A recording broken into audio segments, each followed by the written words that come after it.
A large portal to the demon dimension rose in the sky, and everyone in the united raid was preparing for the event for which they had gathered. They loudly told everyone in the raid to check their team supplies and positions before starting.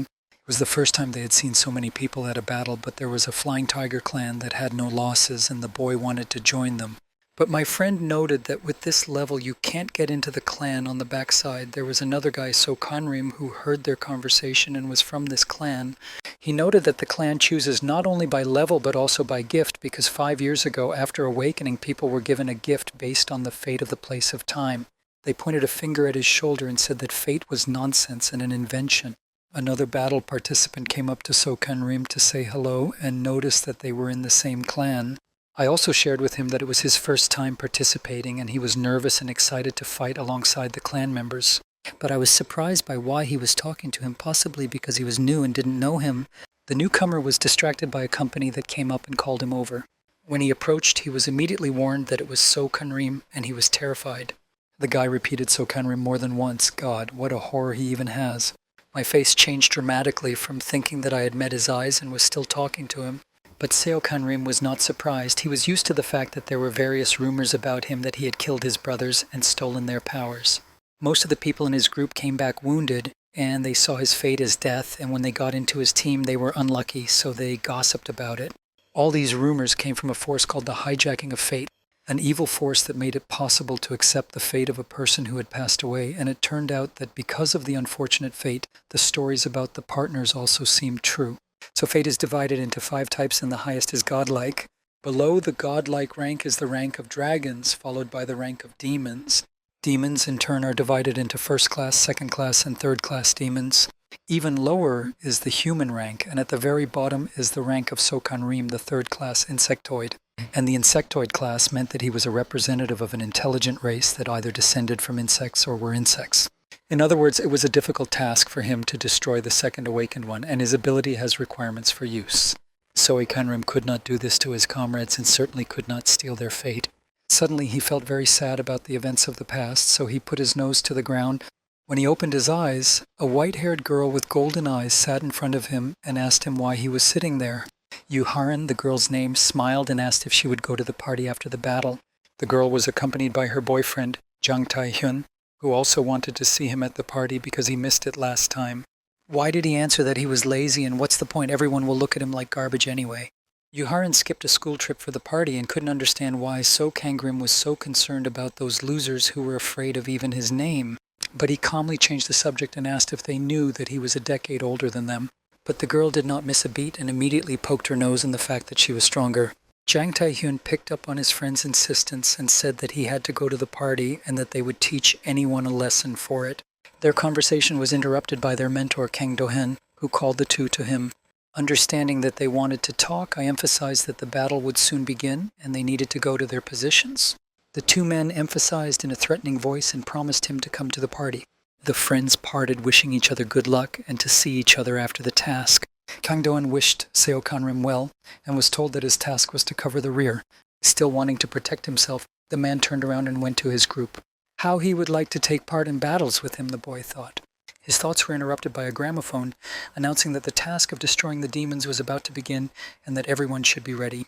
People stood and felt the thirst for battle looking at the portal, which in turn shone with a blue lightning glow. Seokanrim's main task was to cover the rear and ensure that nothing threatened the clan, even himself. Various terrifying demons rushed into battle with great speed. The battle began, and the Tiger Clan fearlessly took on the first round of monsters. The variety of demons was strikingly different and very evil. But Kang Do-hen skillfully dealt with them because his students were always at his side.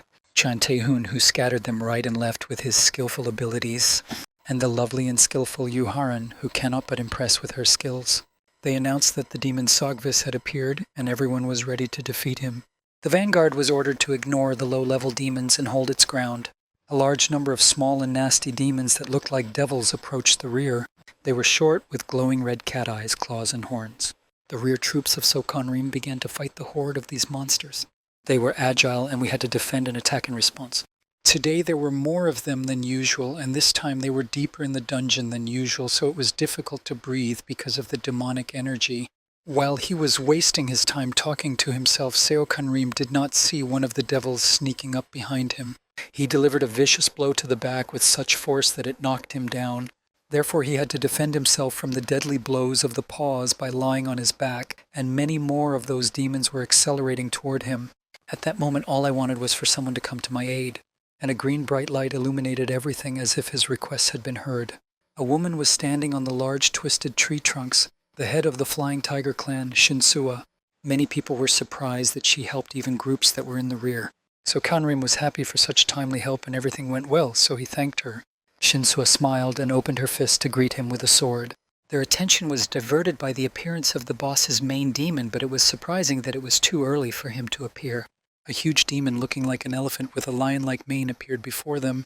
The beam passed through him like a blade, blinding everything around him. In 1 second, a huge body fell without moving, as if no one had been standing. His body, which fell to the ground with a roar, raised dust and wind that swept the people around him. And all that was left of him was a lifeless body and a large pool of blood on the ground. The silhouette of a man with long hair and a sword in his hands was visible. It was the woman who loudly shouted to the confused crowd when she appeared where Sokanrim was hiding. But everyone stood there and looked at her as if in a daze, not knowing who she was. As soon as the shock wore off, the crowd started asking who this person was and what was going on. But Seokangrim hasn't yet recovered from what he saw, namely how she destroyed the boss and most importantly why she was looking for him. The woman raised her sword toward the crowd and let out a heavy breath, saying, "Okay." And with one sharp movement of her sharp sword, she effortlessly sent a couple of people to the next world to show her intentions in action. They didn't even realize they were so fast, they just fell to the ground with weapons in their hands. Seokangrim's eyes were filled with fear at what she saw and the main question of why she did it. The dangerous lady said that she would kill everyone if no one gave up Seokangrim, and she knew for sure that he was among them. I had the idea to look through her window of destiny to find out who she was and what she was. This was Baek-yoon of the first class of godlike. Her fate was protected, so it was impossible to read what her abilities were. So Kanrim was very surprised by this. He had never seen a first-class godlike person before. Perhaps I should go down to her and ask her what she needs to think about and just have to step in. As if through the power of the tree, Shinsua asked him to stop and not to leave yet. If the head of the clan used the technique of distant whispering, he really should have stayed behind, and she wrapped him up even more with branches. Shinsua asked her why she had come and what she wanted from them. But she was only interested in Seokangrim and she was not interested in the others, so she asked him to give him to her. Then she said that he was in her clan and she was the head of the clan, so she could talk to her. Baek-yoon was not satisfied with this answer, and after saying okay, she continued to destroy. He said he would put everyone down, but he would find Seokangrim at any cost. The head of the clan could not stand aside. She had to stop this atrocity. So Kanrim could not stand by and tried to cut a path through the branches. We had to get out quickly before it was too late. Chopping down one trunk after another, he begged Shinsua to let him in.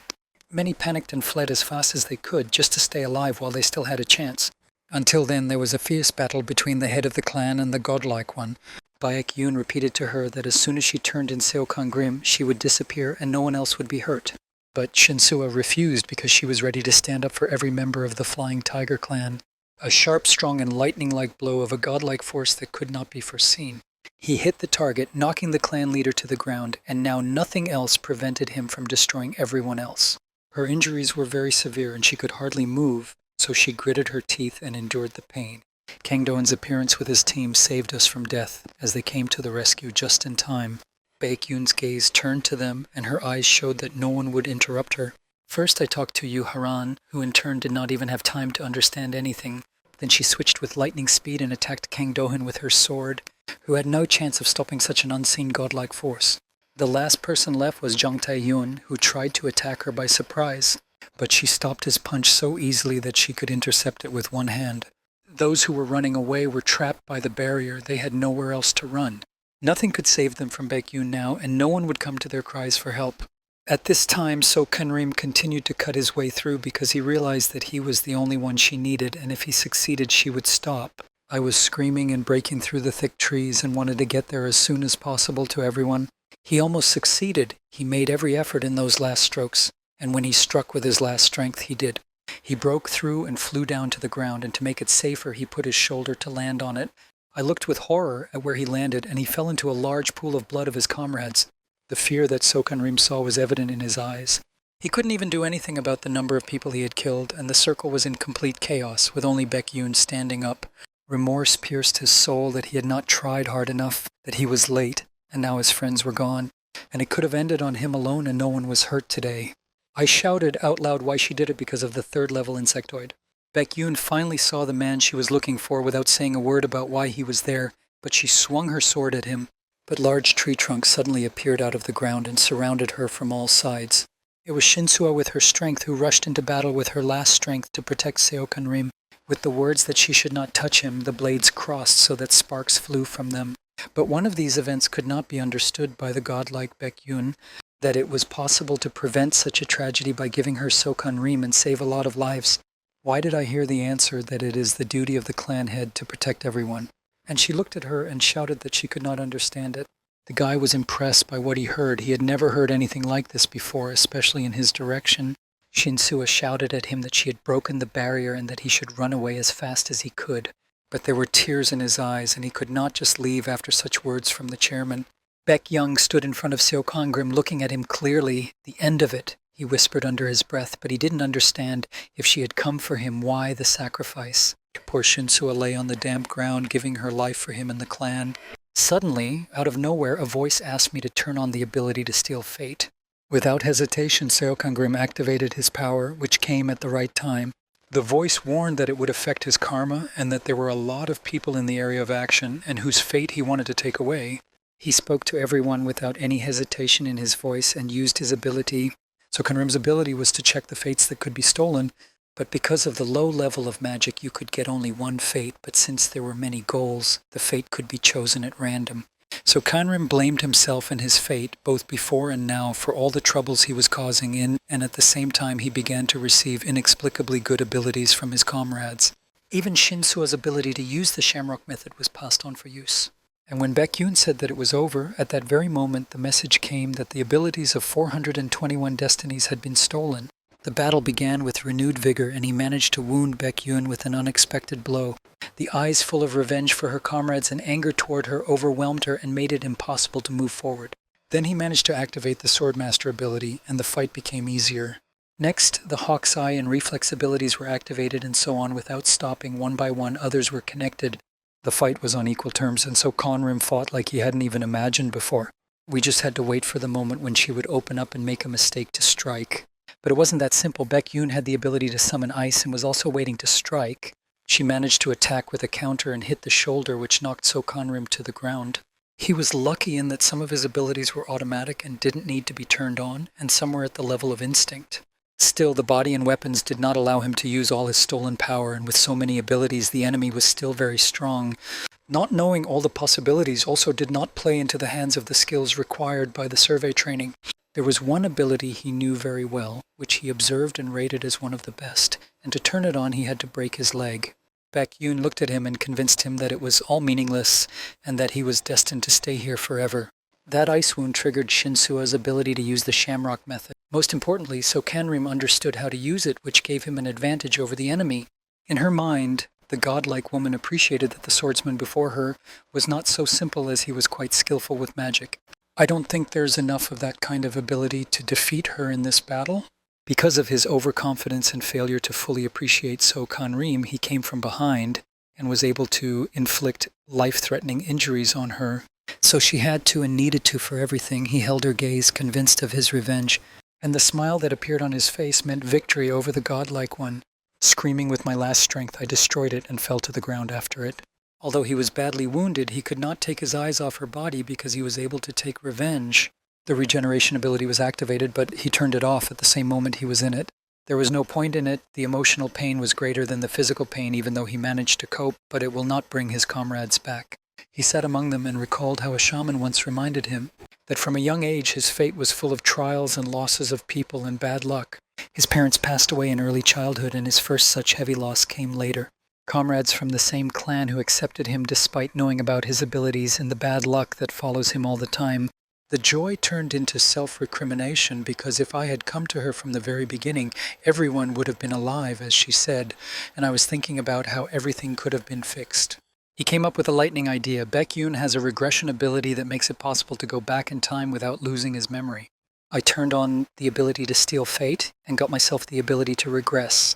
But the ability did not allow him to choose where he would return, but returned him to a random place in the past, so he took a chance.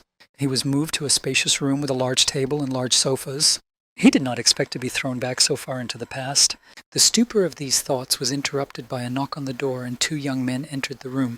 Hiding a smile under his tablet, he realized that she was standing in front of him. Bright with big green eyes and long red hair, the beautiful Shinsua is a real beauty. The young man who came in with her wanted to know how compatible they were by horoscope. So Kanrim looked at her. She was without an eye patch, and he could not look away. And he couldn't believe he was really back, and Shinsua was alive, and her two eyes were still there. If so, then we can't let things happen again. Then he gave each of them a piece of paper and asked them to write their names, date of birth, and time of birth for analysis. I remembered that she once told me about a strange guy, so I need to correct the mistake here as well. He asked me to hand back the leaves and drew an analysis of their compatibility on a tablet. The first guy in my horoscope turned out to be a man of solid gold, and the young lady is a hardwood person, so it follows that they are compatible. It's just a terrible relationship. They call it gold cutting wood, but it's easier to say just an axe cutting down a tree. Shinsua smiled and said, well, if this is compatible, then they have no other choice. The guy was not happy with such events and demanded to know where his director was to complain. But Seo Kanrim just smiled and said kindly in the reception area, and then he said to Shinsua that he was leaving. However, her refusal did not satisfy him, and he began to be rude and said that she would never find someone better than him. She said she didn't want to see him anymore and hoped that he could find a way out on his own. Usually in such places they do not tell the truth, but say what the person wants to hear and switch to Seo Kanrim. He was glad that he had done so now and apologized inside himself for not doing it that time. She was curious to hear more about herself and her fate, so she asked me to tell her more. In a second the room turned bright blue, and you could only hear a voice from above saying that their characteristics would be calculated based on your fate. So Kanrim was expecting this, and just like last time, my head was spinning and my ears were ringing. The frightened Shinsua screamed to get under the table. Even then she defended it and tried to protect it. On his knees, leaning on his elbows, he asked himself to pull himself together. When it was over, she did not understand what kind of announcement had just been made and what the fate of the characteristics was. Pretending not to have heard, he quickly wanted to leave the office because he did not want to involve her in this again. As soon as he got to the cafeteria, his main task was to find at least some items to defend himself. As soon as he picked up what he needed, Shinsao shouted from behind him where he was going. She took him by the hand and led him to the side for evacuation, ignoring any objections from Seo Kanrim. A man ran out of the room in front of them, shouting, "Run away! All the monsters are attacking!" A guy behind me was bitten by a monster on the leg and screamed for help in a second. With a sharp blade, Seo Kanrim destroyed the monster and helped the poor boy survive. However, everything is as it was in the past, so it's a good thing that the blade from the room was still in its place. It helped a lot. These monsters were large worms of the third-class insectoid level, which are not averse to eating meat. "If you want to live, look for safe places," he shouted to the people, and yet it was good that the worms were not such strong monsters. And as soon as his eyes found Shinsua, he fell into a stupor watching her. She held a fire extinguisher in her hands in the green blood of the monsters and confirmed that they were really weak. It was funny to him to see a man who defeated dragons rejoicing over a dead worm. After putting his thoughts in order, he ordered the audience to immediately go down the stairs to the bottom before there were even more monsters. While the others are gone, you need to search the destroyed monsters to find the pearls of the spirit in them. The most surprising thing is that they were of lower levels, but despite this, there were quite a few pearls in them. Shinsu saw that Seo Kanrim did not follow her back and asked why he did not come down with everyone else. She couldn't just leave him alone and couldn't evacuate by herself. Still, she was the way she was, and she was even worried about the first person she met. To keep her safe, he wanted to tell her everything about him and her. Shinshua's name was spoken by a third-class dragon level, and she didn't understand what he was talking about. Then he went on to say that her attribute was wood, and the ability she possessed was the Shamrock method, and asked if she had a window of destiny. The message that they heard in the room meant that they had superpowers and that the window of fate was writing about them. The idea that it was just an awakening was comforting and meant that by then they would be fine. As they walked down the stairs, Shinsua asked him what kind of fate he had, and he just said that it was better not to tell her what it said. Seo Kanrim's window of destiny was the same as before, saying that there was a lot of karma hanging on it, and that without using his ability it would not be possible to save everyone. Karma could be earned either by great crimes or by specific abilities such as his, and the main thing was not to go over the edge. The abundance of karma was not safe, and those who did go beyond it were said to suffer. Suddenly we heard sounds of help and ran up and saw a man wrapped in bandages. A worm appeared from the ground behind him, growled sharply, and almost touched him with its claws. But without hesitation, Seo Kanrim repelled the attack and saved the man in one move. It was pure luck that the two of them were passing by and noticed him. I had to make sure that the danger was over, and the easiest way to do that was to turn on the ability to detect fate. The ability to detect fate was activated within the range of only one body, and that was this worm. In the window of the worm's destiny, he saw the ability to control fire, which allowed him to control a small flame and attack from a distance. The ability to control fire was stolen, and as a result, more karma was added. Again, some other sounds attracted their attention, and they ran in that direction to help. But we saw a tall young man skillfully dealing with these monsters himself. They were the first people he saw after waking up, and he was happy about it. He introduced himself as Doc Gojun and asked them which characters they should team up with. So Kanrim also introduced himself and said that he knew him from his past life. Shinsua also introduced herself and couldn't understand why he called them characters. After getting to know each other, he informed me that if the dating event was over, the next event would start soon. Doc Gojun was a third-class deity whose main attribute was gold and whose power was first-class godly. Even then, he did not realize that he would become the leader of one of the 5 clans, so Kanrim thought to himself. Even without awakening his own, he managed to cope with the destruction of the worms quite skillfully. And he was also a popular short story writer, but he told them things like he was delusional and said that the boss was coming, so they had to unite. Another cry for help drew their attention away from the conversation. The man was running away from a huge first-class worm whose ability to divide into many small worms was very high. Fear kept Shinsua from moving. She hadn't expected to see such a large monster. But with his delusions that they were facing their boss, Doc Gojun managed to bring her to her senses. Ignoring the shouts to run away and the nonsense about the boss, so Kanrim activated his fire ability.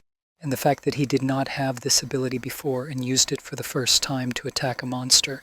This strength surprised Doc Gojun, and he asked if he could defeat the boss and was told that he needed to come up with something better. Setting fire to the monster only bought time to be able to maneuver the attack, but they were not yet able to allow these two to get out of the way. The monster realized that Seo Kanrim's attacks did not cause him any damage and attacked with renewed vigor. I was very worried about Shinsua and could not just leave him in trouble, but Doc Gojun pulled her by the arm and told her not to stop or they would both be finished.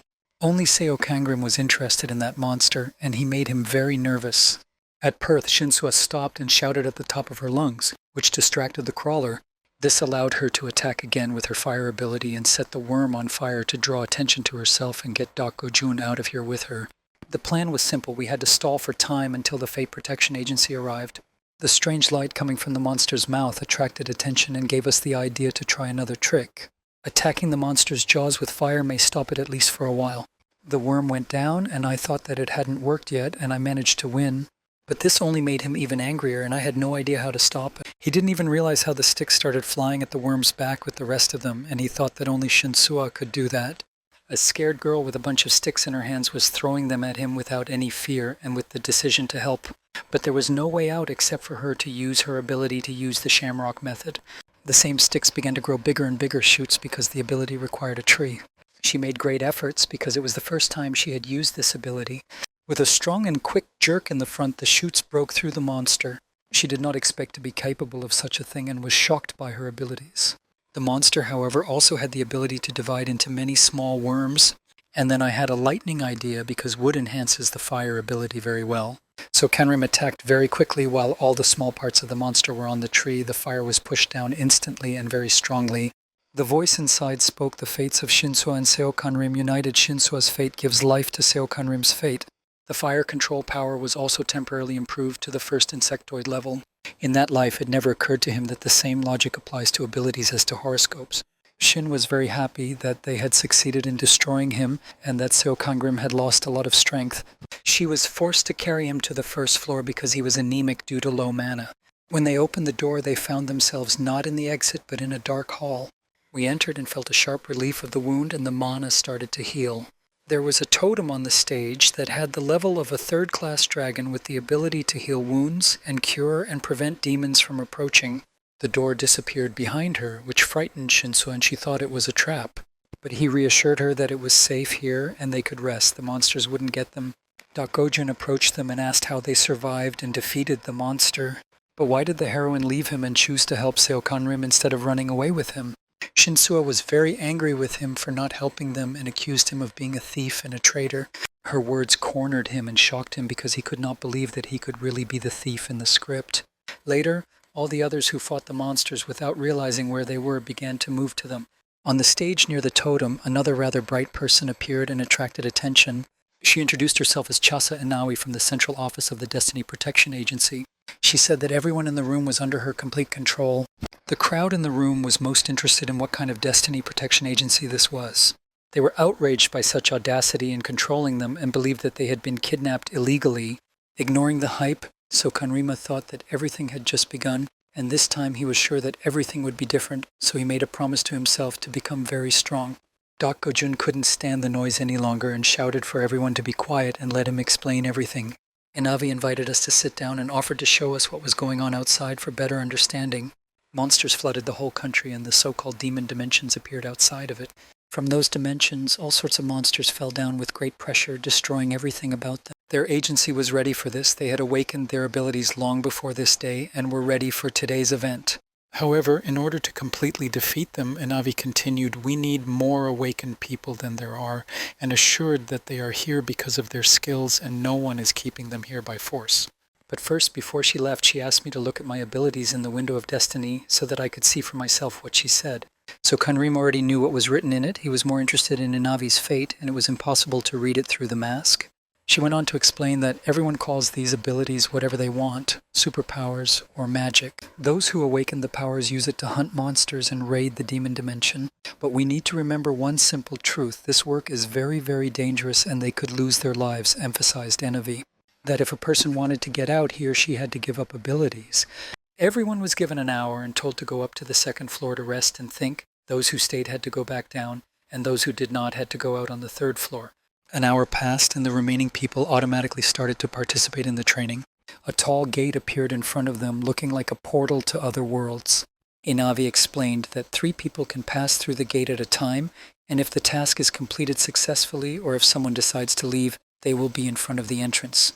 Each room has its own conditions, and when they are there, they will learn them, and we also gave everyone a box with items. In case of injury, one could return to the totem or use healing items. Your consent means that the agency is no longer responsible for their life and that the agency will support them as much as it can to keep them safe. Inavi wished the participants good luck and disappeared as quickly as she had appeared. Everyone who could offered to form groups. Seo Kangrim was not interested in alliances. He wanted to go on a mission but was stopped by Shinsua to thank her for her protection. She suggested that since neither he nor she had been in a group before, they should join together. His gaze changed. He could not say a word at the moment because everything that happened then was because of him. If he had come out, then everyone would have been safe. Therefore, he rudely refused her this offer, explaining that he would be better off on his own, but the point of refusing was to stay away from her. His answer really upset her, and she thought they would make a good team. Despite her rudeness, she wished him to take care of himself. The answer was as cold as the refusal to unite, just saying yes. So Kanrim opened the box of items and took a sword and medicine from it. How good he thought it was that they were given everything at first because the items were hard to get and the medicines were quite expensive. Just as he was about to leave, Dak Gojun noticed him and called him over. For how could he forget about his one and only friend? What surprised him was that he had not received such attention in his past life, and yet he pretended not to have heard Dak Gojun's proposal. But this could not stop him. He could not let go of his friend and ran to Sokanrim himself. I offered him to create the first team to become the main characters 100%. The answer was the same as Shinsu's, but Dak Gojun tried to convince him by arguing that second-rate characters would sink him. Because of his view of these events, he divided everyone into first and second-plane characters. But on the other hand, a strong ally increased the chances of Shinsua being strong and not being able to be near him for safety. He was not pitied, and he did not care what happened to him. After thinking about it, he accepted Dak Gojun's offer, but he didn't even understand it at first and asked him again. He only asked me to wait for him to run to get a box of items. They entered the territory of the Devil's Dagger Mountain, where they felt threatened. There were rooms in each of which there were demons and traps, and there were safe zones, and the mission was to find a way out of the rooms. If everything was like in his past life, there were no problems for So Kanrim. But Dak Gojun was almost killed by the first trap, which was good because it was known. He did not realize that he had just received rather nasty injuries. They walked and did not encounter any traps, which the rescued partner noticed and emphasized that he was lucky to have a good life. Finally, they reached the room where the first demonic figures were visible. They were ghosts of skeletons of the 3rd insectoid level. They consisted of human bones and wanted meat. While Dak Gojun was talking about attacking the skeletons together.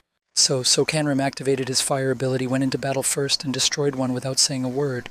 except for one request that he stop talking nonsense or he will go back to the entrance. They destroyed one skeleton after another as if they were competing to see who could overcome them the most. Nevertheless, they killed everyone who came their way in every room they entered. It even became boring at times, but they killed probably more than 100 monsters, Doc Gojun said. He told me that he even went to learn to be a swordsman in case he was thrown into a novel or another world. Suddenly, Sokanrim asked him a question because he seemed to be from the future. But he received the expected threat that if he continued to talk nonsense, he would get $100 back. But in general, I noticed that they didn't need to waste time on nonsense and needed to move on. Doc Gojun couldn't keep his mouth shut because he was suspicious that he wasn't afraid of monsters and adapted to new challenges very quickly, as if he had seen them before. Pushing his annoying friend forward, he said that he had seen ghosts more than once as a child, so monsters did not scare him. Suddenly, with a strong push, Seo Kangrim threw Doc Gojun forward, saving him from the trap, and the floor went out from under him. I shouted at him to run away and not to save him and let him find his own way out. After listening, I ran up the steps as fast as I could and turned around and saw a large dark abyss in which his friend disappeared without a trace after saving him. Looking into the abyss, Doc Gojun thought that Seo Kangrim was not the key character and wondered what was going to happen next. While falling, Seo Kangrim quickly assessed the situation and drew his sword. By sticking it into the wall, it slowed its speed enough for a soft landing. He was warned in the notification window that he had entered a secret zone where the enemies were usually stronger. In this zone, there were either traps or monsters at every step, and you could give up and go back, which of course did not suit him.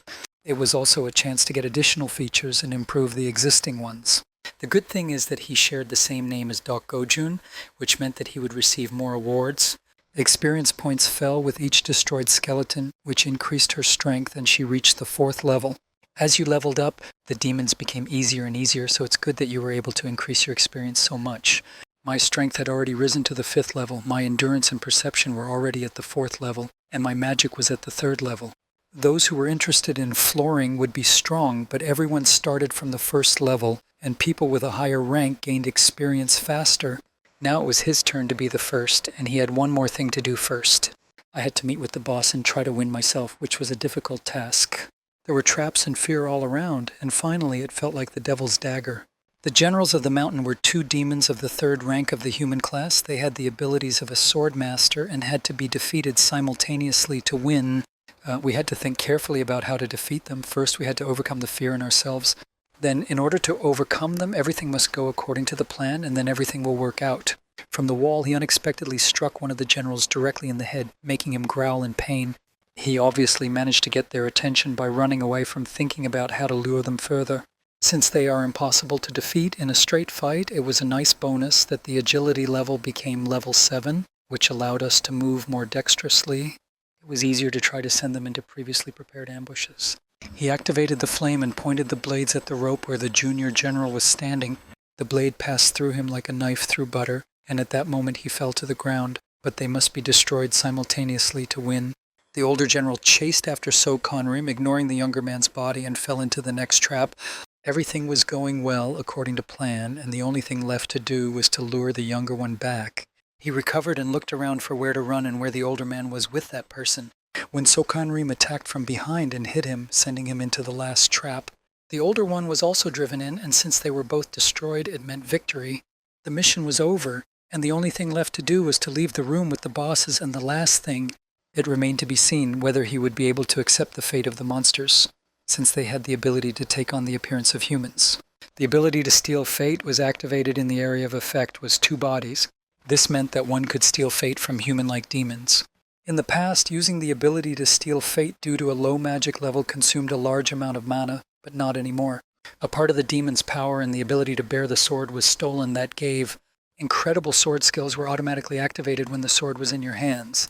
A warning was displayed that more karma was added for the theft, but such abilities were worth it, and in contrast to the karma of those people, this was small. Still, he was interested in the question of how close the edge of karma is. The first door of the Devil's Mountain was cleared by the first person to pass through, Seo Kangrim. The first person to pass the room was displayed on the screens of the others, and they were surprised that he passed so quickly and alone. Before he could even recover from the room, Doc Gojun jumped up and down shouting to congratulate him on his success. Seo Kangrim was lucky that Inavi interrupted the conversation and called him over. She wanted to congratulate me for passing the room for the first time and gave me a gift. In the room, I opened the box and there was an object bag in which you can store objects of any weight and size. Another bonus from the agency was the password to the Wi-Fi so we could relax and read the news. While reading the news, he wondered what kind of objects agents have that don't allow them to read their fate. But it's not surprising that they had such abilities and objects. The agency brings together the best of the best who have awakened their abilities. And if Baek-yoon was a member of the agency, it's understandable why no one else is. I didn't realize why it was so strong, but it's just a guess, and it will become clear later. I need to get some rest and stop burdening myself, so Kanrim thought, and went to bed to rest. Meanwhile, he slammed a big blue folder on the table at the agents' meeting. The leader of the second group, Gongju, did not understand why he was assured that the first room would take a week to complete. How did they manage to pass the test in one day, and even with a secret area, since the third Intexoid level is too low for this? The manager instructed Ju Sung-tae to deal with this issue and look after Seo Kanrim. The rest of the agents were given the task of cleaning the rooms with traps and monsters, and after putting on their masks, they left. Watching the video from the cameras, Ju Sung-tae was surprised at how cleverly the generals were defeated. The main thing is that the top management does not find out how this third grader cleared the rooms. The next day in the dining room, Dok Go-jun again pestered Seo Kang-grim about the heroes and the alliance between the two. Shin-soo and the girls turned their attention to her and thanked her for her help in passing. Inside, my soul rejoiced that everything was fine with her and that her business was also going well. I didn't even notice what the annoying friend was saying and asked him to leave me alone. But one interesting person from the past sat down at the girls' table and flirted with them. He smilingly extended his hand and offered to measure the palms of his hands. He told me that he could read my fate and offered to tell it by the lines on my palms. Since he had already told everyone's fortunes, he suggested that Shin-soo tell us about her and what the future holds for her. It's not every day that you meet such people, he convinced her and almost touched her hands. A young man approached the table and put his hand between them. I did not get confused and greeted him as I knew him and offered my services, to which he received a categorical no.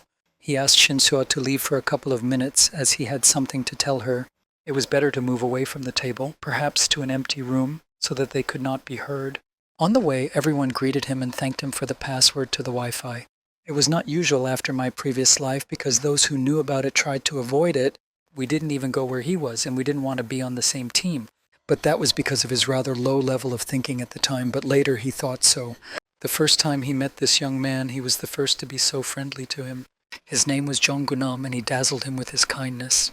Even knowing his specific ability in the past, he trusted him and did not expect that. It was he who spread the rumors about Seo Kanrim's fate and abilities, and it became known when he was walking down the hall and the room heard what was being said about him. When I burst into his room, it was simply pointless to clarify the relationship with Jong Gunam, because there was no evidence, so there was nothing to talk about, he said. He had something to say, even to various arguments, even though it was obvious. He could read his hand and easily see the window of his destiny, and it was enough to just touch his palm. Seo Kang-grim warned Shin-soo that he was a dangerous man and that he should stay away from him and, most importantly, not give him his hand, because his beautiful smile and friendliness are very deceptive, and I almost fell for his trick. He was about to leave the room, but Shin-soo stopped him and offered him a drink. The next time she went alone, she also passed the first room. The answer of no from him was quite expected, but she tried anyway. I wanted him to explain why he didn't want to be in the team with her. He looked away from her and said that she simply lacked experience. Angry at this, Shin-soo asked menacingly if he thought she was so useless.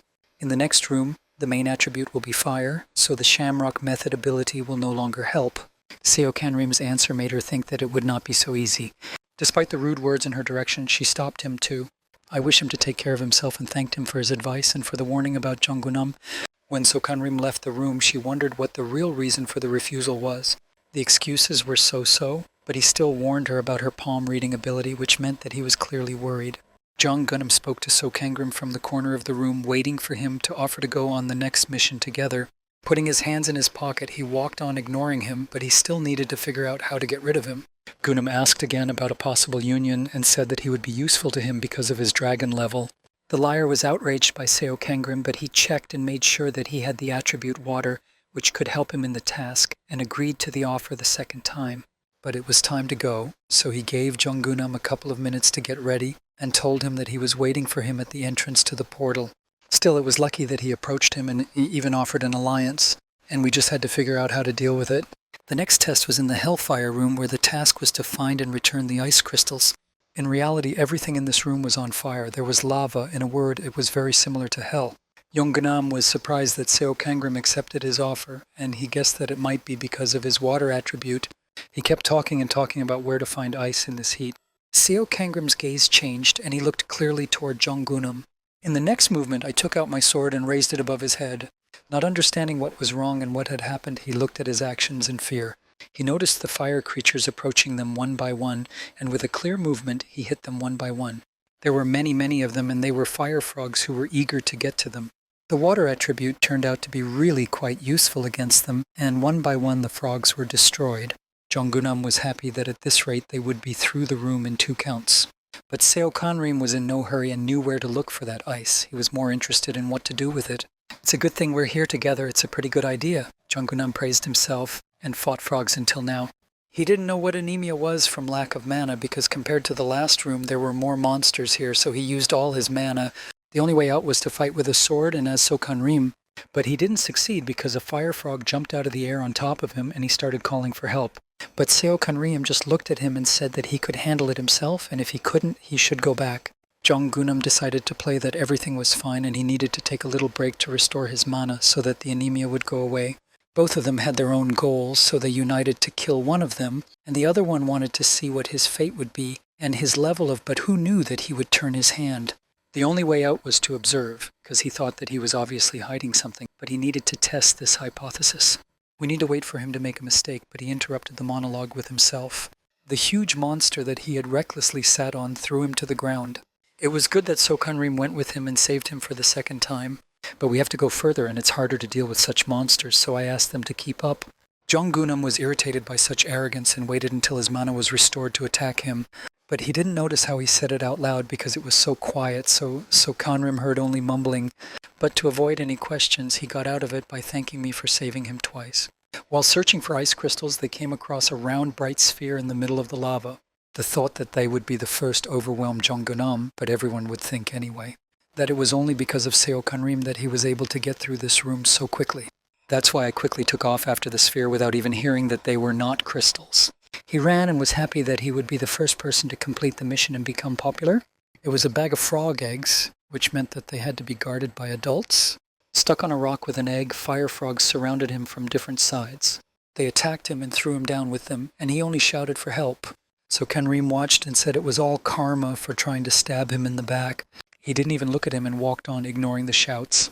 The frogs completely covered Jonggunam's body, and because of their frog singing, even offensive words against him could not be heard. Finding the cave of ice crystals, but before that, destroying a couple more frogs in front of the entrance. The crystals were quite large in size, had the 3rd ghostly class, and enhanced the water attribute quite well. Sitting down on the ground, so Kanrim opened a store where you could buy almost anything. The main condition for opening a store was to have a pearl of a spirit. Of course, in the beginning, no one knows about it but him. In the store, I bought a prayer box. The class in it was 1st class demonic. In order for it to work, you need to put an offering in it and say a prayer, and at the end, ask for the item you need. The crystals were of the 3rd demon class, and the item that was needed was of the 1st demon class.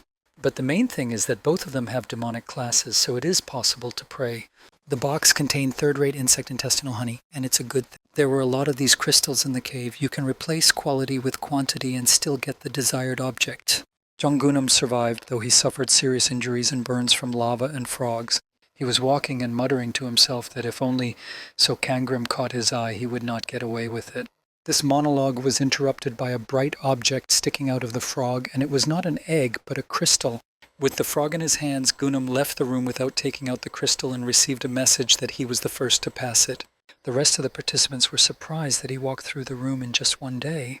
This was the reaction of envious eyes and admiration he wanted to see from the crowd of people who surrounded him, and the eyes of So Conrim, who was sitting behind him, caught his eye. He came up to him, tortured, scarred, with a disgruntled face, and asked why he had left him. It was good that Inavi came in and called Jonggunam over to distract and calm him down. For the first time, So Conrim forgave him and offered his hand for a handshake as a sign of reconciliation.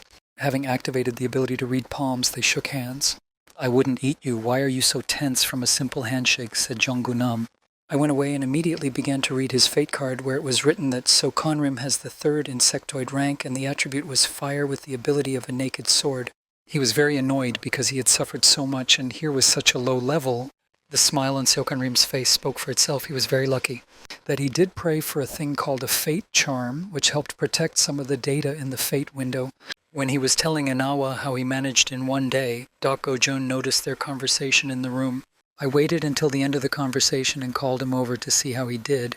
The praise and attention from the first-class divine participant was a pleasant surprise. But he needed to ask for information because he had failed the exam a couple of days earlier. As expected, Jung-gunam first praised himself and said that Seokan-rim was a lowlife and a coward. This story impressed Doc Go-jun so much that he noticed that he was more like the main character. The two were delighted with their conversation, and the praise they received was clearly worthy of each other. Seo Kangrim rejoiced and didn't even pay much attention to the message that the intertwining of these two fates was a terrible combination and with evil approaching Jung-gunam. With the thought that he had gotten rid of these two in one go, he went to his room to rest. Meanwhile, at an emergency meeting of the second team, the issue was raised again on why Jung-gunam, with only a human rank, coped with the task so quickly. But Inavi said that he was not alone, he had Seokan-rim in his team. What is not clear is how the two of them left, and only one went through the room first.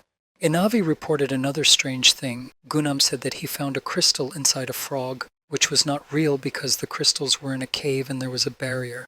She confirmed her words by saying that she had checked all the information and the condition of the room before starting the cleanup. It turns out that the barrier was destroyed by someone, so frogs were able to get into the cave and eat the crystals.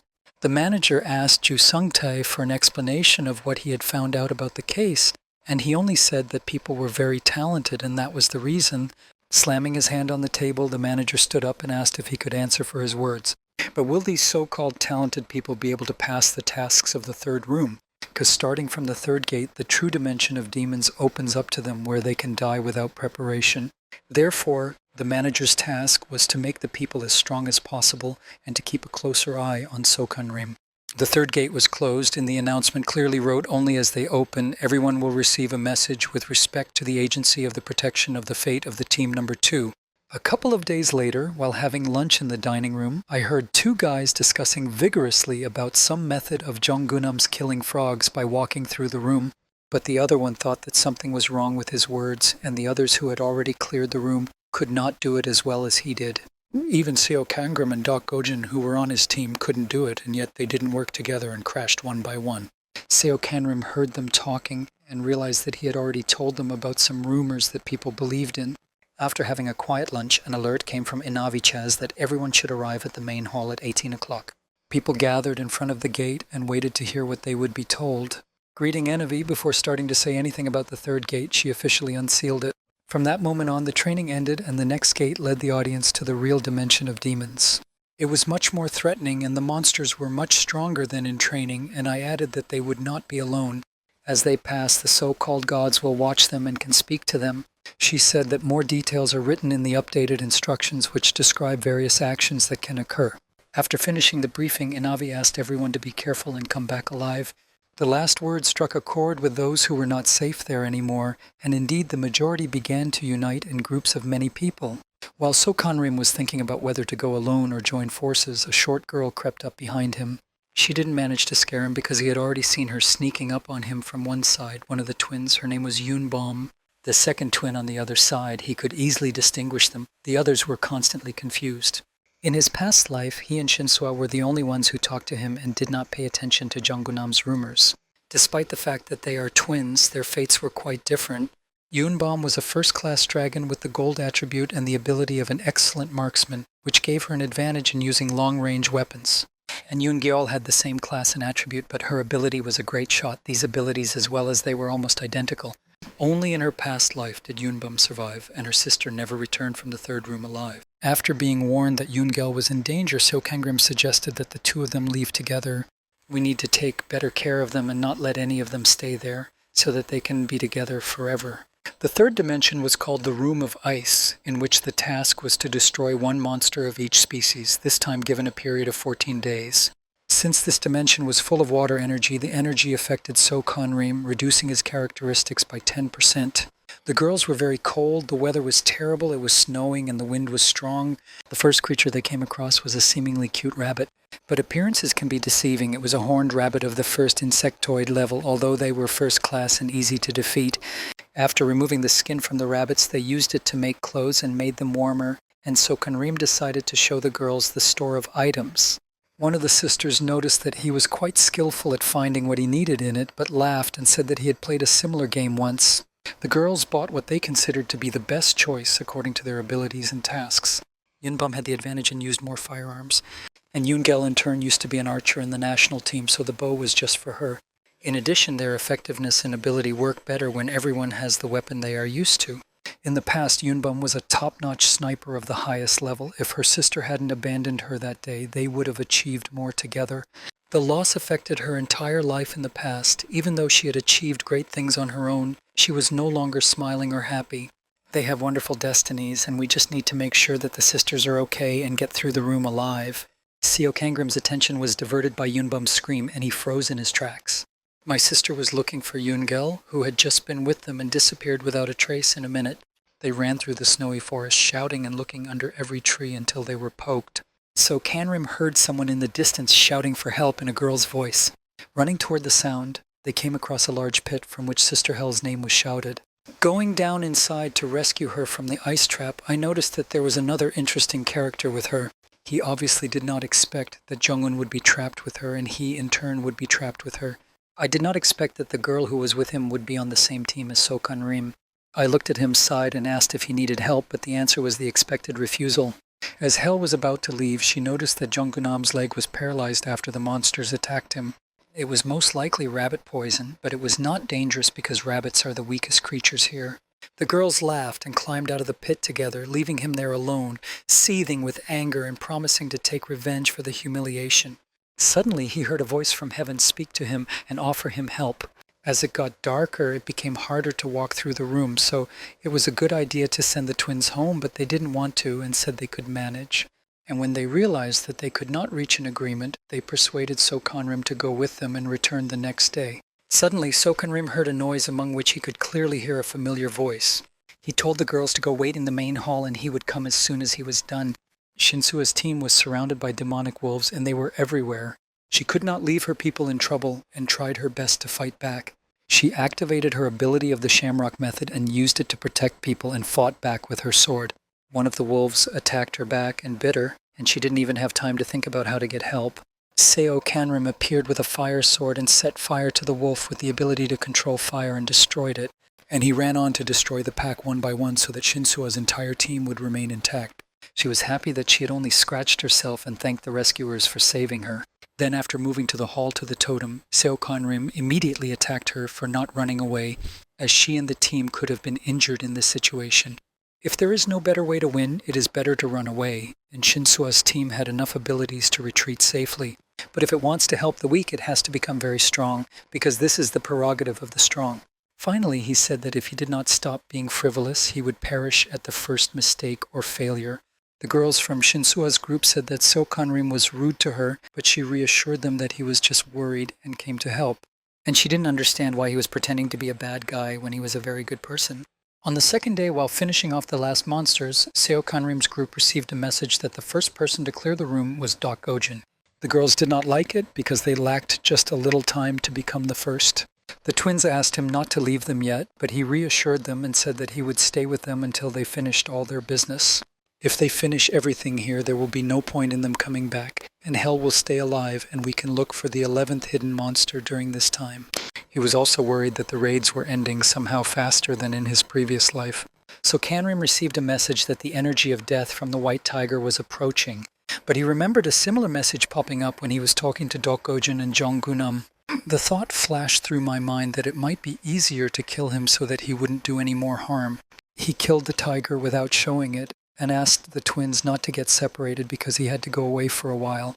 As I walked through the snowy forest, I thought that the main thing was that they were together, and they were very strong together, so they needed to finish all their business as soon as possible, and suddenly, the cursed Jonggunam appeared before him, eager to find him, to repay the debt for the humiliation he had inflicted on him in front of his sisters. The main thing is that Seo Kanrim was also waiting for the moment and the chance to deal with him and shouted at him to see if he could beat him. But he shouted back that, of course, because he is the main character who hears the voice of God. Jonggunam's abilities have clearly become stronger since the last time, so he could test him a bit. Inavi warned that the gods were watching them, and most likely one of the gods had taken over his mind. The ability to detect fate was activated, and the hypothesis about the god was confirmed. It was the god of the small plague. People who made deals with the gods gained great power but became possessed in return. The gods also had equal levels of luck in that a low-ranking god sat in it. Therefore, all that has changed in him is that he has a little more mana and a new ability, smallpox. The main thing is not to get hurt so as not to get infected. To defeat it, you first need to reduce its mana level. Using his fire control ability, Seokangrim escaped from Jonggunam by setting fire to the trees around him. By setting fire to the trees, he lured pigs out of the trees, which were quite a nuisance, and gave him a head start. Jonggunam was distracted and switched to the pigs, destroying them one by one around him with mana-consuming abilities.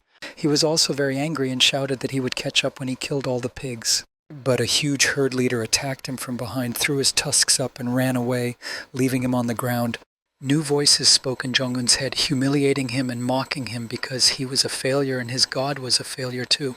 The voices were interrupted by the pain of a sharp sword that had gotten deep into his shoulder. So Conrim sat on top of him, picked at his wound, and listened to him ask his god for help. The games were over, and he had to understand where he was going when he decided to take revenge. A second before the massacre, the voice of one of the sisters interrupted him in time. He could not leave a person's life in front of them, and warned that next time there would be no mercy. A frightened Yunbom said that when a herd of pigs ran by, they pulled Yungel with them. Seokanrim listened to her carefully and could not believe that it was not already true and that her fate could repeat itself. A shaman once reminded him as a child that his fate was full of bad luck and evil energy. Even when his parents died in childhood, these thoughts drove him into a stupor, and Yunbom did not understand what was wrong with him. When he woke up, and without any explanation, he went to look for his sister, ordering the other to go back to safety. But she couldn't just turn around and leave. She and her sister had been together since birth, she shouted after stopping Seokanrim by the hand. He yelled at her that he would not be able to forgive himself if something happened to her. She didn't care if she didn't have a sister. She couldn't go back alone, period. The fact that he didn't know how Yungel had died in the past added to the problem, so he searched blindly for the herd's tracks. They walked through the territory that monsters of low levels did not even enter. Abruptly, Seokangrim grabbed Yunbom's hand and pulled her to hide. He noticed a huge snow monster passing by. These monsters were called Yeti. They were of the 3rd demonic level, and their appearance was similar to that of a human being. They fought with any opponent stronger than them. It would have been better not to check his ability window, he thought. The enemy was serious enough. But there was no way out of it. We had to figure out how to save Yungel from his clutches and survive ourselves. At this time, Yunbom had already pulled out a pistol and was aiming for a shot. The monster noticed an incomprehensible rustling on his backside, but Seokanrim managed to stop her from shooting in time and was able to hide behind a nearby rock. We need to see first if Yungel is okay and has activated the destiny hijacking, and I made sure that there was no one in the area of its action, which meant that it was alive. He asked Yunbom not to harm her sister, so he could not attack now, but to have a plan. First, you need to follow him and wait for him to put Yungel on the ground, and an open frontal attack was unlikely to win. Yeti brought her to his nest, which was in a corner and made of tree branches. Their plan was that as soon as the monster put her on the ground, Yunbom would fire the flare gun and run as fast as he could to the exit. The main thing is not to engage in combat with him, just to run to the voice of Seokanrim. Watching the monster through the spyglass, Yunbom waited for the moment. She shot a pink flash into the air, illuminating everything around her. It worked. Yeti was distracted by this bait and chased it. That allowed Seokangrim to run up to Yungel safely to pick her up. She was unconscious and needed treatment, but the circumstances did not allow it. Due to the lack of time, there was only one way out, to take it to the totem in the hall as soon as possible. Only when he threw it over his shoulders did he notice another monster approaching from behind. He hadn't expected there to be 2 of them. Yeti threw the pig out and started growling at them, and his mind was racing with the thought of why everything was so unlucky. Meanwhile, Yunbom continued to run down the road, firing rocket launcher charges into the sky. When suddenly the monster stopped chasing her, the noise of the battle attracted him more like her. No matter how she shouted, no matter what she did, he did not react to her. He ran back to the lair. Seokanrim came up with an interesting way to warm up his shoes so that he could slide on the snow. This gave a great advantage to intelligence and dexterity over brute force. It was not a problem to get back from one, but the second Yeti was almost there as well. 2 monsters surrounded them, so they had to quickly figure out how to win. First, we had to put Yungel on his back with her. Even though he was slipping on the snow, it was still hard to move. He put monsters' nests in the middle of the fire and set them on fire to keep them away from her, which also helped to warm the girl a little. The Yetis did not approach the fire, which gave them a minute to draw their swords and prepare for battle. Before the battle, he promised Yungel that he would destroy them and try to do it as fast as possible just to keep her alive. When one of the monsters kicked hard, a crack appeared in the snow. And so Kanrim came up with an interesting idea that had to work. I needed to make them attack him, like with Jonggunam, and at that moment the message in the ability window said that the level of agility had reached the 18th level. This increase in level allowed us to better dodge their strong blows on the ground. There were even moments when they opened up and could be counterattacked. This angered them even more, and they tried to nail Sokanrim to the ground, until one Yeti jumped onto the other from such a load. But the ice could not withstand the previous blows to the ground and began to crack under them. One of them fell into the void instantly, and the other one could not get out either. In this dimension, there were many places that consisted only of snow and ice, and underneath them was emptiness. The main thing is to run far enough away that he doesn't take it with him. But before he fell into the pit, the last monster slammed his fist into the ice with all his might. This caused the ice to collapse under Sokanrim, which did not have time to escape and fell in after him. Suddenly he felt Shinsua pick him up with the power of a shamrock. The first thing she said to him was what he had said to her about her frivolity. He was very glad that he had not yet perished with these demons in this abyss and thanked her. But it was Yunbom who should have been thanked because it was she who found her and brought her to them. At Seo Kangrim's request, Shinsua took him down to the monsters before pulling him out because he needed to make sure of something. Yungel never regained consciousness, and Yunbom's screaming did not help bring her to life. He didn't believe that he was too late to save her, didn't believe that it was impossible to change her fate. We heard grumbling about how cold it was and who turned off the heater. When she woke up, she did not understand where she was and why everyone was so worried about her. A message appeared in the fate window saying that the aura of death from the white tiger was disappearing from Yungel. The fates were changed, and the old predictions were further activated to change to new ones. Seo Kanrim's rank was changed to second-class insectoid before that, and he did not know that the level of destiny could change. Yunbom burst into tears, thanking him that it was only because of him that her sister was alive. How good it was that Junghyul was alive, he thought, and it made it much more important at the moment as a change in ability level. Meanwhile, wandering through the snowy deserts, Jonggunam still listened to the god within him. He shouted at him what kind of a god he was and why he had even contacted him and infected him with a sore. He was screaming so loudly that he once again lost his caution and fell into one of the faults. But Doc Gojin came in and just looked at him and listened without saying a word. Jonggunam asked for help and shouted that he was attacked by Seo Kanrim, but he managed to escape. Doc Gojin said in a sad voice if he were a real protagonist, he would have easily defeated everyone. But he was proving with frantic eyes that Seo Kanrim was a real evil and they had to try to overcome it together. And he said that even if he was not the main character, I should help him anyway because he would not leave this dimension on his own. Well, if not the main character, then there was no point in Doc Gojin even saving him, so he took one last look at him and left. One by one, he skillfully destroyed the small horn demons already known from the past. There were a lot of them, but he knew that he had become stronger and that they were weak for him. Interrupting them, the sisters also said that they had completed their work. The two of them were very fond of making fun of each other and arguing with each other. His eyes were caught and sweat broke out on his forehead. Behind the girls was Baekhyun, and he ordered them to move away quickly. They did not understand who she was and why Seo Kanrim was so frightened of her. She was looking at the twins, her face was bleeding, and her lips were saying, "Give him to me." The character of both of them did not allow them to retreat without a fight.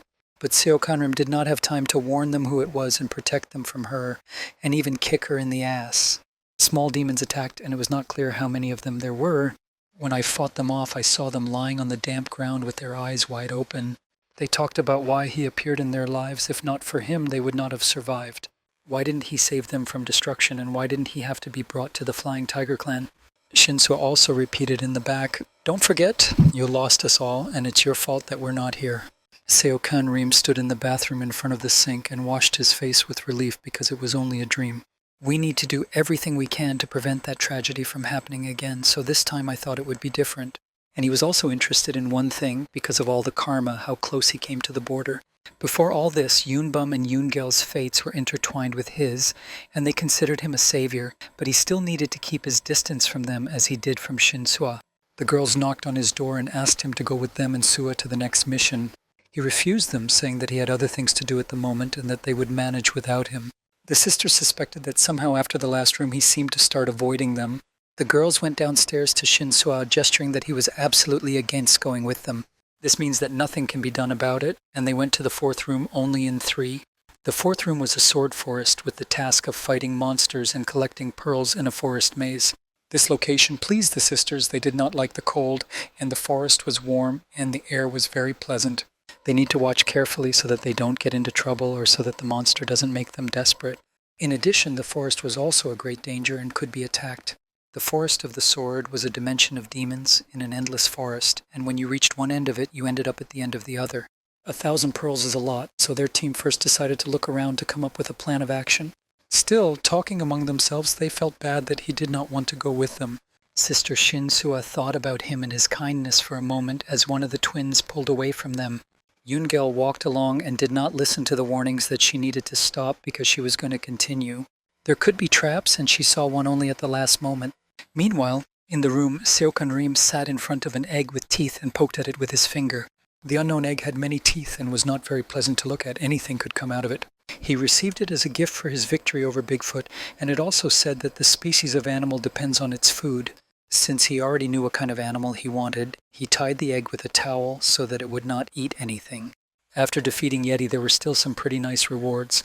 For example, gaining the ability to fight instincts and stealing the water attribute. He changed the fire attribute to the water attribute because it was stronger. After this replacement, all the characteristics that had been undervalued returned to normal. The water attribute made me hungry all the time, so I spent all my money on food. And in the next room I needed fire to buy at least some weapons. So Conrim entered the room of the Sword Forest and noticed that there were gods in this room, and there were many of them because he heard their voices. The gods talked among themselves about how bored they were with watching people because they were all new and other nonsense. And when he got tired of listening to them talk, he opened the menu and was going to disconnect from them. But it was noteworthy that if they talked about such things, it meant that they were of a very small level. He received a message that the guardian of the Sword Forest offered him to be its patron, and he was looking for one thing in the store and didn't pay attention. This type of god gave great power and ruled the whole region. With the help of such a god, it is impossible to get lost. But so Kanrim bought an object that was better than those gods. With the Demon Dimension map, you can explore the forest without getting lost in it. In this world, there were many exits and entrances, so the more that are mapped, the better. Since he still did not disconnect the connection, the gods continued to offer him help in his search, and in exchange he had to accept one of them. They were very annoying, so he asked them to shut up, and that if he didn't agree, they might not even try. The conversation was interrupted by a special message, and only 10 minutes were given to read it. The message was from the Lord of Fire himself, who personally invited Sokanrim to accept his patronage. This was a very good proposal for his second insectoid rank, but despite this, he did not support the proposal. As he walked on, a huge red-eyed mantis with sharp fangs jumped out of the bushes in front of him. It was quite easy to defeat him with just one swing of the sword. It's good that he attacked it himself so we can start collecting pearls from it, but there were few of them. In his previous life, he had to fight only them because he lacked strength, but now he had the opportunity to fight more serious creatures. He stepped into the red blood and noticed traces of a trap, which was quite strange since the mantises have green blood. Perhaps some of the people were trapped and injured. This could mean the appearance of a masked killer. He was a specialist in such traps. In his past life, he was a target for him, and then he was saved by Shinsua, who was not far away. However, in the battle with him, she lost one of her eyes, after which the killer fled without knowing who was hiding under her. If he really went hunting, you need to find a group with girls as soon as possible. When he ran, he saw the arrow bow and Yoongel lying motionless with an unknown group of people standing around her. She was unconscious, and one of the group was holding a strange flask. Without looking, Sokanrim burst into the crowd and pointed his sword at the throat of a stranger and shouted menacingly for everyone to get away from her. Meanwhile, at a regular meeting of the agency's second group, the question of Jong-un was raised because he never returned from the ice room. Inavi offered to go and look for him. Maybe she could find out where he was. The head did not allow it, as agents should not interfere in matters related to the demon dimension. She was very upset because she warned me that it would not be easy, and warned me about the risk of losing my own life. The chairman also emphasized that the first department had already shown the person who was the first to clear the room, so they had to clear the next one first, and on this note he ended the meeting. Jusante approached Inavi because he saw how upset she was and reassured her that there were no losses in their business, so she should not be so worried and resigned. But she was disturbed when she checked the list and came across one student with a very bad past where he had serially attacked and killed people. Meanwhile, in the forest, Sokanrim kept shouting for everyone to move away from the girl, and the one who held the flask was tested for the ability to detect fate, whose name was Nam Yujin, a third-class human with the attribute of water. He said that they were going to cure her, and in an unknown jar there was an antidote purchased from a store. I had to decide quickly what to do. She was still unconscious, so the first thing I did was order everyone to lay down their arms And Yoon-gel checked with his powers to make sure Nam-young was right, and she was indeed under the poison and was also running a fever. Shin-soo and Yoon-bom came running from behind the trees with another unidentified person. They convinced them that this group of people were not their enemies and posed no danger. At the time, Seo Kangrim didn't understand if they weren't enemies, what was going on here, why Yoon-gil was poisoned. An unidentified person took the floor and explained that she had accidentally fallen into their trap because they did not know that people from other areas of the forest would be with them. Jo Hyerin was the commander of this group. Her rank was second-class demonic with the attribute of gold and the power to set traps. She also said that for the sake of general safety, all the traps were removed from their territory and they will be able to treat the girl. In the past, the masked killer was also good at traps and poisons, and she is the strongest of the group and has made a deal with God. But the most suspicious was Nam Eugene, with his power to hold his breath and become invisible until he started breathing again. He calmed down, and as long as the identity of the killer was unknown, he planned to keep an eye on everyone. He picked up Yoon-gel on his shoulder and thanked the group and went on to find a place to rest. Since it was getting dark in the forest quite quickly, they quickly set up camp and made a fire. They sat around the fire, warming themselves and telling different stories and sharing their impressions. The girls noticed that So Kanrim threw a strange thing into the fire. They had never seen anything like it before. And he explained that it was a layer with a smell that would keep all the monsters away from their camp, and this layer is sold in the store. The twins looked and indeed found this layer there, and they admired him for knowing so much and being so strong. One of the sisters looked at him and asked if she could become his student. "And I want to be his student," the other sister said, saying that she was just as good as her. Smiling, he reassured them both and said that he was not going to teach anyone. Suddenly, a voice in my head asked me why you came into our lives. He stood up and decided to leave them because he didn't think they should know that he was being overcome by evil thoughts. He told them that he was going to sleep somewhere else and that they should go to rest without waiting for him. Left alone, they could understand why he just up and left without any explanation. Something was still wrong, each of them thought.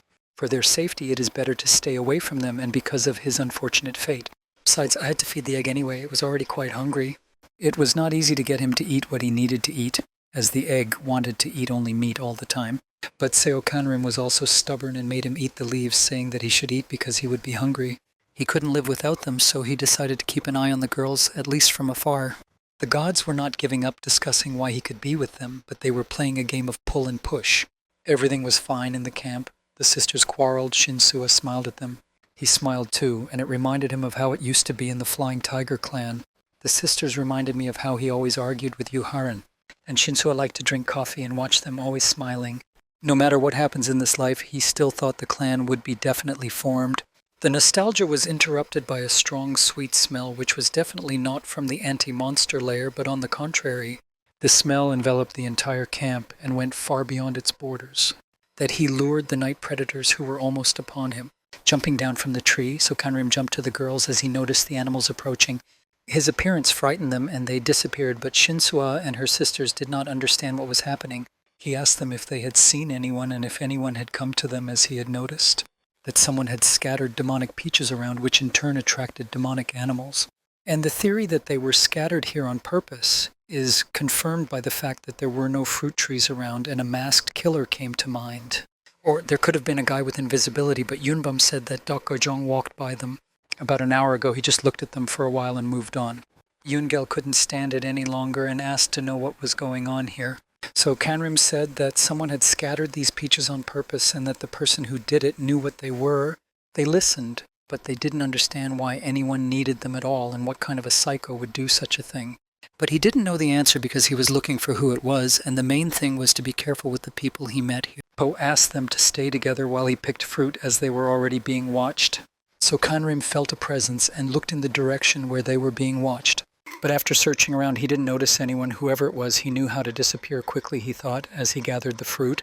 The next day, he skillfully destroyed one monster after another without going through the motions. Dok Go-jong felt sad because everything seemed so simple to him. He considered the plot bad. He had no allies or enemies, and even the gods did not speak to him. All he had to do was simply hunt down low-ranking demons and find out what his role was. And of course, he couldn't stop thinking about So Kanrim and how he became so strong that he even defeated Yeti. That for a second he was a boss level and also saved a girl. I didn't understand how he could lose to Jong-gunam in the Room of Hellfire, except that he could. This could have all been his plan, and even the rapprochement with Jong-gun could have been planned by him. Or maybe he had come back from the future and now knew all the rewards and tactics, he thought. Now everything became clear to him, and he immediately ran to find Sokhan to tell him what he knew about everything. Meanwhile, at the other end of the forest, Sokhan has already explored 35% of the map. The gods did not understand what he was looking for, why he did not hunt, and how he had only 200 pearls out of 1,000, but in exchange for a treaty with them, they promised to help him in his search. But he ignored them, searching the forest for an object unknown to the gods, and tried to ignore their chatter. A message appeared in the ability window that his perception ability had reached the 25th level after a long search. His senses became much sharper, and he smelled the odor of human blood somewhere not far away. Activated the ability to steal fate to check the area. It led him to a body that looked like it had just fallen during a battle. As his sensations improved and became sharper, he realized that these marks were left especially for him. But the ambush didn't work out. He activated his fire ability and drew his sword, and he attacked the masked killer first, not allowing him to stab him in the back. The enemy was surprised that he did not run to the aid of the lying body, but attacked it. So Kanrim managed to damage his mask, and he had to take it off and hide under it. The same Nam Yongjun who treated Yoon-gyeol and who also appeared in the Window of Fate with a holy title called The Horror of the Living and the Dead. And then there was the power of the first demonic level of desire for destruction in battles. It also became clear from his skills that he had become twice as strong, which meant that there were many victims. He did not understand why he was so happy with his work that he asked him if he had enough demons for a little. Yongjun told us that they were also fun to destroy, but there was a catch. The God Lord Naishal gave the power that was activated only after the destruction of man. His words were terrible, and it was quite impressive to Sokhan how he told it. The enemy held his breath, which included the ability to be invisible, and added that he would have done the same in his place. So Kanrim could not agree to this because not everyone was a psychopath like him, and he used his dexterity and perception to resist the force of invisibility to the fullest. The ability of invisibility is a good enough power, but with the help of his powers he could feel the aura of bloodlust well. So he could see where he was, and all his attacks were pointless as each blow was deflected. Nam Yongjun laughed even harder because he was having so much fun fighting such an opponent. He was already dreaming about how he would defeat him and become even stronger and be able to kill even more people. For Seo Kanrim, it was a chance to use an ability he hadn't used before. He got it by defeating Yeti. It was called Combat Instinct, and it will increase the characteristics if the enemy is stronger, but the thirst for battle will overwhelm him. The enemy was still stronger, and the thirst for battle bubbled up inside the characteristics increased. Even my gaze changed, and an incredible force enveloped my entire body, making my blood boil. I felt a thirst for blood, which made it even more enjoyable to fight this psycho. The blows were so fast and powerful that blow after blow hit Nam Yongjun's body. He couldn't even think of what to do. He hadn't expected such resistance. I couldn't figure out where he had gotten such wild strength from at that moment, so Kanrim mockingly asked him if he was going to fight back today. And suddenly, coming out of the bushes, Dak Go-jun found him, but as usual, he was not in time because he was stronger than the masked killer, so his fighting instinct switched to him. Then with even greater enthusiasm, so Kanrim wanted to engage in battle with the new enemy. Dak Go-jun noticed that he was out of his mind and had lost his mind because of the force. So he had only one idea, to hit him hard on the head so that he would come to his senses. It worked, but Nam Yongjun still escaped because he thought it was necessary for the plot. When he woke up, Sokhanrim immediately took medicine to restore his health, as he was quite exhausted. He was also very angry with Dak Go-jun and asked him to find someone else to be his friend. But he still continued to divide everyone into characters and believed that they were the two protagonists. The others had no history at all, so he needed him. To prove it, he wanted to unite and become the two best characters. Meanwhile, Nam Yongjun was running through the forest in a panic, thinking about how to get rid of the two of them, but the difference in skills was too great. But his luck was good, and he came across his team who were looking for him. All he could think of was to become stronger with his methods. He ran to his group and shouted that he had seen a body in the forest and had seen who the killer was. And only when he approached them did he draw his sword, thank the team, and start a massacre. He spared no one and killed everyone for his own whim and to increase his power. His ability was activated, and he took 10% of the characteristics of his former partners. In addition, the Horror of the Living and the Dead liked what Nam Yongjun did, and Lord Nigel gave me a razor necklace that increased my strength by 10%. As soon as it started to rain, he was told in a message that his abilities would be reduced due to his fire attribute. But the Lord calmed him down because he knew that his opponent also had a fire attribute and would be weakened as well. At this time, Sokhanrim was cutting down trees all over the neighborhood with his sword in search of the object. Suddenly he felt an evil aura appear in his field of vision again. So when Nam Yongjun tried to attack from the back again, he was already expecting it. He was ready for it, but he was still surprised that he became stronger than before. This blow also caused a rather serious crack in the sword. There was no time to delay. The enemy was still quite strong and furious. So you need to hold out and fight back until the weather gets even worse. The main thing was to dodge his blows as much as possible. In an instant, an incomprehensible smile appeared on Seo Kanrim's face. Nam Yongjun did not understand why he was smiling in the face of death. But his trump card was the water attribute, and he used it. The reduced performance returned to normal, and as the weather got worse, its strength increased. At that time, Nam Yongjun's strength was decreasing due to the fire attribute, and it had already dropped by 20%. He did not understand why the Lord lied and said that his opponent also had the attribute of fire. So Kanrim continued to put pressure on the psycho, both physically and morally, with words. Lord Nichel asked us not to fall for such provocations by the enemy, and he said that even with the underestimated characteristics, he was stronger. These words gave him confidence in a counterattack that broke Sokanrim's sword. But with a powerful kick, he threw him against a tree on their backs. He couldn't even move in pain because of the burning and breaking of his arm, which was struck by lightning. Nam Yongjun grabbed him by the throat and put his sword to his face, feeling a sweet victory. I also wanted to add to him in the end so that he wouldn't worry that he wouldn't be alone, since he was going to destroy his girls as well. He paid for his words immediately and felt something sharp go through him. When I fell to the ground, I could not believe that an ordinary branch had defeated him. But he was wrong. It wasn't quite an ordinary branch. It was a sword. No matter how many times he called his lord for help, it was in vain. He left him. And so Kanrim raised his sword over him and said that it was too late to call anyone. To the glitter of lightning and the roar of thunder, he completed the massacre with a simple swing of his sword. Finally, he said that he also possesses the power used after life and activated the destiny hijacking.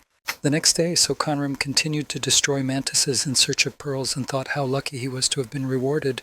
First of all, his new sword was called the Lightning-Pierced Seven-Spindle Sword, which had the 3rd level of dragon. He was looking for this particular object throughout the forest, which was quite a difficult task. That's why he had to cut down all the trees around him. And secondly, he took away Nam Yongjun's invisibility and his items, after which the level of fate rose again. But fits of memories of the past still disturbed him, not allowing him to live in peace.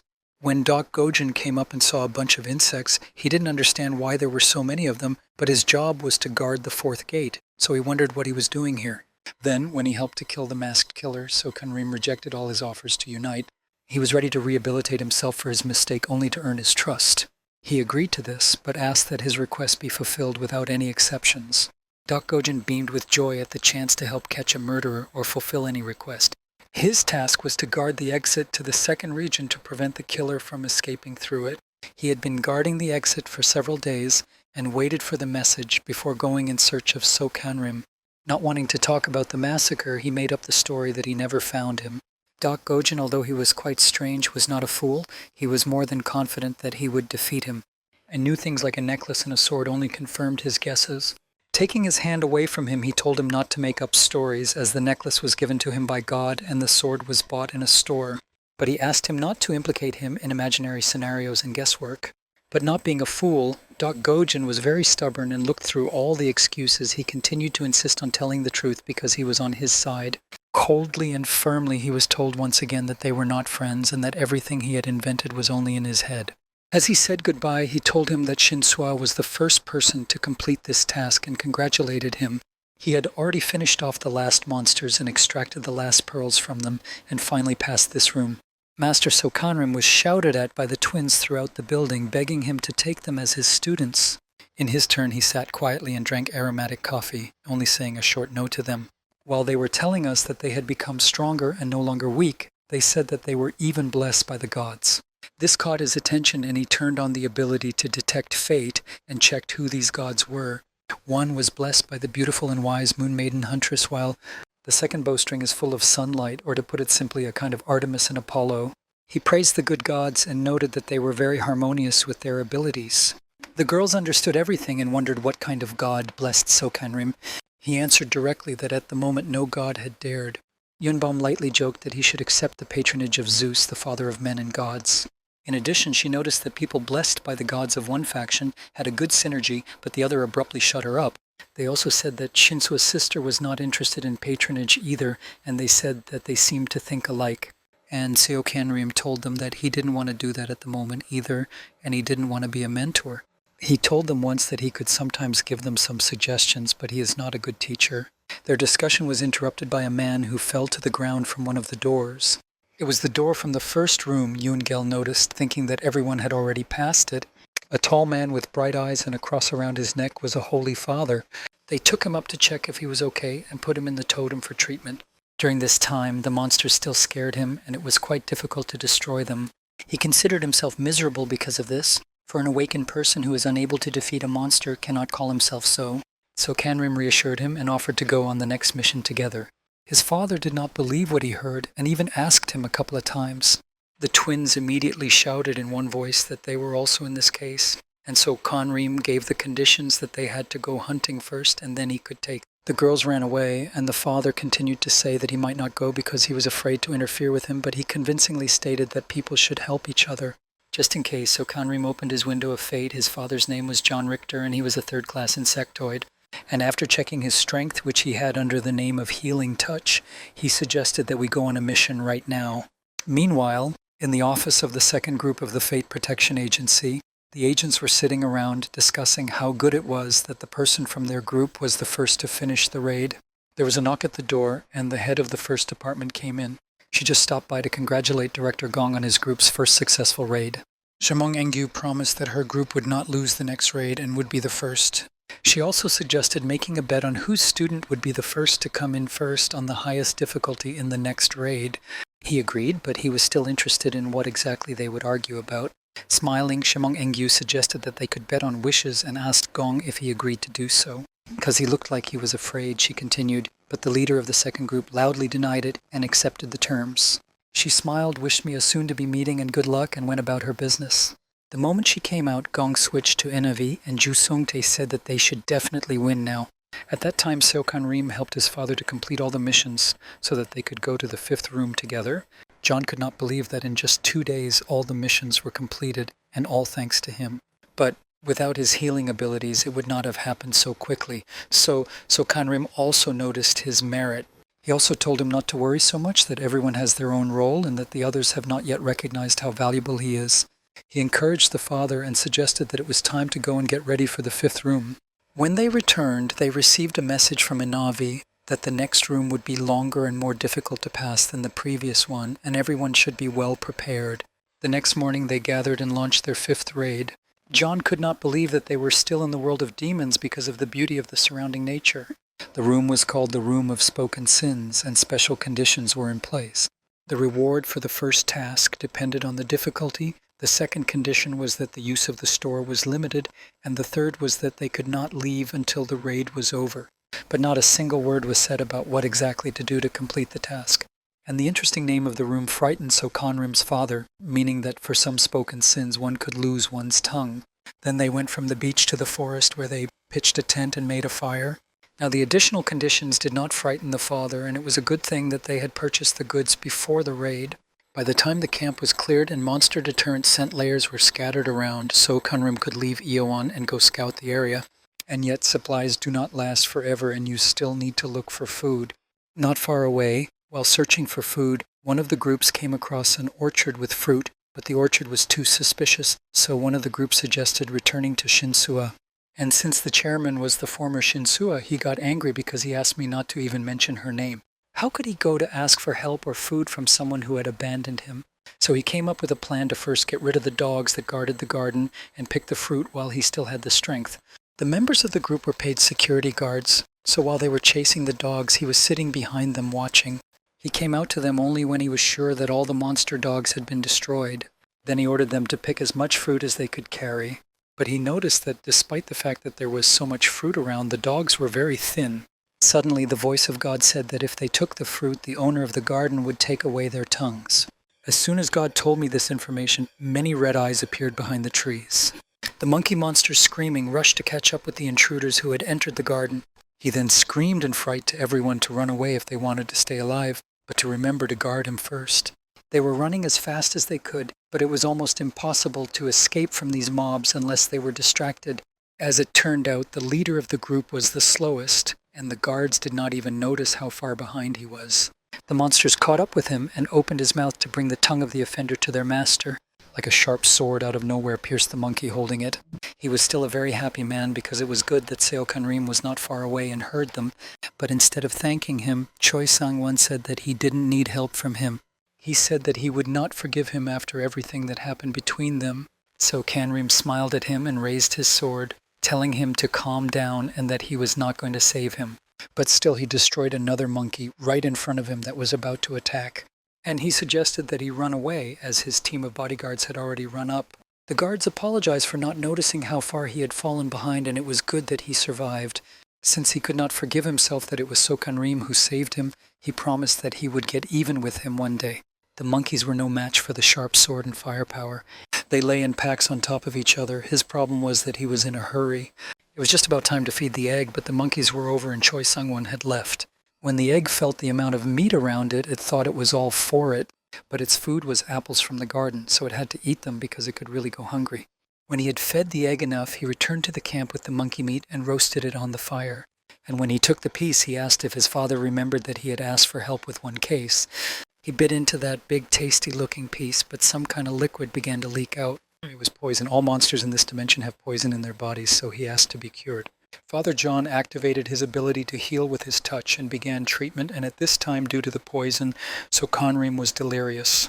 After healing, he continued to eat that meat, though his father did not understand why he was doing it, and when he stopped, he said that this was how he was adapting to the poison. When I finished the fried meat, he started eating raw meat. Finally, the adaptation was complete, and that was enough for today. At these words, the father breathed a sigh of relief and fell to the ground, fainting from fatigue. After putting John in the tent, he was pleased with the result, although it took longer than he thought, but strength against poison is a good skill. A little later, I went to my father and woke him up without letting him rest completely. Since their camp was surrounded and one of them even tried to break into their tent, so Kanrim pierced him with his sword. He asked John to wake up and come to his senses as soon as possible since he was so sick. They were ambushed by an unknown group of people, and there were many of them. He told us to stay in the tent and, if anything, to shout as loud as possible, and he would come to our aid. He didn't know any of the people present, so they could have been people from the first ward. They demanded that all the food be given to them, and then everyone would be safe. They were satisfied with this scenario, thinking that they were facing a weakling and underestimating the enemy. He skillfully dodged the first blow and returned the favor. Having deflected the second blow, he struck the enemy in the ear to stun and confuse him. Then he grabbed him by the back of the head and knocked him to sleep with a powerful knee. But he was confused by the thought that the enemy was strong enough to get food on its own. When I knocked out the next one, I was sure that they were clearly looking for trouble. When they realized that Seo Kanrim was too strong for them, even for the whole gang, the older man shouted to everyone to retreat and report to their captain and threw something round aside. Meanwhile, in the tent, the father prayed to the Lord that everyone would be alive and well. He was distracted from his prayer by a powerful explosion, and smoke began to enter the tent. From behind the tent, I tried to shout to Seo Kanrim, but he only tried to get to his feet. He mentioned that he was ordered to sit quietly and how he would help when he came out, but his conscience won out, and he could not sit idly by and just went out. He was stopped by a hand that appeared out of the smoke and grabbed the tent. So Kanrim went inside, outraged that those people had a smoke bomb. He told his father that these people had come for their food, and he chased them away. He told him that in other dimensions, different departments had conflicts with each other and even had murderers, so they should be more careful with strangers. John lowered his head again, sadly, and muttered that he was only getting in the way, but Inavi was right. People without the will to fight didn't need the ability. Then he looked at him and rudely asked him to shut up and listen carefully to what he was telling him. He repeated himself and said that neither he nor people appreciate him yet, but there is a but. As long as the training is ongoing and it is possible to be treated with the totem and healing items, it will be so. And as soon as everything gets real after training, the totem will disappear and the medicines will become very expensive to buy. Those who did not take it will regret it. Therefore, the terms of cooperation were as follows. So Kanrim takes on all the battles and defends him, and Father John treats him. Although he didn't like all these predictions and prophecies, he assured me that his father would save many lives in the future. So I asked them not to give up, to raise their morale and do a common cause. His father's eyes were shining, and this greatly encouraged his morale. So Kanrim asked him to go to bed to rest, as he would continue to eat poisonous meat in the morning. 3 days later, in wonderful sunny weather, the Shinsua group camped at the camp. The twins returned from hunting and went straight to the tent of their group leader. She was very happy to see them, but immediately asked if they had found something to eat. but they came back empty. In their opinion, they needed to go further into the forest, but they needed to choose someone stronger to join them because one of the sisters thought that the people around them were weak. The second, on the contrary, defended people and believed that everyone was trying and doing their best. But if their master was here, it would be easier and more interesting to impress them because he knows a lot.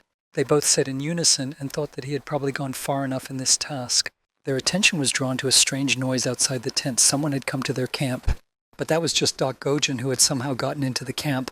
Gil and his sister had prepared many traps around the camp. Shinsua asked why he came here at all, and was told that he was looking for Seokanrim. He thought that he was with them because the gods were talking about it. He came up with an idea that made his sisters immediately angry, and his idea was to get rid of the secondary characters. But he immediately noticed that the three of them had important roles, and there were many other people around them.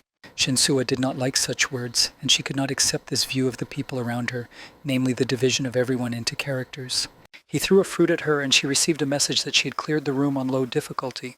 But Doc Gojin didn't pretend to, just said that she had plenty of them anyway. He was immediately pleased that she had figured out what needed to be collected and offered to work together. Yunjil was very angry and took out her bow, put an arrow on it, pulled it, and shot it at him. This state of affairs forced him to use force to make them work together as a team. Shinsua turned on the shamrock method and threatened to use force as well. The situation was heated to the max and a fight was about to break out. Doc Gojin was only too happy to fight her instead of his sisters, and she seemed to be the stronger of the two. They were interrupted by one of the team members who came in to report that she had noticed someone preparing a monster not far away.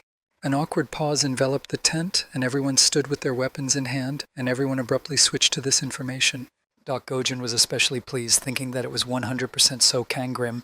A large pot of soup was burning on the fire, and the smell of delicious soup made me salivate. Since it was the 10th day, most likely all the teams ran out of food. All they could eat was either poisonous meat or fruit from the garden. At the smell of him, Doc Gojin and Shinsua came running to him and were very happy to see him. So Kanrim greeted him and continued to cook, sprinkling seasonings on his soup for better flavor. "You can't eat this food if all the elements for the soup were found in this room," Shinsua said. But he said he knew, so he added the antidote and held the bowl out to her.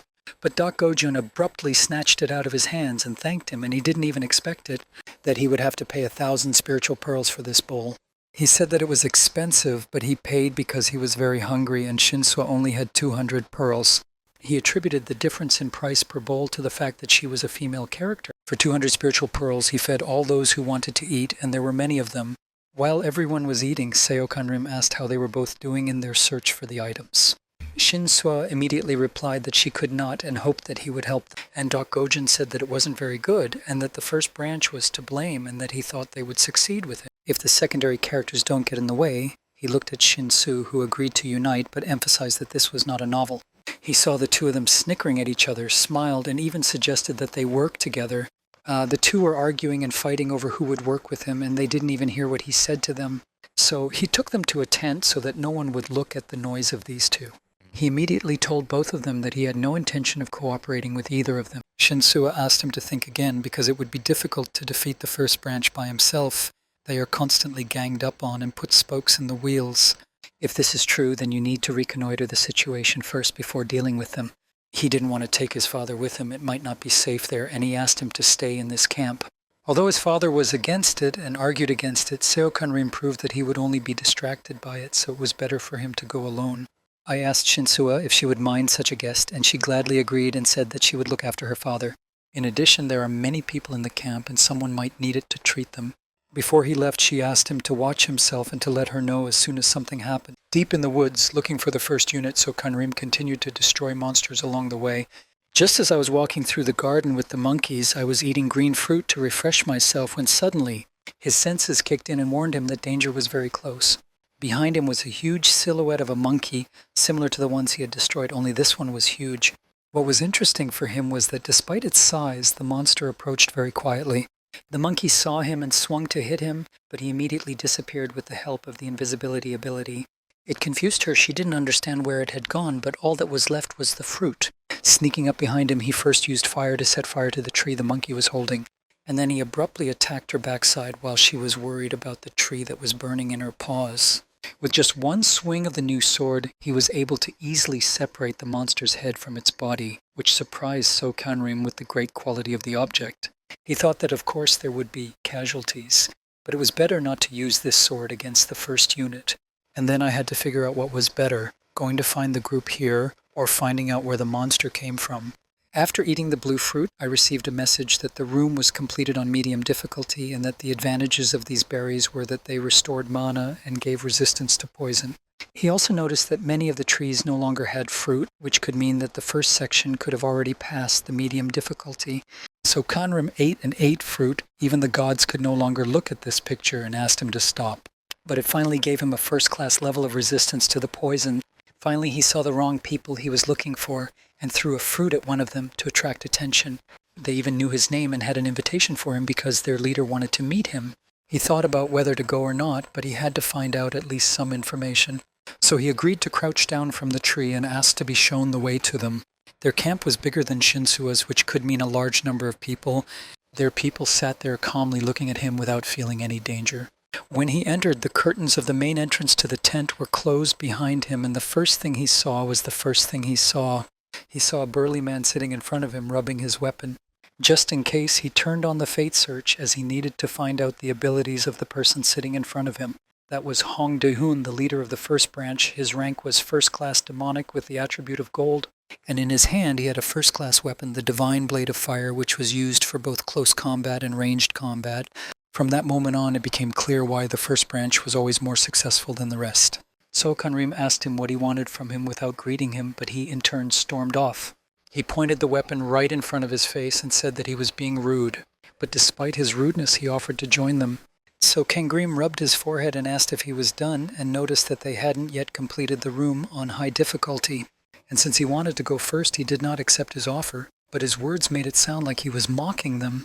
I was about to leave, but I couldn't get out because the guards at the entrance blocked the exit with swords. And around the tent were people armed to the teeth, waiting for orders. Putting the blade on his shoulder, Hong De-hoon smiled and said that he didn't have much of a choice. Either he accepts his offer or he will be destroyed here once and for all.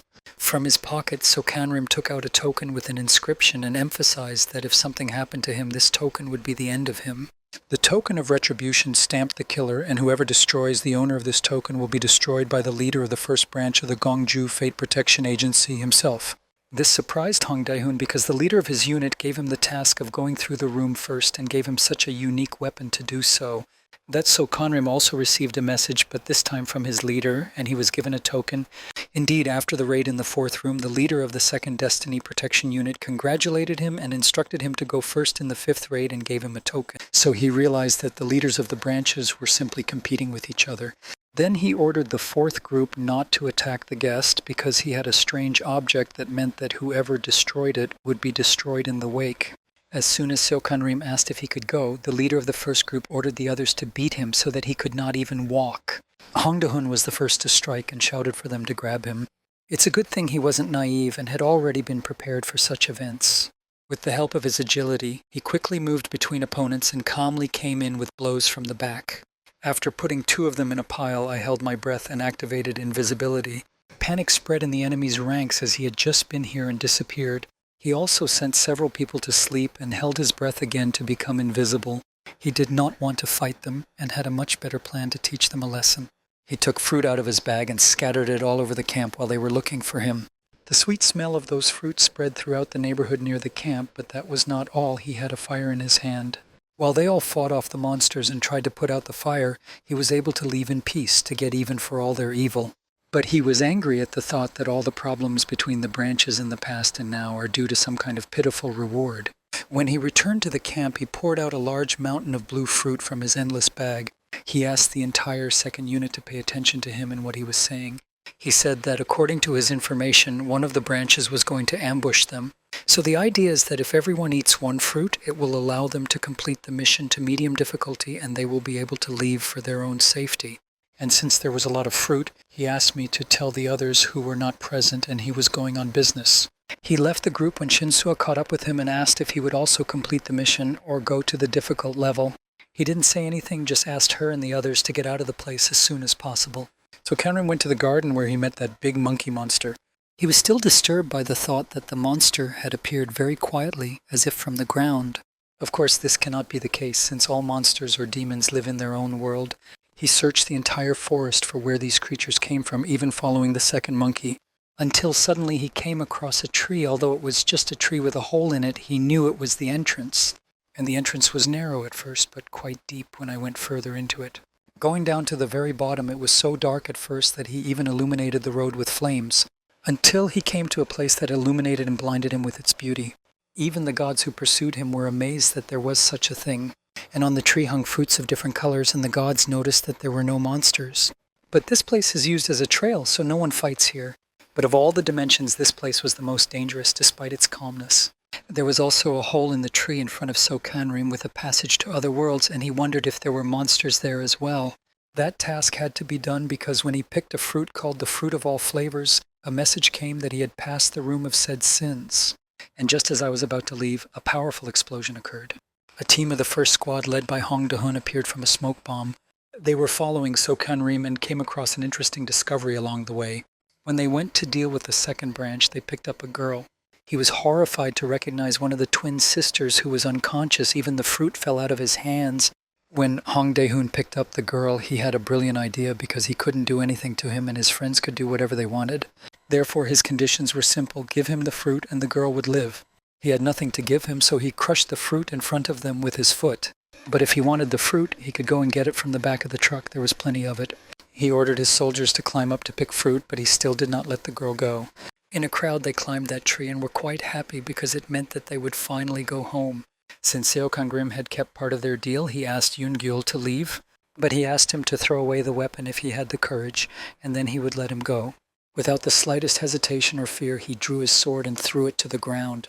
Afterwards, I ran to Yoon-gyul's house to check on her and see if she was okay. He took a tied handkerchief with some seasonings out of the bag, opened it, and poured it into her mouth. Hong Dae-hoon looked at him and asked him what he had given her and why he had heard the anti-poison. He smiled and said that he had not poisoned her, that he had not even seen what was behind him. His men fell from a tree and could hardly move, and some of them even lost their eyesight.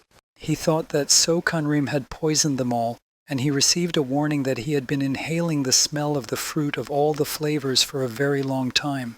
After the next warning, he said that the smell was stupefying him, and then Sokanrim asked him if he felt the poison working. Poisonous energy was everywhere, which is why this place was so dangerous. But Hong Dae-hoon realized that Seokangrim had nothing and that he might have known and drunk something. He became furious and started waving his weapon and shouting for him to give him poison. But he could not understand how Hong Dae-hoon was still moving and not already affected by the fruit from the tree. I even missed one swing of his weapon, which could have wounded him slightly. But because of his wounds, the poison got directly into his bloodstream, and his ability to resist the poison was not able to cope, so he had no time to delay. He also scattered fruit and set it on fire to increase the strength of the smell. Thus strengthened by the poison, Hong Dae-hoon finally fell to the ground. He was so strong that he could even think and say that one of them would be defeated anyway. All he heard in the last seconds of his life was that there was no need to threaten him and the people of the second ward. As soon as the body stopped breathing, Sokanrim activated the ability to steal fate. He was able to get some of the mana power from it, and his fortune rose to the 3rd human rank. Clutching the wound in his mind, he thought that if he wanted to live, he should not have followed him. Since the poison was still in the body, we had to find one thing in the bag. He took the egg out of the bag, and even the gods did not understand that he wanted to do this. The growth rate of the egg was 100%, and it began to shine bright green. A rather interesting creature hatched from it, somewhat similar to a small deer. Even the gods could not believe what they were seeing. They could not understand how he managed to raise this creature. This cute animal approached Sokanrim and used its innate ability to purify him and rid him of the poison. She climbed high up and cleared everything around her from the poisonous tree and its fruits in one go. Still, we had to hurry to pick the fruit because it tended to spoil quickly. When I noticed that Yoon-gyul had already woken up, I called her over to me because I was glad that she was okay. They finally got out of that place, and just then Yunbum and Shinsua ran up to them, looking for them. They were happy to find them because they were very worried about them and they looked very torn. He noticed more blood on their clothes and asked what happened, to which Sua replied that everything was fine because they had enemy blood on them, as they had been ambushed by people from the first region, but they escaped and Father John healed them all. Her sister immediately started arguing with Yoon-gyul about why she ran away from the team, otherwise they wouldn't have caught her. Sokanrim also asked her in a serious tone why she didn't leave the room with the team on medium difficulty, but she said she couldn't leave him and neither could the team members. She also added that he was not a stranger to her and she could not just leave him. But all of these people considered Sokhanrim a friend and cared about him as much as she did. So once again, I suggested that he fight together instead of alone. These words touched him, and he remembered how many times he had tried to be alone. Shinsu has always supported him and worried about him, and their fates crossed before all that. The sisters also considered him a savior and called him a master. Therefore, he is unlikely to be able to avoid them, and he promised to think about it.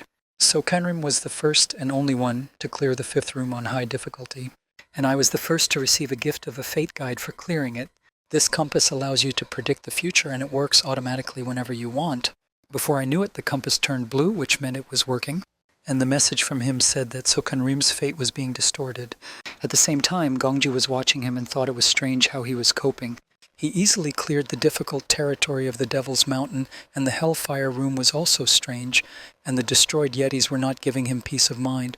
He still couldn't believe that a person of the third insectoid level was capable of such a thing. Tai thought that the disappearance of the seven-spindle sword was probably his doing. Without this sword, Hong De-hoon could not win, but he was worried about something else. The commander of the first squad was not in a good mood after the defeat and said that it was wrong to tell some things to the students. She was referring to the proper cultivation of the egg. As it is very difficult to grow it, the chance is almost zero. He thought that he should still test him for the ability to read his fate. While resting, Sokhanrim heard a voice calling him out of nowhere. The head of the second department for the protection of destiny appeared in front of him and opened the door. A door that also appeared out of nowhere to give another one to the garden as promised. Since he did a pretty good job, he allowed me to choose anything from his arsenal, but he came up with a plan to bring him out into the open and test his ability to read his fate. All item properties have been replaced by high-level weapons with poor descriptions and low-level weapons with good ones. But if it turns out that he can read the fortunes, he will choose the right thing. And it looks like his plan worked, as he chose a pretty good weapon. But Sokhanrim noticed that it was a very generous gift on his part. He noticed another weapon that looked quite liquid, but its description said that it was only the first inexoid equation. And then he realized what was going on and why he was being so generous and turned off the search for fate. It is more likely that they are checking it because otherwise such items are not just given away. And to change the fate protection is used to change the descriptions, which would give away that he can read the fate. With the turn of events, this situation was becoming more complicated. Not everyone can read fate, and those who could were taken by the agency. He was faced with the task of either getting a good item or hiding his skills. Gongju got a little tired of waiting and asked if he had already chosen something, but Sokhanrim pointed his index finger in his direction, pointing at him. It surprised him, and he thought he had chosen it as a gift, and screamed. He started jokingly saying that it was a smart choice to choose the most valuable thing in the room, his. But unable to stand his strange actions, I corrected him and said that I was showing him that he was picking up the room key. He wanted to borrow the weapons from this room, not take them, and he emphasized that he would benefit from it, since the weapons will remain his and the second unit will have very good results. This made him think about this rather interesting deal, and he needs to think about it. A little later in the room, Sokhanrim fed Keelan because it was dinner time and he still needed to eat a lot to grow quickly. Since Gongju agreed to make a copy of the key in 3 days, it was time to make Keelan stronger, even though his food is quite expensive. Before he could even finish speaking, the message interrupted him, as Keelan's level grew to the second demon rank and the ability to control water appeared. This allowed me to move faster and more skillfully in the water, and also gave me the strength to control the water. Since Sokhanrim wanted to test his skills as soon as possible, he showed that Keelan could use the power on that wall. But he obviously did not expect him to create a huge water balloon in the middle of the room. Before he could even scream, the ball was already flying into the wall he was pointing at. With a lot of noise, a huge hole formed in the wall, soaking even the neighbor. The whole floor heard his screams, as who could have known that Choi Sang-won would be his neighbor. The next day, people were having a quiet lunch in the dining room and discussing the past mission. The group of boys ate rice as if they had never seen it before and laughed and said they would never even touch fruit again. It was good that Sokhanrim was there to feed them soup, said one, as his thought was interrupted by another who said that he used to think he was evil, but now he was kind. And the third one even wanted to join him, but he thought he was too cold, so he helped him walk through the room anyway. Already in the dining room, Sokhanrim met with Jung Sang-won, where he boasted that he was the first to complete the room, albeit on a low difficulty. He praised him and said that he did well to pass, despite the difficulty. Still, Jung Sang-won could not help but praise himself, saying in response that no one was even close to him. He abruptly switched and offered to have a drink together, as only he understands him, and he asked the little funny dolls who played the role of sellers in their house for 2 glasses. But his pearl count was at 0, so he was not given any, but he pressed on to have 2 glasses brought to him immediately as he ordered. since he couldn't get anything done by shouting, so Kanrim offered to pay for it himself. And the dolls were kind enough to sell one glass and give the other one for free as a VIP client. He probably thought this because he had spent 12,000 pearls on food the previous day. Jong Se-won was shocked and trembling with anger and did not understand where the man's money came from. As usual, he took it personally and broke the glass in anger. Because of these actions, everyone in the dining room noticed them, and so Kanrim reprimanded him, which is why he left the dining room in the first place. The twins approached the teacher and asked if everything was okay and what had happened. The girls also asked why their master had dealings with such a bad person, and he replied that his pet had broken the wall between them. They were delighted with the animal. It was very cute to them, and they were interested in what he had named it. He said that it was a kilin, and they did not understand why he called it that, so he explained that it was just a type of animal. They indignantly condemned him and hinted that he clearly did not like being called just a person. But Seo Kanrim had no idea what to call him. He had never had a pet. The girls suggested naming him Rini, and he liked it to boot. Rini's level has risen to first class, and he has also gained the power of a magnetic horn. Now, it was not just a kilin, it had a name, and it became his friend. The girls made Seo Kanrim laugh because they made Rini stronger, and he thanked them. Before they left the room, they offered to go on the next raid together, to which he did not give a definite answer, and he did not even know that preparations for the next raid were already underway. But the sixth room had not yet opened and was sealed so that no one could get there without knowing. A week later, the mission began, and this time the name of the room was the Room of Poisonous Snakes. The task was to protect it for a certain period of time. A man appeared in front of them and introduced himself as Seo Chong-min, and he was also responsible for the raid. Everyone had a mission window like in the previous rooms and had one question from Seo Kanrim: why he was released and not in Avichasa and what could have happened to her. He asked for attention, and even though the mission leadership had everything, he wanted to tell us more himself. Some did not even know that such a manual existed and did not carry it with them at all. This time the task was to protect the snake from all threats so that it would remain unharmed. Everyone had to have their own snake, and what they had to do was to tie this scarf on them. The guide contained interesting points that you can fail the mission with snakes, you can't leave the room, and you can't call an immature dragon a snake. Another task was that each participant of the raid had to find the snake himself. Everyone could find the one they wanted, and it didn't matter how big or small it was. But some snakes could be aggressive, and one of them attacked Father John. Jong Sang-won had already found an interesting snake and tied a handkerchief to it, which started the countdown. He named her Gucci and entrusted her to his guards because he didn't care whether they guarded him or the snake as long as they completed the task. He also couldn't help but mention Seo Kanrim and laughed, saying that this time he would definitely be the first. Meanwhile, he and Rini walked calmly across the bridge, but one thought kept coming to mind. A guide of fate, why he warned him about the intertwining of fate and what it could mean for him. Maybe it has something to do with the fact that the raids are faster and the room was sealed and a second chasa appeared instead of an avi. But he also noticed that now there were more and more differences than before.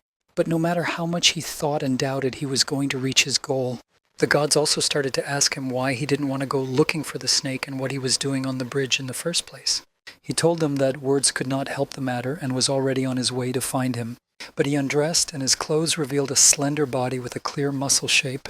The next step he took was to dive into the water with Rini. The gods clearly did not expect this. They found themselves in a very beautiful and colorful underwater world. With Seo Kanrim's water attribute, his ability to hold his breath was increased by 20%. In turn, Rini also possessed the water element, and during the activation passed on a piece of power to him as best he could, to enhance the ability of its owner to breathe freely underwater. This allowed him to go down deeper to find the snake he needed, but there were many small ones swimming around. They came across an underwater cave and immediately went to explore it to see if it was there. All the while, the gods were arguing with each other and wondering what kind of snake he was looking for, although his goal was actually somewhat different. But it didn't take long for what they were looking for to find them. Even the gods didn't expect to see an immature dragon. He was very lucky to have an alibard with him, which allowed him to fix the mouth and prevent it from attacking further.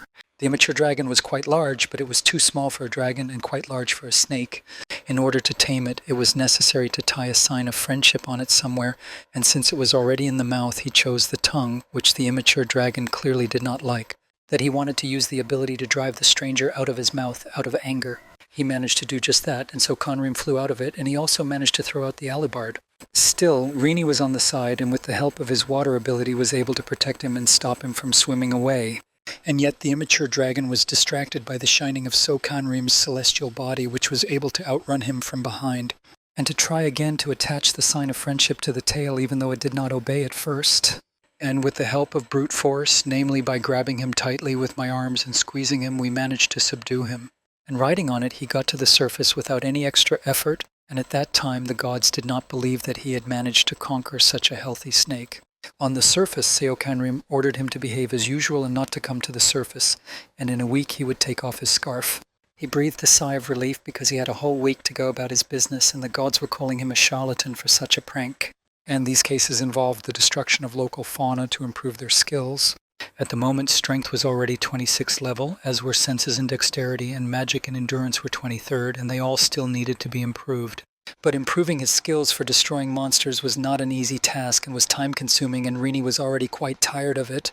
All the while he was casting spells on Sokanrim that increased his skills, even though the Virgin Lands had not bled. While he was collecting pearls from the monsters, a scream from people not far away caught his attention.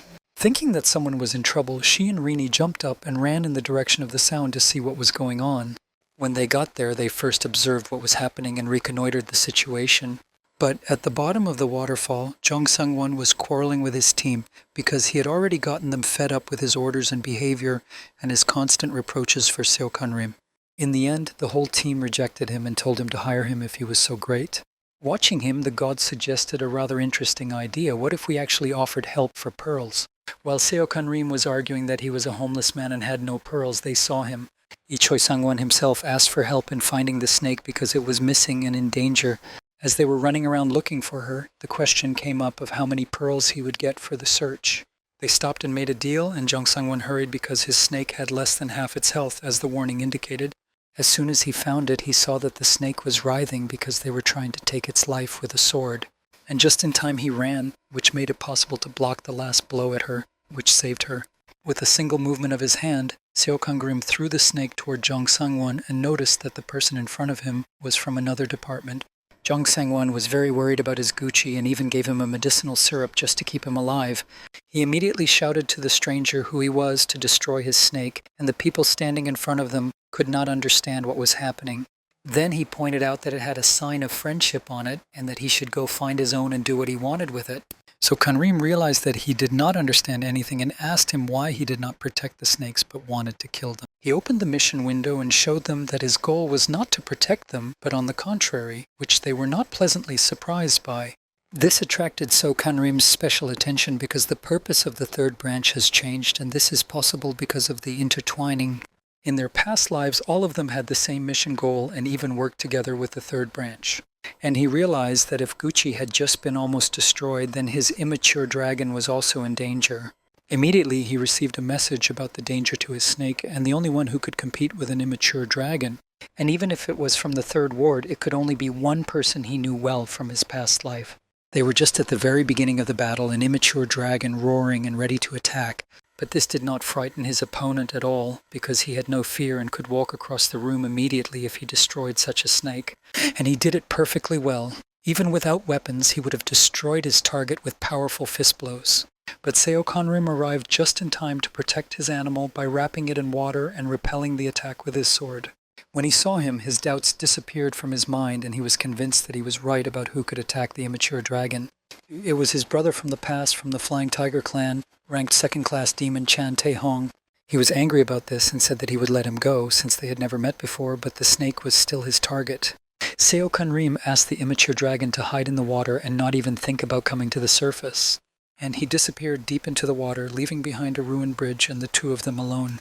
Jang Tae-yun asked him to get out of the way. He would find him anyway and finish him off, but Seokangrim hardly heard him as he thought that he hadn't seen him young before. Still, he was quite different in character from himself here than he was in the past, but he once told me that he was quite aggressive before joining the clan. The atmosphere between them began to grow more and more tense as Jang Tae-hyun became more and more angry. And after saying that he was not a mature dragon and asking him to find someone to sacrifice the other one altogether, he attacked Seokanrim with his fists, but he didn't know that he was a difficult target for him and not easy to defeat.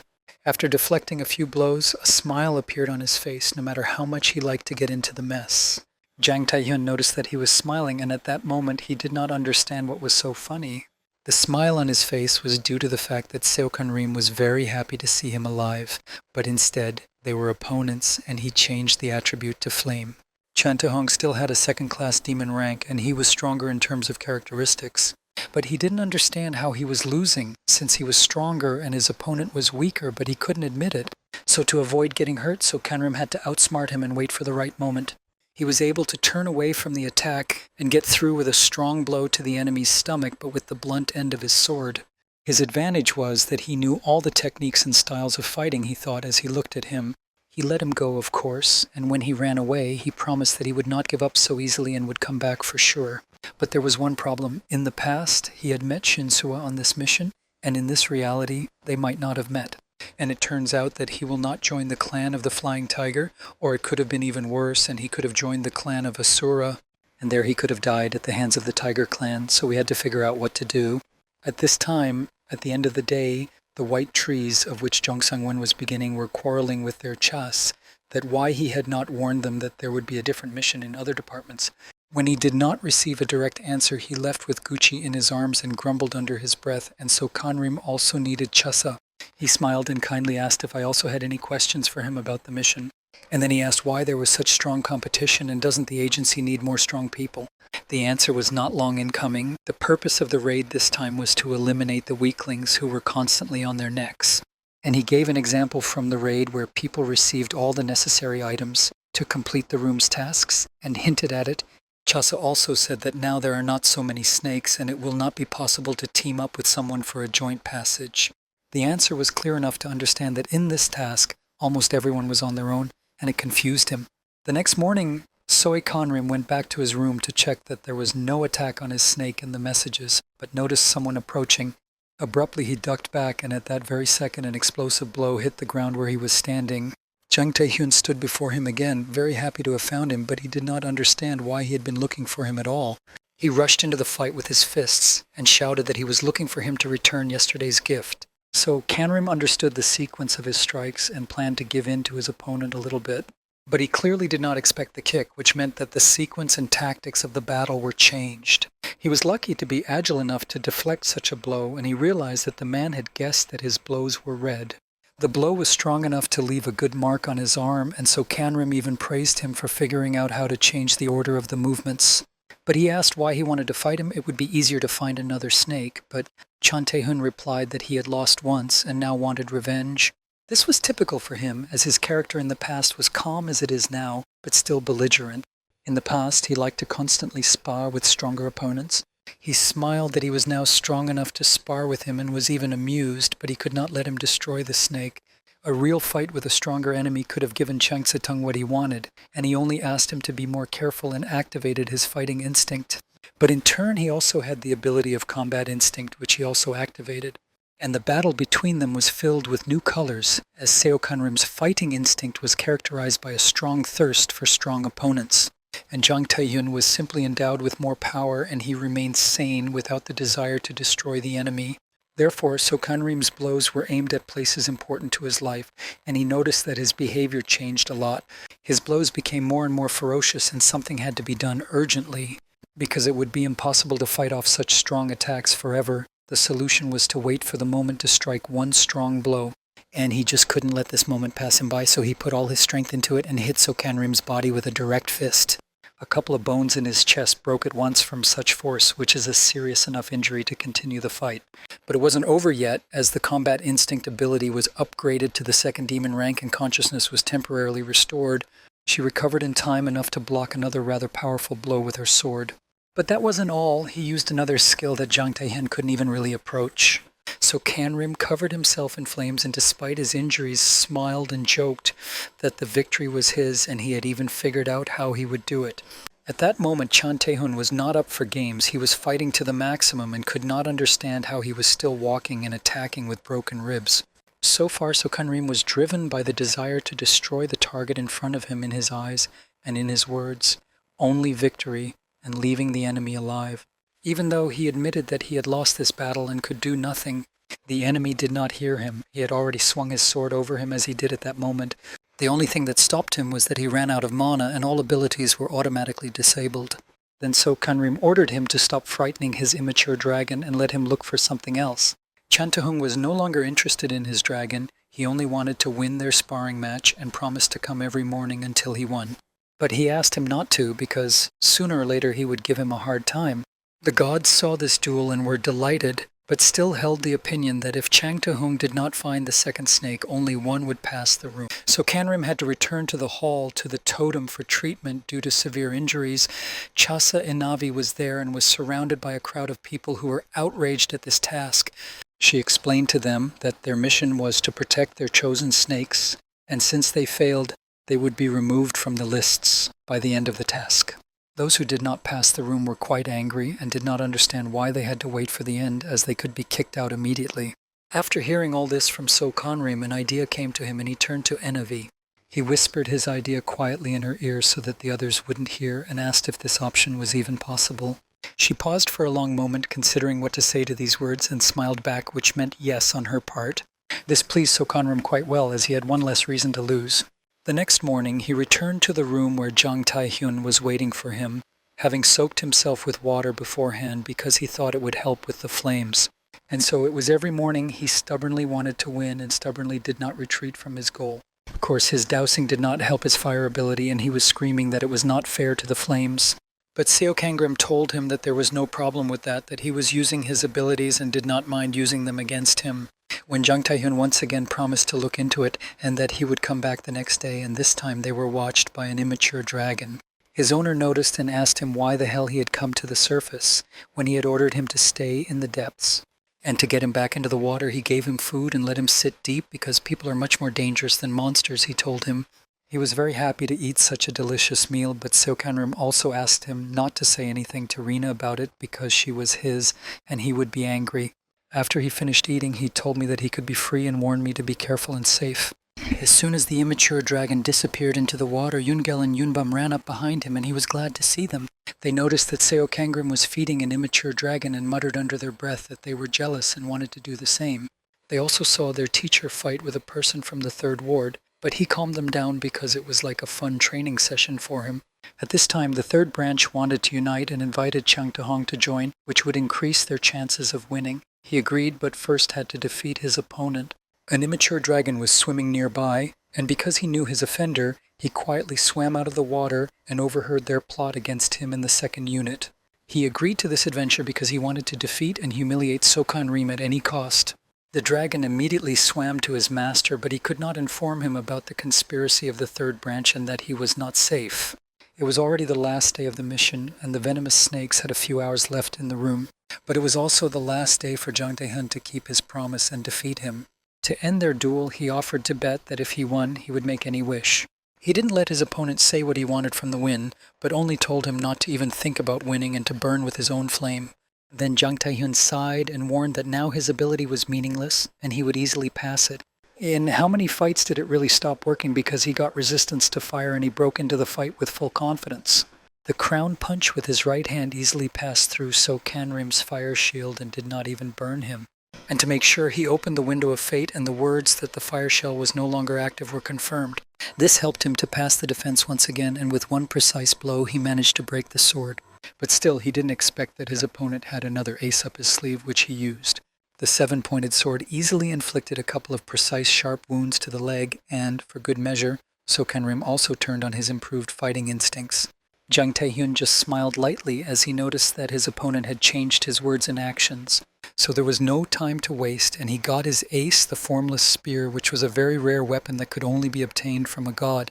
Seo Kanrim's sensors sounded the alarm that there was a very dangerous object in front of him that he should keep away from. He threw it at his opponent, and the force was so strong that a cloud of dust formed on his backside. Although she managed to stop the attack with the 7-spindle sword, she disabled her combat instinct abilities. While he was holding this attack, he was struggling with the ability to turn it on, and it was turned off by Chang Te-hong's sword. But through a growl, he shouted to him that he would not lose this battle at any cost, and this fighting spirit provoked his fighting instinct to grow to another level. This made the mind clearer, but there was an unknown ray that bent and pointed in a direction. And then I realized that this beam showed me where to move and all the enemy's weaknesses. He rushed into the attack with renewed vigor, and he was definitely not going to be defeated today, a thought flashed through my mind. Due to his high speed, it was impossible to dodge his attack, so the sword hit the target. His fighting instinct was turned off, and the gods could not believe that despite the shapeless spear, he still defeated So Kanrim. When he finally regained consciousness and ran to Chiang Te-hung, he clearly did not want this scenario and overdid it a little, but it was good that he was alive. And once again, his sense of danger saved him as he was able to tilt his head back at the last minute to avoid being hit by a bullet. These were the men of the 3rd Division with whom Chiang Se-tung had conspired, and they shouted and rushed into battle until he was weakened after the battle. It was very bad that they suddenly appeared and attacked as he wanted to give the healing potion first. Because someone used the mud ability, he fell into the ground, and the flask with the medicinal substance leaked onto the ground. On top of all that, he ran out of mana during the battle and couldn't even use his fire ability. It was like his immature dragon appeared out of nowhere and he attacked one of them and the rest stopped. Out of hopelessness and fear, they could only scream as their comrade was in his jaws. They began to shout what kind of snake it was, an overgrown, immature dragon, and the dragon became very angry. So Kanrim shouted at them to shut up and not to call him that because it was wrong to call him a snake. In the 4th paragraph of this task, it was written not to call an immature dragon a snake, but they seemed not to hear and continued to shout that they would destroy the snake. And this was the last straw. He finally lost control of himself, grew very large, and growled fiercely. He could not be called that because he would never be able to become a dragon, but would become a monster called Gancheori. It was a huge monster with the head of a dragon and the body of a snake, and in its mouth were huge sharp teeth. Huge paws with claws struck at the attackers, and fear and panic were clearly visible in their eyes. So Kanrim threw himself on top of Chiang Tai-hun, looked at Gancheori, and thought that maybe if he recognized him, there would be a chance to bring him back to his former self. But first he had to quickly save his friend and not get killed by the monster himself. Gancheori was a 3rd-class dragon. He was poisonous, had the attribute of poison and flame, and his body was steel. And it gained more and more power. It became so large that it could be seen from a distance, and everything around it was burning because of its fire. Taking the megaphone, Chasa said that by order of the Agency for the Protection of Destiny, everyone immediately evacuated to the Holy Tree. Jong Sang-won from Gucci and the guys from the team also ran as fast as they could from the flames that almost overtook them. Just in time, Shinsua sang to protect them using the shamrock method and made a tunnel of branches so that everyone could get there as quickly as possible. Seo Kanrim also ran fast enough to save Chiang Tai-hun, and he realized that if there was an evacuation, the agency would most likely want to intervene. But he was wrong, and Chasa said that the mission of the room had changed, and now whoever destroys Gancheori will also be considered a successful completion of the room. Doc Gojin was only too happy to see this happen, as it meant interesting events for him, and he thought it was the beginning of a raid on the boss. As soon as Seo Kanrim reached the tree, he immediately called Father John for his friend. He was already at the evacuation site and immediately went over and activated his healing touch ability and began treatment. Shinsua also ran up and saw the blood on his back, and she was very worried, but he reassured her that the blood was not his, but his friend's. He was intact, and his comrade did not really point a finger at his wounds and said this from the 3rd Ward, which he fought every day. They stood back and looked at the fire and the huge dragon from a distance, and Shinsua wondered what he would do next and whether he would raid it. But the answer surprised her, since the target of the task was his immature dragon, and she saw him when the girls approached him. She said that in this case he should not destroy it, but he should not leave it in this state either. Behind them, they also shouted that they could not destroy it. It was Chiang Se-tung who had just regained consciousness. Chasa overheard their conversation and came up to them and told them that they had no choice but to kill him because it was the only way out. And because of the poison and flames it emitted to destroy everything, the room could collapse, so there was not much time. In fact, it was supposed to be handled by a fortune protection agency, but for some reason the senior management changed its mind. The fallen dragon was a big mistake. He had to be stopped in any case, and I warned So Kanrim not to go alone. He listened to him and asked Shinsua for help, as he was unlikely to be able to do anything on his own. Of course, she answered without objection that she would help, and the girls ran up and told her not to forget about them and that they were in. Chiang Tai-hun was watching them all the time, and he was under the impression that they were friendly with each other, but still, the thought that they were going to kill the dragon was disturbing, and he shouted to them that they could not do that.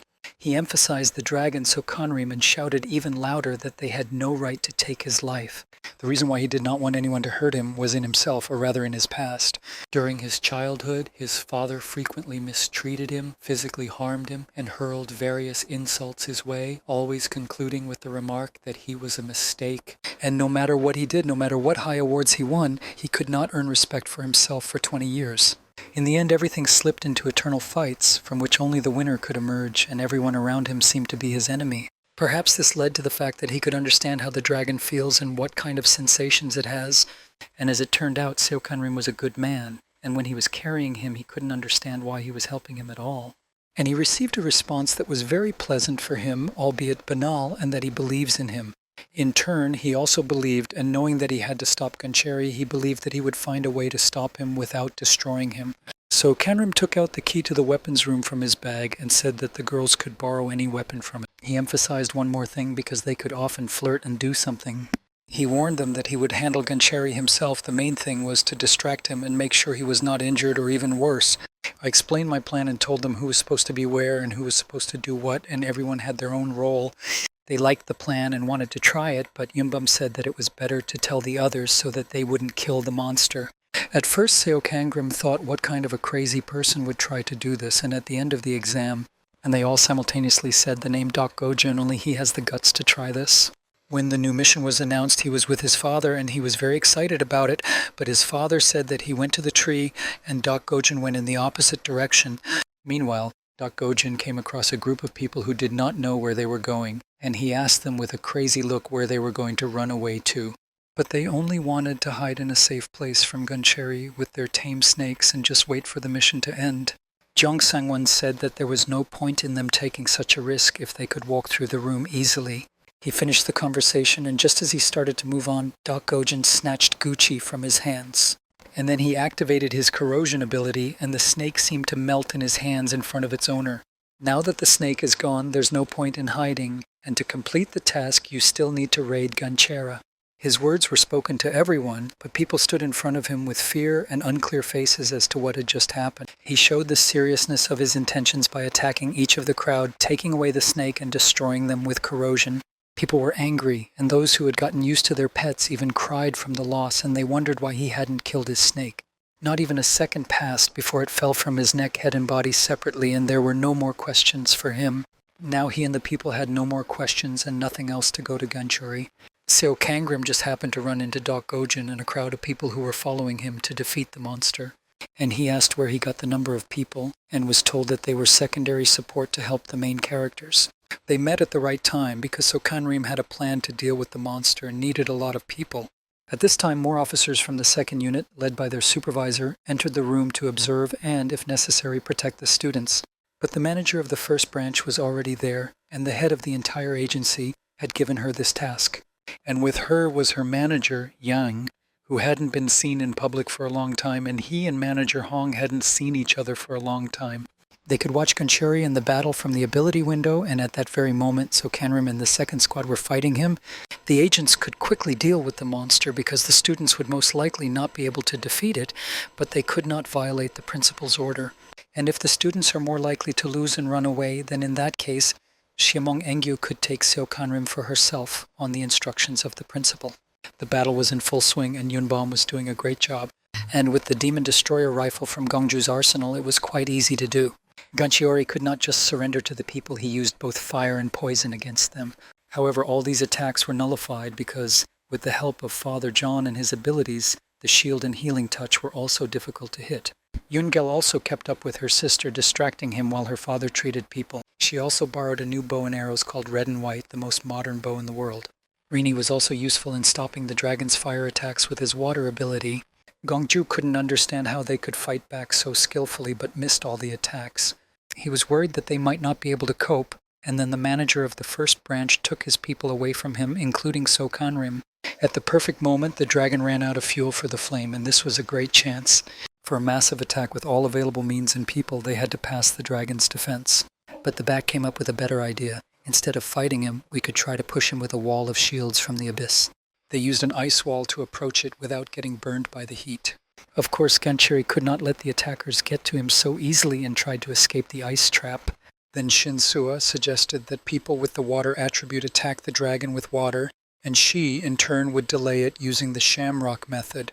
And so they pressed against him with shields and spears because their dragon's fire coating no longer burned. The monster could not even move, only growled at everyone, but they did not pay attention to it as they almost pushed him.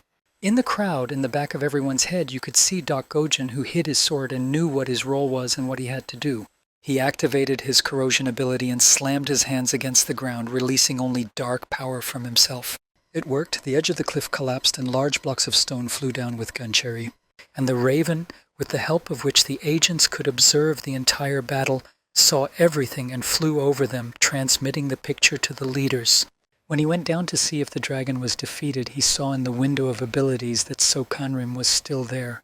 Jan immediately told the other managers about it, and they couldn't understand what he was doing there. And he, in turn, did not notice how he was being watched, just looking for a small dent in the center of his head. And he found it and struck at that place with his seven-spoke sword and easily pierced the steel skin of the dragon. Watching, the manager of the second branch wondered if it would be possible to win in such a way, and the manager of the first branch was upset by such antics.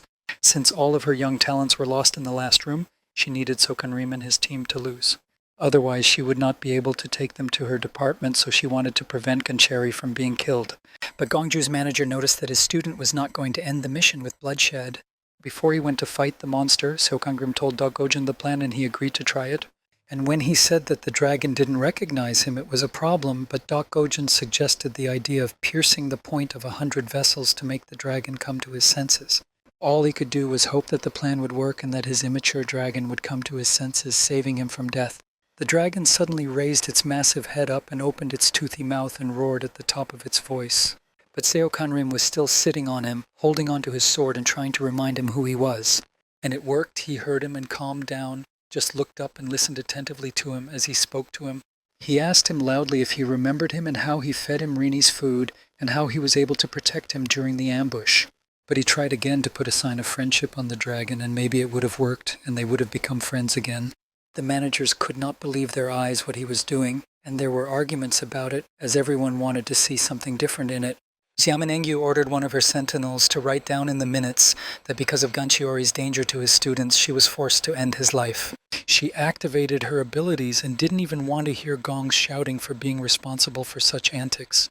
She only told him that he was told to intervene when there was danger, and she sees it for Sokanrim. She launched a huge stream of energy in the form of lightning to where the dragon was, which created a powerful explosion.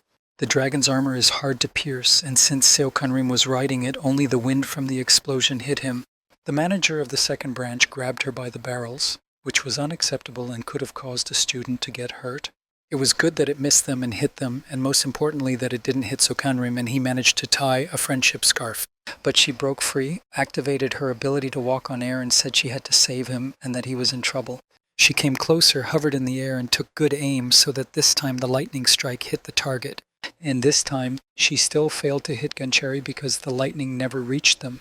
It took a little time for the friendship cloak to take effect, and we managed to conquer Guncherry the first time, which was very timely because the times and managers had already interfered with them enough, and if he hadn't thrown a seven-spoke sword at her, he might have been hurt. They came down to praise him for his ingenuity because the sword acted as a lightning rod for lightning and to give him a weapon. Shimong Engyu also apologized to him, saying that she only wanted to help, but it turned out that she was only in the way. She also said that he could take his weapon and leave the monster with them, but he said that no one dared to destroy it. He continued that he was not going to harm the monster and would not allow anyone to do so, and stood between them. They were standing there together, and in their minds they had a lot of question marks about why this reaction and why he was defending him. And the answer was very simple. It was his dragon and he could not allow it to be offended. Manager Gong still argued with him, and even though he obeyed, he remained a monster with flames and poison. But he had one idea on how to get rid of such bad properties of his new pet. He called Rini to him so that he could try to cleanse the dragon of the poison around him. The dragon, in turn, obediently lay there and looked up at Rini and how he shone with a bright light green glow over him. And the radiance became so strong that it blinded everyone who was watching this action at that moment. Seokanrim hugged him and told Ganchiori that he was not a monster and he was certainly not a mistake. Chantahuna, who was also watching them, was shocked to hear the words, and he just opened his eyes and mouth at what he heard. And most importantly, he added that he was a dragon, and he also glowed brightly. But when he was informed that his resentment was subsiding, Ganchori turned into a small dragon that hugged him. Manager Gong did not believe with his own eyes that this was possible, and now there was no need to destroy anyone. The little dragon was such a cute creature that even Manager Yan couldn't resist petting it, and everyone who took part in the victory over the immature dragon received a message that Ganchori was defeated and the mission was successfully completed. The people around them were happy to see this difficult room finished, and even more so Shin Sua, who was especially happy about the mission, and so Kanrim. He asked Chaz if he could take the dragon for himself. Perhaps he was not fully healed and needed to look after him. He did not deny the time, and if he wanted to take it for himself, he had every right. But first he had to take care of himself because he was also torn and wounded. It was hard to see from a distance, but now they got closer and saw that he was badly wounded. Xiam and Engyu asked her time to put an ointment on Sokanrim, which was very expensive and would definitely help. And he did not just smear a little, but smeared his entire face, and even smeared the little dragon where he saw it. Jang Taekyun came out from behind the trees and walked toward them, and Sokanrim asked him that it was his turn to attack. But he said, "What's the point now? It's a whole dragon, not a simple snake," and now it was unclear whether there were other goals. The dragon remembered how he had tried to kill him when he was a big snake, so he was angry with him. He reassured him that there was no point in looking for other targets now, since he had lost with honor, so he had failed the mission as well. But he had to first fulfill the wish they were arguing about, and then he could do what he wanted.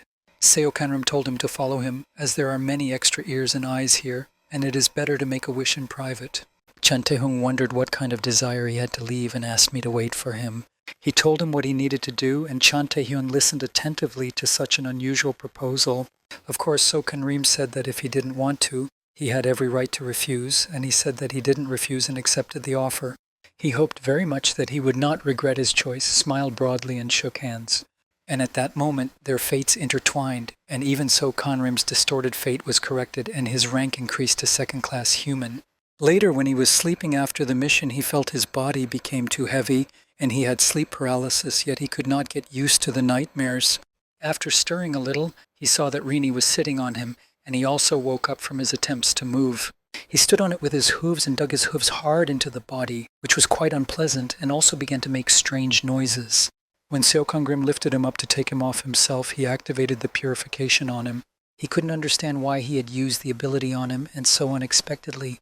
He just had injuries after the battle, and a lot of poison remained from Gancheri, so he needed to be cleansed. Seokanrim stroked Rini and thanked him for taking care of him, and even cured him of the poison. He looked out the window and saw that it was already evening of the next day, and realized that he had slept for a very long time, which meant that he was really very tired. When he heard a rustling under the couch, he decided to take a look and saw his new pet. His lover was a black and red dragon of the 3rd demon level, possessed the poison of flame water, and was the most aggressive and powerful among the other dragons. Because of his aggression and dislike of Chang Te-hung, he had to send him back to the spirit world. And when he was sleeping, most likely not on purpose, he called him to his room and wondered what to call him. But while he was thinking, the whole room heard the belly of a little dragon who was very hungry. He went with them to the dining room to have them eat Thai food and to eat himself. Doc Gojin also came to the dining room, and of course when he saw Seo Kanrim, he came over to greet him and talk to him.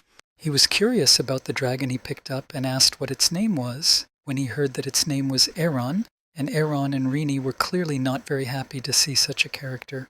But he looked at me with a sly look and asked what else he had picked up from that room, and not just the dragon. And he was right, because he took Chan Tae-hyun with him, and his wish was to be transferred to them in the 2nd ward. Inavi emphasized the 2nd section for those students who lost their snakes for a reason, because even if you failed, you could transfer to another department and get another chance. And in this case, you could try to complete the mission again, and then it would not be so difficult. But he wondered why he needed someone with such abilities in their department, and why he did it, because there were many people with such abilities in other departments. So Kanrim said that they had a good relationship, but Doc Gojin still thought that he was from the future, and his plan was somehow connected to the future. And when I asked him if he still considered him a regressor, he said yes, because in the room he looked so much like the main character. He also thought for a long time about one thing, namely that he had not done enough to defeat Gancheri. In his mind, Seo Kanrim thought that he had done a lot of stupid things, but he told him that everything was fine and that they could not have done it without him. But he didn't mean that he didn't help everyone. He meant that he didn't help him. He felt that at this rate, but he didn't say what he meant. Because he noticed Shinsu entering the dining room, and he didn't want to say what he was thinking in front of her. He changed the subject and said that since the interruption was sufficient for his work, he could start writing again, and left. The two of them missed each other and did not even look at each other, let alone greet each other. I approached the table and asked him how he was doing. He said he was fine, and also asked her how she was doing, and she said she was fine, but she was confused about one thing. Dak Gojong did something that almost everyone failed, and now everyone was very angry with him, and many were confused that Jung Tae-hyun had transferred to them. So Kanrim reassured her, saying that she shouldn't worry about her new friend. He seemed like a nice guy. And at that moment he went up to them and greeted them, and introduced himself to Shinsua as the best warrior, and she told him that she was a friend of Sokanrim. After an awkward pause at the table, she wished me a pleasant appetite, and that she would see me soon. He didn't expect such a reaction from her, thinking they would sit and talk, but she just left. Jongtun asked Hyun if she was his girlfriend, and he said no, that she was just a friend, and why he called him Hyun, because it was easier and shorter for him to call me Sokanrim than to pronounce his full name. And with the next question, I surprised him by saying that he thought they had met somewhere before and had already fought. Tai Shinsua also seemed very familiar, and he thought that she would be like a boss to him. His gaze was quite confused by such thoughts and premonitions, he thought. I asked him if he was hinting at fate, and he said maybe, but he also thinks that no matter what happens, their company would definitely come together in the future. It was hard to sit and listen, as thoughts of whether he was changing the future correctly overwhelmed his mind. Jung Tae-hyun continued to say that despite how harsh Hyun was, he had many friends, and he wouldn't mind making friends with them either. But he emphasized that he had met with all but one person, namely Dak Gojin, because he knew that he had killed all the snakes, and he had never seen such people for such actions. He couldn't understand how Seo Kangrim tolerated him and hung out with him at all, but he didn't say anything about it, but he knew he couldn't stand him, and he asked that if something happened, he should try not to start the conflict first. He believed that there shouldn't have been any problems with the rest of them, and he should have quickly found a common language with everyone, especially the twins. Jung Tae-hyun remembered something else and offered it to him, but first he asked him to lean toward him so that no one would hear. A little later, and with a noise that could be heard throughout the corridor, he ran into the door of the training room with all his might and kicked it open. People came out of their rooms to see what the noise was outside, and saw the same door lying in the middle of the corridor and screams in the room. Yunbum clearly pointed the gun at Jung Tae-hyun, and he didn't even expect her to be so violent and strong. But her reason was simple enough to fight with all her might. She could not simply accept him into their group. He asked her not to take too much on herself because she didn't bring him. Hen did. She said that even if so, she was still his very first student, and besides, her patron god did not like him. And on top of that, she heard that he offered her teacher the patronage of his god Yubei. And he did offer this, but he was asked by God to bring Sokanrim to him to accept his patronage. But he didn't see anything wrong with it, and they could have offered something similar before, and if he didn't choose their gods, it meant he didn't like them, he hinted. Yungel interrupted them and emphasized that the teacher was not interested in accepting anyone at all, so she warned them not to bother him with this. And if a battle between them started, he had no chance and would definitely not survive, Yunbom emphasized. The situation was getting more and more heated, and Chan Tae-hyun was getting angry that these kids wanted to start a fight with him. But Sokanrim came in time and they didn't start, and he asked why they wanted to fight. Because yesterday, when he introduced them, everything was fine, and Yungel shouted it down because he kept offering the protection of his god. And she said that their patron gods told them to surrender to Jung Tae-hyun, and this made Sokanrim furious. He asked the twins if the supreme god Zeus still wanted him to accept his patronage. And I asked Chan Tae-hyun the same thing, and he also said that he was very eager to get it for himself. He thought for a minute and suggested that he would take the patronage of the side that would win the fight. They were alert and ready to hear his conditions, and the very interesting word no spoke to them in a high tone. They had to fight him, not each other, and if he won, they had to stop asking him to pray to the gods. And if he won, their patrons had to give him an item of at least demon level. They quickly opened the windows to write a message to them about such conditions. Although the gods gave strength and asked for this to follow their divine revelations, they also gave quite evil orders. And if you blindly follow their every whim, you may not notice how you become their puppet. Therefore, he knew what conditions he was accepting and had no intention of risking his freedom for nothing. Chan Tae-hyun's patron said that such a battle would not be equal as he was very strong for them. Then Sokanrim suggested not using the skills, and if they hurt him even once, it would mean a loss for him. The patron gods agreed to such conditions, and they took out their weapons and were ready to fight. Seo Kanrim started the match very sharply, attacking Yoon-gil first, and she managed to block the blow. But he went around the block and pulled her by the arm, lunging forward, warning her that he was not joking and would fight hard. One of the sisters was temporarily taken out of the fight by the remaining Yoon-bom, who stood behind and watched. She was waiting for the right moment to make a shot, and he asked her to shoot him. But Jang Tae-hyun wanted to attack him from behind, taking him by surprise while he was saying that they should be more serious. He felt that someone was on his backside, so he quickly thought about his next steps. He threw Yoon-gil at Yoon-bum, which they obviously could not have expected, and this gave them time to take the next steps, namely to turn 360 degrees and block Chan Ta-hong's kick. Realizing the seriousness of their agreement, he was quite stern and asked why he was smiling. And without words, they tried to strike each other without sparing either strength or skills, especially Chan Tae-hyun. But for a moment he thought he was giving in to him and warned him that he would tear up the British flag if he continued to do so. They were separated by a bullet that flew quite close between one and the other but hit the wall. While he was distracted by yelling at one of the twins, Seo Kanrim was able to seize the moment. I caught his head with my hand and dragged it with all my strength into the concrete wall in front of him. The girls recovered a bit and were ready to try to attack again, as they did not want to lose like that. And he was ready to give them a serious fight after Chan Ta-hong immediately turned around and burst into the sisters' room. A lot of people were already watching their sparring. Even Shin-soo came to watch. She was even offered to intervene in the fight and stop it before something happened. She watched some more of Seo Kanrim's attempts to get to her and how he skillfully dodged and fought. She was a little bit amused by the situation, but still thought that something had to be done. I picked up the phone and went to dial the person who would be exactly what I needed for this. So Kanrim stood in front of them, looked at them, and said that he thought they had had enough, and the fight was over. There was no point in fighting anymore. They had lost fairly on fair terms, so he asked them not to bother him anymore with their gods. He didn't mind training in this style, but he despised fighting under the orders of the gods and was quite angry with them for it.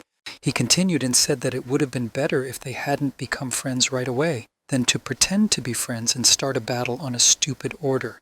He gave the sisters an example that if one of their gods ordered them to kill their sister, they would do it. Their faces changed because his words had a great deal of truth and meaning, and they had never thought about it before.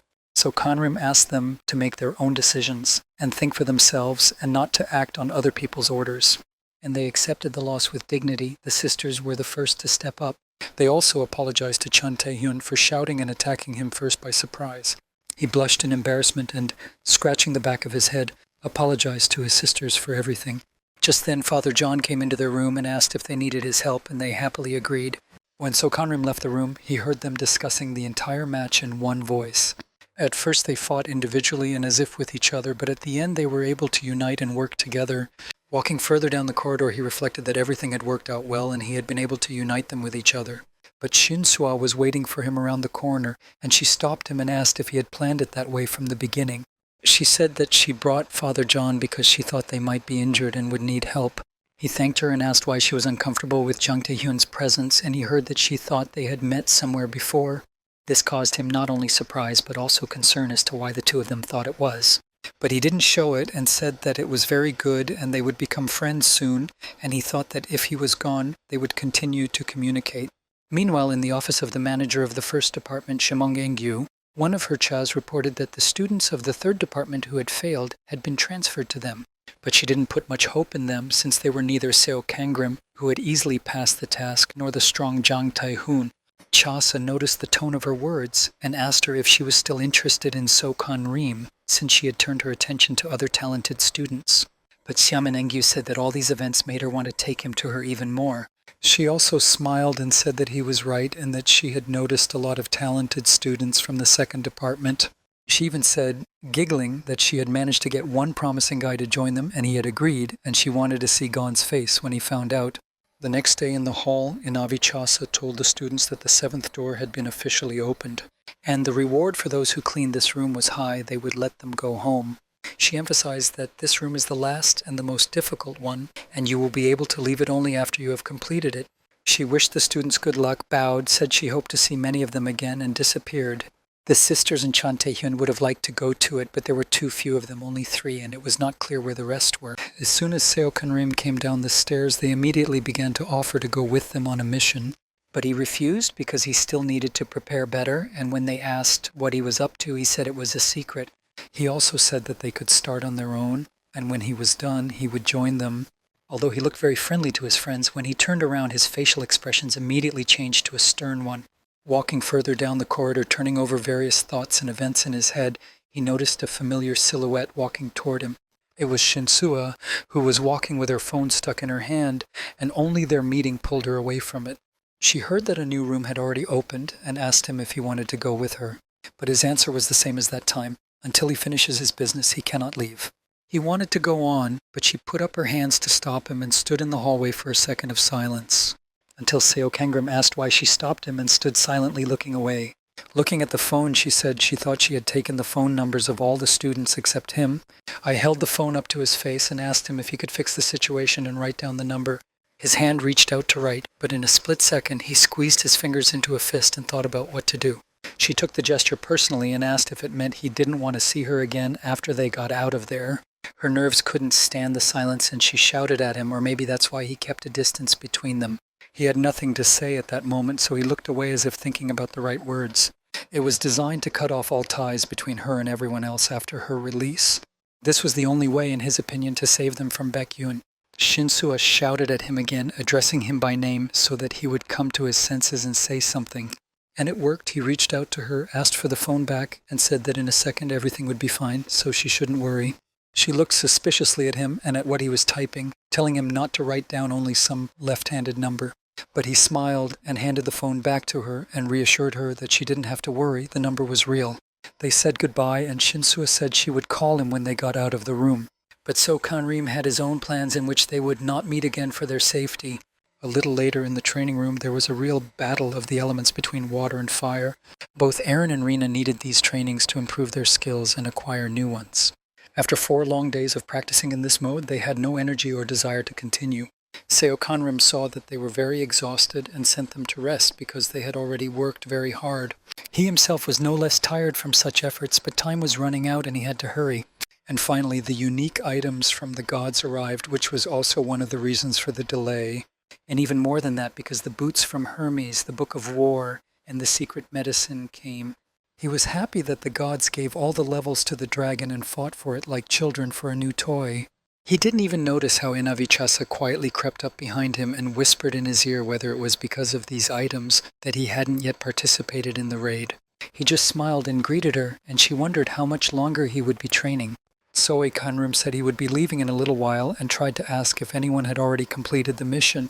She apologized because she could not disclose this information to the students, and the only way out was for him to find out for himself. But first he needed to rest, and his animals also needed to rest after such training.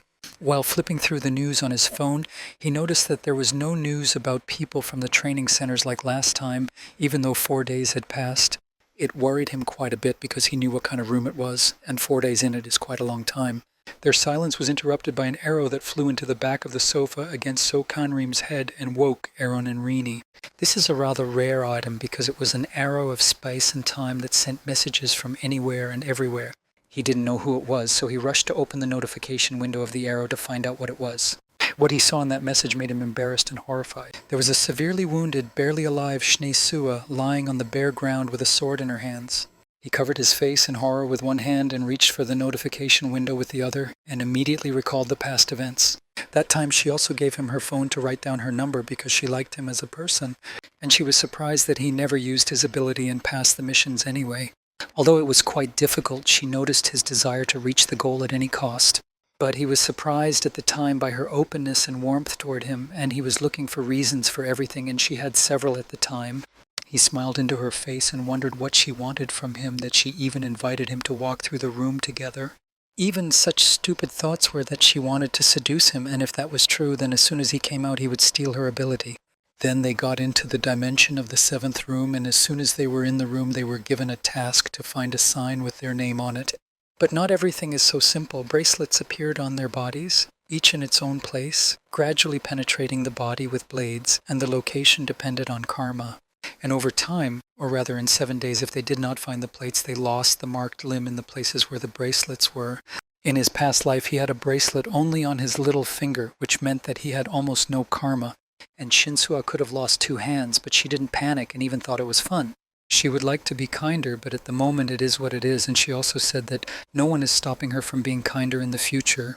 Her words made him think a little that maybe they really cared about him then, but there were so many evil things that happened to him that it was difficult for him to trust everyone. While Seo Kanrim was flying in his thoughts again, a strange drum-like sound rang out in the room. Shinsuo looked over and shouted at him to stay awake because he was being kicked in the ass. The demons of that room looked like shadows that were about to attack him, but for her, anything could have happened because she pulled me by the hand and started a battle with those monsters. She asked him to hide behind him just so he wouldn't get in the way and she would deal with them herself. Being wounded, she managed to get into the next room with him and the monsters stopped. The reason was that when they got to another room, the monsters could not enter it, but they were not told about it. Seo Kangrim blamed himself because there was no information about these demons in the window of fate, and he told Shinsuo about it. Even though she told him not to be upset, he couldn't do that because she had suffered again because of him. And in the last room I had to protect one eye because of his weakness and fear. And he had tears dripping down his face, and he asked her why she had dragged him along with such a worthless and weakling. She stood looking at him and asked him to remember what she had told him earlier in the central hall. So Kanrim was bitten by Eron, which pulled his master's consciousness out of the whirlpool of memories from past events. His pets looked at him with a rather curious look. They were worried about their master, and he was torn by doubts inside because on the one hand he had to stay out of it and disappear, and on the other hand his friends were in danger. But if he returns, there will be no guarantee of security for them in the future, and his fate will not bring more misfortune, and he recalled events from the past. It was the moment when she said why she liked him, and it was because of his stubbornness and unwillingness to submit to fate. And remembering her words, I still entered the 7th room called the Bone Saw with a full fighting spirit. The gods immediately came flying with questions about where he was and why he hadn't appeared for so long, but he ignored all of this and asked where Shinsuo was. But they just said that he had better start worrying about himself and not about her. He raised his sword and saw a bracelet around his neck. The bracelets were not only on his neck, but also on both his arms and legs. The gods were shocked by this, but he had no emotions on his face. He only pulled the collar up higher and tightened the top of the jacket's zipper as much as possible, and since the gods could not help, I had to figure out where to go and think about where Shinsuo would go first to look for the signs. I came up with the idea to map the bone saw room and explore room by room. They searched everywhere, even looking in unrealistic places such as pantries and dressing rooms. When they entered the next room, it was empty, but there were things scattered around as if there had been a recent battle. When I took a step forward, I saw a shiny thing lying on the floor, shining right in my face. It was most likely Father John's cross, which meant that he was moving in the right direction. And the arrows on the wall were most likely Yungel's, so he could only hope that Shinsuo was with them. He moved on quietly, and only the gods were still not silent. They were surprised at how he noticed everything, but they were interested in the fact that he did not start looking for the sign. And so Kanrim got into a room where it was still quite clean and not scattered. Even one of the gods noticed that there was no battle here. But there were doors everywhere, and he thought he would go into them one by one so he would explore them and find them. But Rini noticed a mark on the floor in the shape of a cross and made him pay attention to it. And there were crosses on the floor in front of each door, which meant that you should not go there. So this could mean, in turn, that you need to look for a sign of the second form, and it indicates the correct choice. He smiled and realized that it was Shinsuo after all, and he needed to look at the same place from the last time. He went to the throne in the middle of the room, climbed on it, looked around it carefully, and saw. He stood with his feet on the throne itself, and with one foot on the throne's handle, reached up to the ceiling as he did so. There was a sign in the shape of a circle, and finally it was the right direction to go. With a little effort, he pushed off the cover on the ceiling and managed to get into another room. There was chaos there, and there were traces of a recent fight between shadows and people. And when he felt the enemy approaching sharply, he ordered Rina and Iran to be ready and to remember their training. The monstrous shadows surrounded them in a circle. There were quite a few of them, and they took up combat positions and were ready to fight back. During his training, Eren mastered the flame quite well and could easily burn his enemies. And Rini would take them into the water barriers, lift them up and break the spell, and they would fall from a great height to the floor. He was very happy to see that the training was not in vain, as his animals became quite strong. And someone shot at him so hard that he was able to deflect the shot with his sword, and he thought it was Yun Balm. But it was only her shadow, and he was upset, so she fired again, and he repelled this shot as well. And when he tried to counterattack, the shadow used the ability of precision shooting, which made it possible. Manage the balls and get around Seo Kanrim from behind to not give him a chance to repel the attack this time. And it worked. He was shot in the arm. Although the wound was not deep, it was still not pleasant. Yunbum's shadow was joined by Yoongel's shadow. He really wanted to see his sisters, but not their shadows. He smiled and said that such a meeting could hardly be called pleasant and was ready to fight them. He had studied their attacks well and was able to defend himself quite skillfully until he remembered that there was only one monster in this room of bone saws. And this was a shadow thief. He had a first-class human rank. He copied the abilities of the second person. Whoever entered the room was doomed to meet himself because he was stealing not only his abilities but also the very appearance of a person. The real Yoon-gyeol would not shoot at random, and she would save her arrows for the best shots. He needs to try to destroy their shadows somehow, and then they will disappear, and the arrows will disappear with them. But Yoonbom was also a very dangerous opponent, and her ability to shoot from long distances could cause big problems. In addition, her shadow used the ability of a musketeer, and a large number of different weapons hovered menacingly over him. He had never seen such an ability in her before and wondered what to do now because he couldn't reach it with a sword and he couldn't dodge it either. But a shot rang out from behind him, and the bullet hit the shadow's head. The voice of the real Yoonbom sounded behind them, and Jung Tahoon opened a small window to cover it and give them a chance to hide. They shouted at him to move before the shadows became even more numerous, so they reached out and pulled him out. He and the animals successfully escaped from those monsters, and his friends were worried that they were all injured. His injuries were not severe, so he could treat himself. He looked around a bit and realized that the next room was a prison, and Shinsua was in a similar room, so he asked them where she was. They took him to her, and what he saw gave him goosebumps and made him disbelieve. On the floor in a pool of blood, covered in deep wounds, Shinsua sat holding a knife in one hand and a sword at her side. So Conrim rushed to her and didn't even know what to do or what to treat first. When they first met these monsters, they learned about their ability to copy skills. And they destroyed them, and only on the second day they learned that no matter how many they killed, they would come back again after a while. So they met Shinsua's shadow, and it was so strong that it was almost impossible to deal with it. But when Jang Tae-hyun tried to distract them, he noticed that Yoon-gel's wound had also affected her shadow. While he is preparing medicines for her to treat her, her sister continued to say that her wounds were not from monsters. She carried them herself, saying that it would be better for everyone and no one could stop her. As her shadow was too strong for them, Shinsua herself could not cope with it with her usual attempts. She said that when they left, she would take care of everything herself, wiping away her tears, and asked me to stop her from doing it herself. He just listened to her story in silence and poured medicine on her wounds, thinking how crazy she was. She still blamed herself that they should have tried to stop her and should not have given up. He didn't say a word to her, closed the flask with a lid and put it on the side, just did everything in silence. I put my hand on her head and asked if they could find the nameplates. And they did, but not all of them. Seo Kangrim asked Yoonbum to come out of the cage so that he could talk to her one-on-one. When she woke up, she saw him in front of her and did not understand what he was doing here and what he was doing to her. She stopped him from treating her, but he just asked her to talk and calm down. Shinsu agreed, but picked up a small knife lying nearby and stabbed herself in the leg with all her might.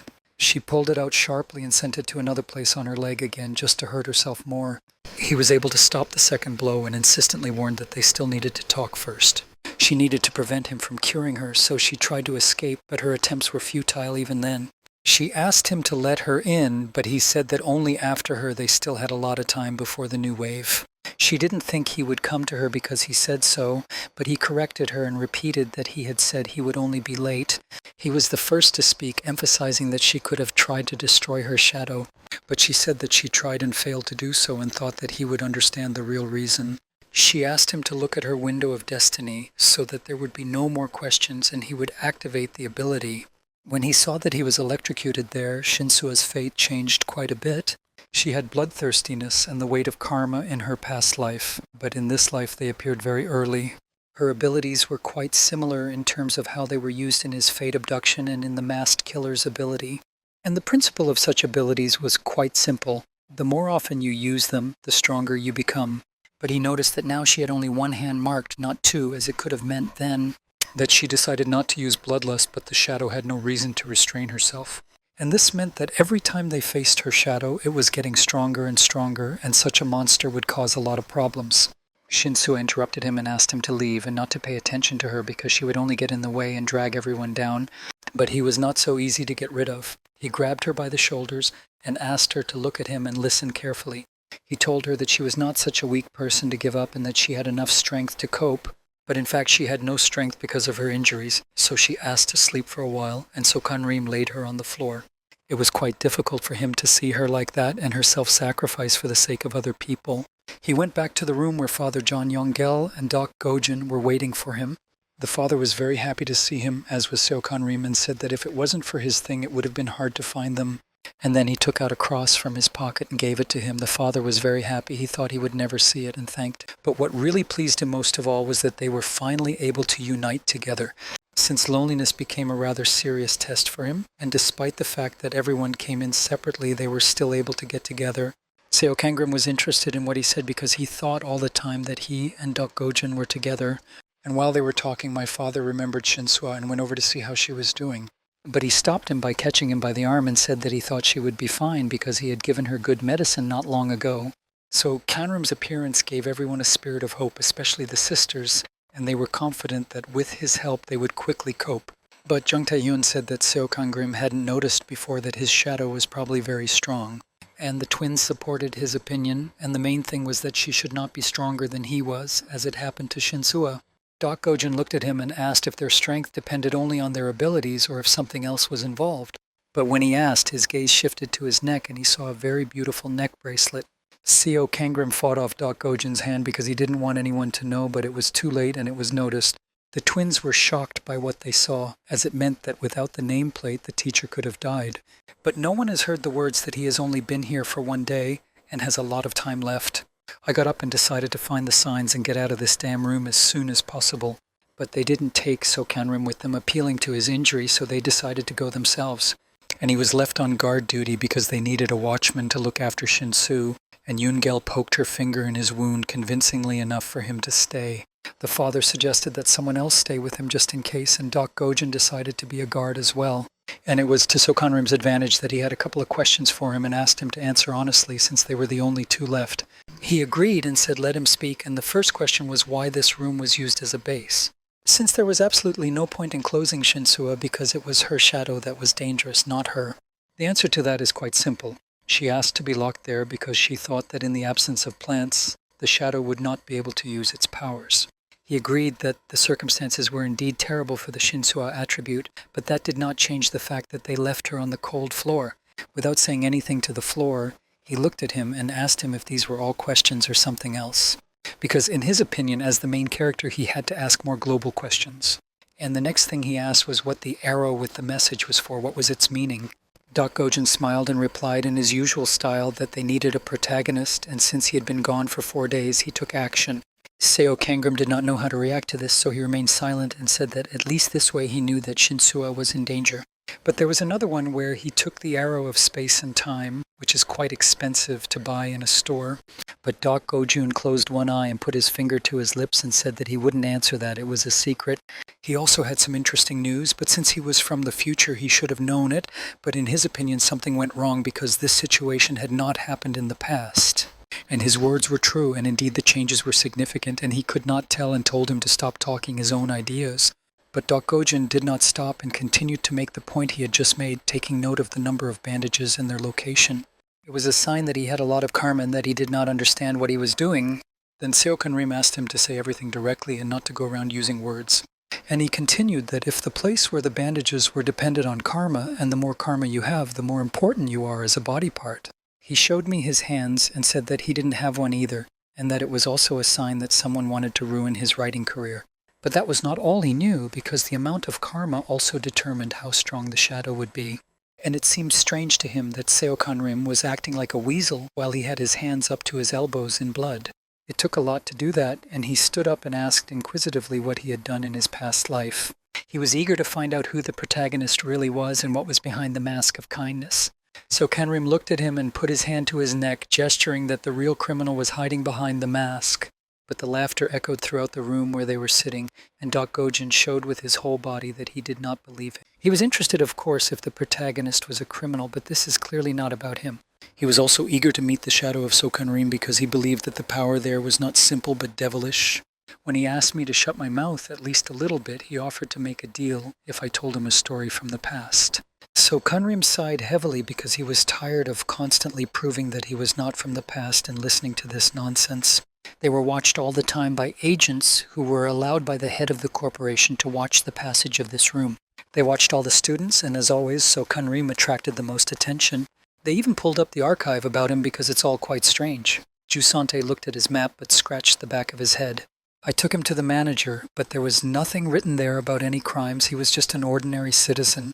The only thing was that he lost his parents as a child and was adopted by a shaman. Therefore, he probably refused the patronage of the gods for this reason.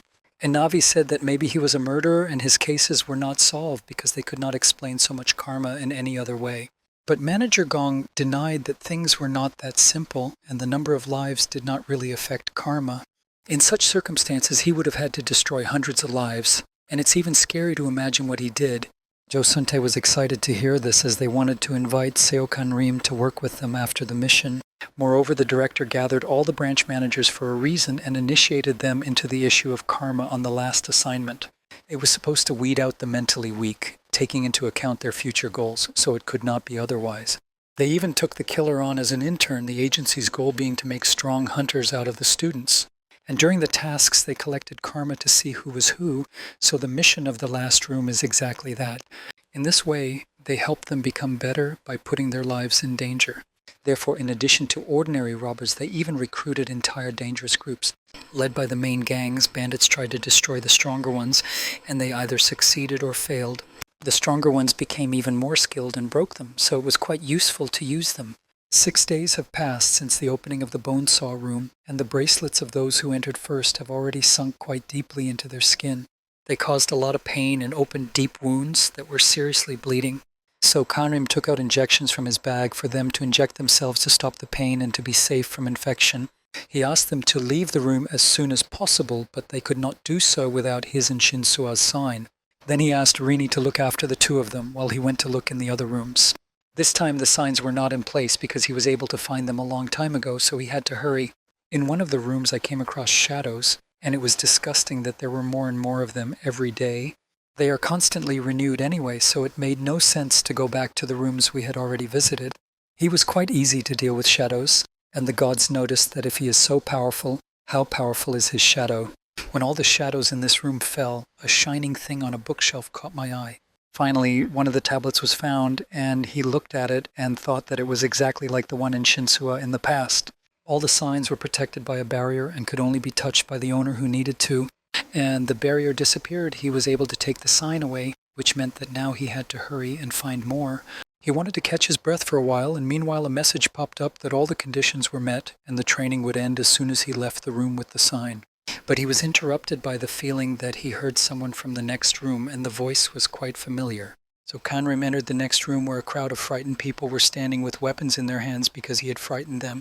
They recognized him and were very happy to see him and began to invite him to join them. They really wanted him to join because they felt safe around him and could trust him, but he refused because he was looking for the Shinsua sign. He asked if anyone had seen her in any of the rooms and emphasized that time was short and that they should think carefully. People looked at each other and echoed each other, but no one could see her in vain. And the person who might have known has already left the mission, but he was from Jong So-won's team, so maybe he heard something. And he handed over the map, saying that he hadn't seen it himself, but the map showed a room where she could be. I took out my map and copied everything onto it because Jong Sang-won had only borrowed it to look at it. His attention was drawn to the fact that all these people were bandaged and there was no room for life. And they told him that it was not because of the people, but because of the shadow, which was different from the others and changed dramatically if someone among them died. She grew stronger as if a beast possessed her, and even beasts are not capable of such things. One of the attendees said that she also had the ability to take skills from corpses, and that they had met her only on the 4th day, and before that everything was fine. It was difficult to confuse this shadow with others because there was a red bandage on his arms, legs, and even his neck. Suddenly, Jong So-won reached for Seo Kangrim's hand because he had noticed something and asked when he entered the room. But not allowing him to touch him, he abruptly took his hand away and looked at him angrily for his question. The frightened face spoke for him. He guessed that it was So Kangrim's shadow, but to be sure he asked to see his neck. But he ignored him, and because of this, Jong Sang-won switched to a noisy tone which attracted the attention of the other people in the room.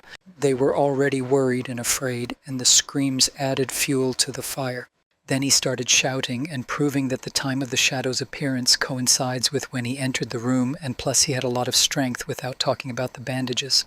And his words convinced people to join the circle, and they wanted him to show his neck to make sure. But Seokanrim said that if he showed his neck and there was a bandage there, it would not mean that the shadow they met was his. All the more reason for him to have nothing to worry about and to show them, and it was the more he got angry and shouted at Jong Sang-won. And he incited people to talk about a skill that could steal abilities from fallen people. He stood silent and listened to the gossip about him, and the noise in the room was unbearable. Only one of the crowd was able to close the mouths of the others, and he emphasized that it is impossible to say something when even the words are not allowed to be spoken. The only way he saw out of that situation was to activate the ability to be invisible and disappear from their sight. Meanwhile, they came up with the idea to catch the real one so that the shadow could no longer harm them. People took out their weapons and ran in a crowd to find Seokanrim, driven by fear and emotion. He thought to himself as he hid behind the door, which he opened to confuse them all as if he had run out and to avoid causing a fight. He thought it would end there because in the past people had a similar reaction, that it could not be so fast because he was considered good. But he was not interested in the reaction of other people. He was more concerned about how his friends would behave when they found out about his ability. Will they behave like in their past life and accept him calmly, or will they still despise him for not telling them? Then he quickly returned to the room where his friends were resting, and they were waiting for him to return as he had been gone for quite some time. But he came back with good news because he met a man and found out where the Shinsua sign was, so he took out a map and showed them. He had a plan to get out of there with them as soon as possible, and when they came out, he would tell them about himself. They found themselves in a spacious, bright room that was unlike any other and more like a garden in the middle of the house. So Kanrim warned them that they were running out of time and needed to find the sign as soon as possible. The garden was not small, and the search was not easy, and he was constantly distracted by the gods with their theories. Like what will happen when his shadow comes after them and they find out about his secret. It was good that my sister shouted out that she found a sign in one of the holes in the tree so they could leave as soon as possible. Before they even had time to leave the room, they were surrounded by shadows, blocking their escape. The good thing is that there were only two of them, namely Yunbom's shadow and Jang Tae-hoon's shadow, so they thought they could easily handle them. But another shadow with a red bandage on his left arm joined them, which meant that Shinsua's shadow was with them. She could have delayed them or even wounded them, but suddenly Seokanrim saw blood splattering from her leg, and she suddenly collapsed to the ground, barely able to move and bleeding. But he remembered what Shinsua was doing the last time they saw each other, which could mean that she was hurting herself again. We need to take advantage of this moment and at least temporarily destroy its shadow, but suddenly we are touched by a healing touch. A warning appeared in the notification window about the high concentration of ground forces and that the enemy had the advantage. The Shamrock method would be difficult to use in such an environment, and the shadow knew it well. She first attacked Seokanrim, and he managed to dodge the surprise attack. He shouted to Yunbom and Jang Tae-hoon to run away while he distracted her. The shadow was skillfully using the ability, and to fight off these attacks you need to put in more effort than usual. In one of her attacks she managed to knock the sword out of his hands and kept a shadow at Yunbom's back, that despite her teacher's order she stayed and covered him from behind all this time. But she distracted him with her presence, and he missed one shot, and Shinsua's shadow managed to wound him, and when she came close to him to deliver a couple of final blows to win. He turned his gaze sharply to her, and it was time to use the ace he liked to keep up his sleeve. I managed to get a 7-spoke sword to break free of the Shamrock method and try to retreat. But it was not all that simple. The shadow decided to turn on bloodthirstiness against him, which improved the characteristics of the shadow robber, but for some reason she did not attack and allowed them to catch their breath and come up with a further plan of action. But the team was not happy that the shadows they saw could regenerate if someone had the ability to heal. Then Jang Tae-hoon suggested that the first thing to do was to destroy Father John's shadow, and Seokanrim stopped him. It was too late to do so, as the shadows protected him and Shinsua's shadow enveloped the father with impenetrable shoots. The idea was to try to distract them with a fight so that the rest could escape, and then he would catch up with them. The same situation forced this plan to be put into action since they would not win anyway. They escaped and went back to the prison to Shinsua's cell to rest so that the father could treat them. Yuan was very disturbed by the idea that his shadow made it difficult to fight and thought about what to do. He was scared of the thought that he would have to mutilate himself like Shinsua, and Seokanrim shouted at him that he shouldn't. It is a good idea if they leave the room, then the shadows will disappear with them and it will be easier to get the sign. He emphasized that this applies to everyone, but of course the company did not like it and did not want to leave Shinsua alone. And he said that they shouldn't worry, he would stay with her and then he would be able to defeat the shadow himself. And they were left alone in the cage, and he looked at her and said that she had to go with him to get the sign. But first she had to calm down and stop injuring herself, as there was no need for that. He looked her in the eye once again and convincingly told her that everything would be fine, that he had a plan, and that she should just trust him. Meanwhile, in the garden, the shadow monster did not let them go, knowing that they would return to take the sign. He obviously did not expect such a cunning from them when he saw Yunbum's shadow disappear. And then the shadow of Chang Tahong and the others, he guessed that they were planning to do it, easily surprised him. At that moment, Seo Kanrim and Shinsua approached the garden, where a lone shadow was already standing, indicating that their friends had gotten out. It was not yet clear where Dok Gojin had gone, and it would have been nice to have him expelled as well. Before entering, just in case, Seo Kanrim took another dagger from her so that she could not injure herself and was about to leave. She stopped him with a light and gentle touch of her hand just to say simple but pleasant things. She said that she believed in him and that they would get out of there alive together and that everything would be fine. He was pleasantly thrown into a slight stupor by this, and he stared at her without taking his eyes off her, something he hadn't heard in a long time.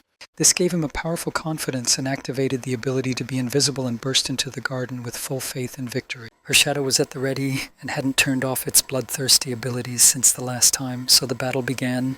He started with sharp, powerful blows to her face because she could not stop him because she could not see or feel where he was. Even he managed to take her by surprise, which made it possible to attack from behind using her. The seven-spindle sword thus struck a penetrating blow into the shoulder, inflicting powerful wounds on the shadow.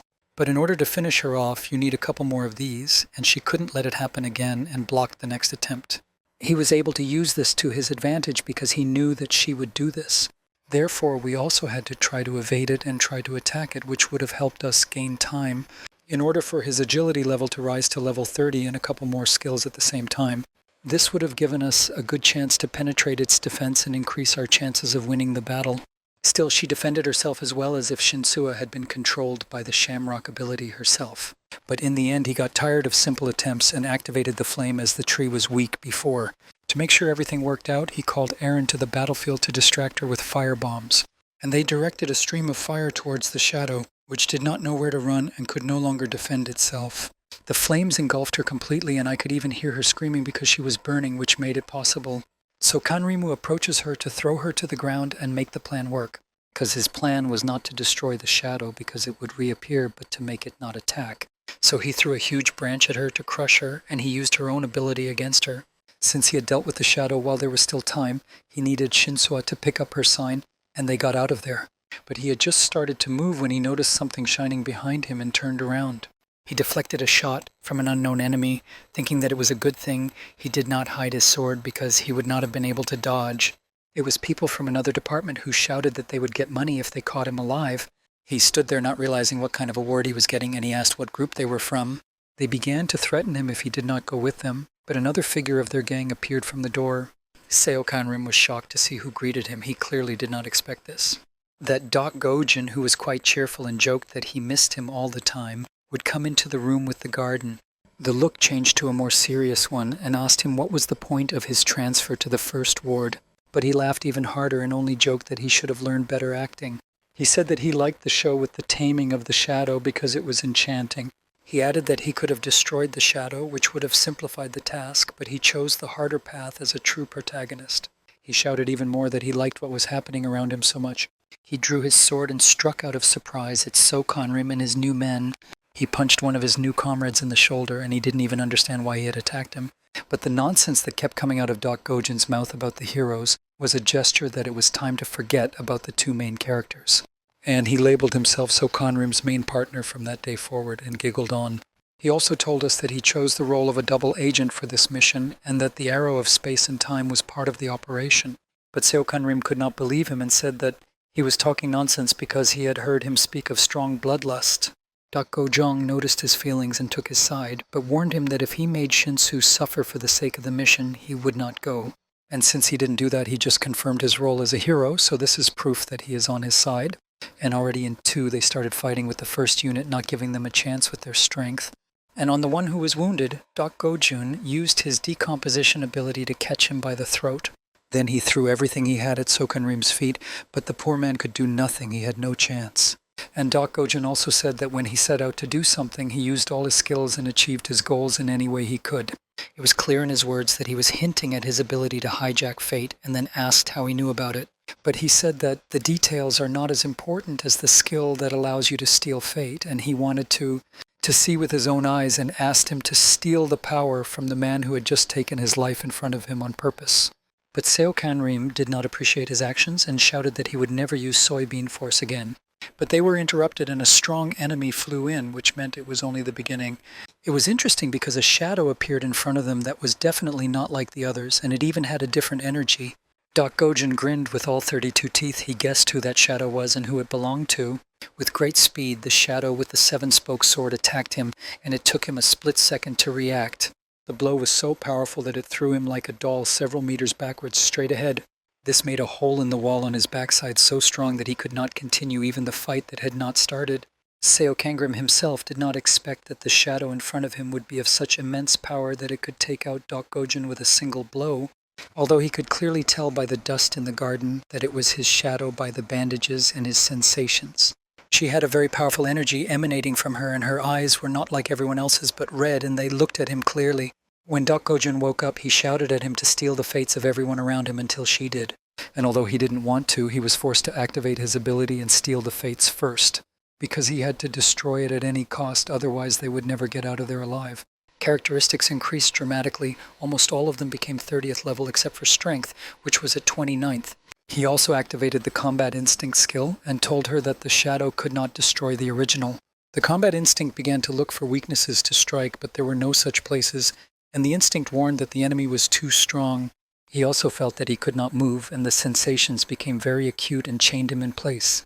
The shadow pointed a sword at him and was ready to start a fight between the original and her. But the shadow demon had a cunning plan, and in order to fulfill it, he needed to get closer. He opened his hand and brought it closer to Seo Kanrim, thus enabling him to copy his opponent's skills. And when the shadow began to use the ability to consume him, he had the feeling that he knew this monster. They became almost one, and the shadow did not let go of him, which led to Seo Kanrim. He fell into the memories of the past, namely he returned to the events of his childhood when he was very ill. His parents took him to different hospitals, but the doctors shrugged their shoulders because they could not diagnose him. Even when they lost hope, they brought him to one of the local shamans where she was. I had already warned them that if a child does not accept God, he will get worse and worse. They were told that the God who chose him was very powerful and he had to accept him and then everything would go away. But because of his age, it was difficult for him to understand all the words of the shaman, and he asked his mother to tell him what it all meant. His mother hugged him tightly and explained that if he agreed, he would become a vessel for God. And I would have to follow his will for the rest of my life, giving up all my dreams, because without God's permission, nothing was possible.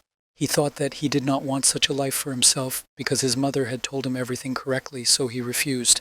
His parents hugged him and promised that everything would be fine and they would find a way to cure him. But on the way home, they got into an accident and the bodies of their parents could not be recognized. And there were not even any scratches on him, so he paid for his refusal to accept the deity. When he came back to reality, the voice inside said that his parents were the first to lose their lives because of him. After that, he showed that he had accumulated a lot of karma and transferred it to a place where there were photos of everyone who was around him at some point in his life. This creature spoke to him as if his conscience was pumping up his psyche and driving him mad. She skillfully manipulated that her parents and the entire Flying Tiger clan were caused by him, and even people from the demon dimension died because of him. Namely, because of the refusal to accept the deity, it worked as constant bad luck, so people around them suffered. Then they stood in a large pool of blood, and the creature hugged him and asked if he wanted to take it. And if he accepted the patronage, it could save both him and his partners, and if not, it meant death for all of them. And Seo Kanrim plunged into a huge abyss filled with water, falling endlessly downward. The voice kept repeating louder and louder that he had a choice and could change everything, even save himself from karma. But the only thing that was in his mind was that if he was not here, the Flying Tiger clan would be intact. Even if he agrees to it, it will be quieter for him here than outside because it was very cozy. But still, the question was whether he would be satisfied with such comfort after such a long journey in events. The voice asked him to forget about the past, but he could hardly do it because he remembered the faces of all the dead. Despite everything, he still thought that he might have to stay alive and redeem himself before his friends. Although he spoke of all his friends, Shinsua was the one he owed the most to. From these thoughts, he was able to regain control of himself because he had not finished all the things he did not know if she was safe. And most importantly, he had to get her out of the demonic dimension at all costs, as he had given his word. God did not like it, and his voice changed significantly. He was outraged that he was constantly making the wrong choice. So he decided to leave Sokanrim's life here as the best he could do. Still, he was serious about seeing the case through, and he was ready to get her out of there at the cost of his own life. He was not going to give up, even though God made him doubt in various ways. He was not even ashamed to add to his words the idea that Shinsuo probably regrets coming with him and wishes he were gone. So let him weigh everything carefully and make the right choice, since no one wanted him in that world. And it still didn't work, and he told God that maybe he was right, but he would get out. His hands gripped the handle of the seven-bladed sword very tightly, and he had to pull it out of the ground. In one movement, he was able to throw the monster away and draw his sword, and yet he didn't care about its stupid words. This allowed him to pass through the shadows and dispel the spell that had been cast on him because of him. He could not break his word to her and hit her again with a strong blow, but this time on the ground where a crack had formed, and Shinsuo was sitting in front of him, calling him and doing everything possible to get him to wake up. Seokanrim was still recovering from what had happened, just sitting there staring at one point, and Shinsuo finally breathed a sigh of relief. She was very happy that he had returned to her. Even the gods who constantly pursued him were shocked by her stubbornness and the fact that he owed his life to her alone. He looked at her with very grateful eyes. She had not left him and was waiting for him and was very worried. But not all was well, and Seokanrim took a good look at her and something caught his eye. Her hand, or rather what was left of it, made his eyes blurry, and he could hardly hear what she was telling him about. The fact that Gojin didn't leave him either and fought the shadow to the last when it swallowed him up. But he interrupted her and grabbed her arm, asking why she didn't leave, why she risked her arm. But she was in pain, and she gritted her teeth and pulled her hand away from him and looked away. They sat opposite each other with their eyes averted to the sides, and he kept asking her to tell him why she hadn't left him. Then it was repeated that when the shadow swallowed him, Goju tried to save him. But since he wasn't there, he asked where he had gone, and she told him that before the time ran out. He left saying that he couldn't wait much longer and that he had a novel to finish. So Kanrim shouted at her that she should get up and follow him, and she also said, without lowering her tone, that she could not leave while the shadow was engulfing him. He also added that this was the reason for leaving him alone, otherwise this would not have happened. Suddenly the conversation was interrupted and she fell in front of him, losing consciousness. The last of her strength left her. The gods were watching and could not stand to call Sokanrim a piece of shit with no gratitude because she is not just a human being. She held the sword in her hands until the end and lost the fight against the shadow and fell unconscious. And again she got up and fought for his life, so they emphasized that he should be grateful to her for saving him. There was no time to leave this cursed room and to pull Shinsuo, who passed out on his knee, out of there because she has had enough of suffering. He took her in his arms as a familiar blob of energy appeared behind him, and the shadow returned again. God offered him to return to the world of peace and that he did not wish him harm and was ready for anything. But again he gave him a choice without the possibility to choose, warning that if he did not return, he would destroy both him and Shinsuo.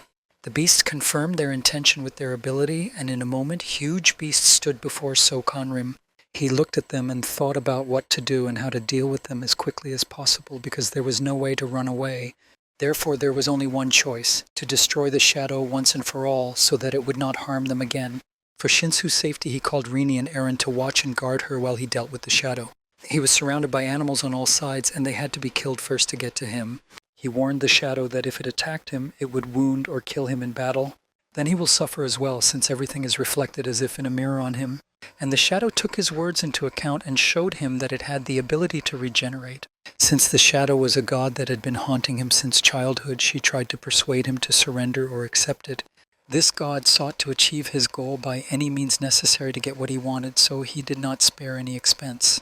The force sent more and more waves of attacks from huge beasts only to exhaust Sokanrim more. A huge flow of energy illuminated the garden shadow, used everything and even more for success. But he held on with the last of his strength, and Shinsuo, who had woken up, saw him and supported him. This greatly boosted his morale, and he shouted with all his might to repel the enemy's attack. At the same moment, the strength increased dramatically as he reached its 30th level, and this allowed him to break through. And a light appeared above him now that all the characteristics had reached the 30th level, and all the conditions for obtaining an additional feature to upgrade it to new capabilities have been met. In front of him were golden scrolls depicting a rat and a message saying that the Zodiac was unlocked. He couldn't help but be happy about it because with his new skills he would be able to defeat the shadow for sure. What was strange was that even though time stopped, the voice continued to talk and mock the Zodiac sign. And he got a rat Zodiac sign so he could choose a new skill that was associated with that sign. God continued to say that the rat was the weakest sign, and it would definitely not help him. So Canrim asked to be silent. His sign was imbued from the very beginning of his birth, so he was. He was tired of hiding from all his troubles forever, and he was determined to accept himself as he was. Then he chose a skill called the cry of a cornered mouse and squeaked like a big mouse behind him. His ability was just a perfect match for himself, and it was the perfect choice at that moment. Time passed again, and he spread his arms to the sides, not defending himself, letting the beasts attack him. The guest's teeth pierced his skin like blades, reaching through his muscles and bones and releasing a lot of blood. But he smiled only as he waited for his health to drop below 10%. And it worked. The skill was activated, and it threw the beasts away from him in different directions. The cry of a trapped mouse had the first human rank, but the price for using it was a serious fine. So Canrim told the god that his zodiac sign may be the weakest, but there is no one worse than a rat pinned in a corner. The first blow missed the shadow, so he turned on his combat instinct to increase his strength, and God's words that he would fail only fueled his determination to succeed. He will destroy it and get out of there with Shinsua at any cost, and will not repeat his intentions to him again. When Sokanrim managed to wound the shadow with his sword, it became even more angry. He decided not to waste his time and finish off his opponent with his next stolen ability. The first time he tried to turn into a dragon, he succeeded, and a huge dragon stood in front of him. The rat's zodiac could not resist the dragon because it was afraid of it, so its ability decreased in strength. The deity boasted that even a man with such an ability instantly fell at his hands, and he continued to mock him because, being a rat, he would never be able to defeat him. But it wasn't that simple, and there was one more thing, even though he chose the most beautiful sword from Manager Gon's collection. But for this moment he was perfect, as he chose the blade of the generations-old Dragonstorm. When a dragon appeared in the radius, the damage that this blade could do increased 1,000-fold. Jumping into the air, he pointed the blade straight at the dragon's throat, piercing it through. The shadow instantly disappeared and he fell down, and his abilities were turned off one by one, but because of the victory. Overcoming a stronger opponent, so Conrim's destiny rank rose to first-class human, but abruptly changed and became third-class demonic. Despite the fact that he won, the voice did not disappear and continued to speak to him. But he tried to switch gears and insisted that he was imagining things and that no god or shadow was talking to him. His eyes were already closing. He thought he was leaving this world, and his thoughts were still about Shinsua. He was sure that she would be fine, that she would get out of there, and that she would not worry about him anymore. When a figure stood in front of him and put a hand on his voice, she said it was not yet time and he should go back. Wearing an oxygen mask in his pajamas, he opened his eyes in the hospital in one of the wards. He abruptly jumped up from his hospital bed and didn't even realize he had ripped several sensors off. When he saw Shinsua pass by his ward in the doorway, he got to his feet. To run up to her as he could not say a word, taking a few steps towards the exit, he fell face first to the floor as if he had stopped walking, his legs tangled with themselves. With a broken nose, he lifted his head and looked at her. He was glad to see her, but he saw her instead. He couldn't understand what had happened, where she was, and whether she was okay. But different figures appeared around him, like visions in his head, circling the room. The message put everything back to normal, saying that he had come too close to his karma limit again. And again he recalled how, as a child, he was even expelled from school because his appearance caused all sorts of horrors to happen. They even blamed him for the bus, with children getting into an accident, or rather they blamed him for rejecting God. It even got to the point where his guardians brought him to a place similar to where his parents used to take him. As soon as he crossed the threshold, he noticed a rather strange thing for him. He passed through some kind of barrier, and the annoying constant voice stopped, and it became very quiet and peaceful around me. A woman in a long robe came out of the house and greeted him and asked if he was Sokanrim. She introduced herself to him as Seo Huang, and in addition to a long robe, she wore an interesting hat, and she looked quite impressive in this outfit. I looked closely at his face and hands and noticed that they clearly bore marks of having been beaten. I asked the guardians quite seriously what they were doing to him, and they turned their heads away, trying to hide their eyes. Then she told the little Sokanrim that these people had brought him for the ceremony to accept God, and the look on his face made her realize that he did not know. She sat down in front of him and continued to say that if this was true, she would not force him. Tai clarified that the god who chose him was very strong, and she was afraid that it would be very difficult with him. But she offered him to become her student until he grew up and learned to defend himself. Seo Huang took his hand, but the boy immediately pulled it away because if he agreed, she would suffer because of him. But she just smiled, reassured him, asked him not to worry, and noticed that he had clearly underestimated her. Then she took both of his hands in hers and asked him to put aside his doubts, and that God would help him. It may be difficult to do everything at first, but over time, everything will be fine. Then she performed a ritual on him, after which the spirits stopped talking in his head and nothing bothered him while he lived with her. From the memories, his consciousness moved to a dream where he was sitting by a red wall. Even in his dream, he realized what it was. And the closer you got to the edge of karma, the more terrible things began to appear. And even the voice in your head could be connected to this. Back then, crossing the boundary of karma could mean that only death awaited him. He found himself again in the same ward where he had just opened his eyes, with only a ray illuminating his face. His animals were all around him, waiting for him to wake up and worried about him, and he whispered that it was all just a dream. But the nurse who was with him in the ward corrected him and said that it was not a dream and he had been unconscious for a month. He immediately asked how Shinsua's health was, and the nurse smiled and reassured him that she was fine. She asked him to wait a little longer, as she needed to inform the command because they were also waiting for him to wake up.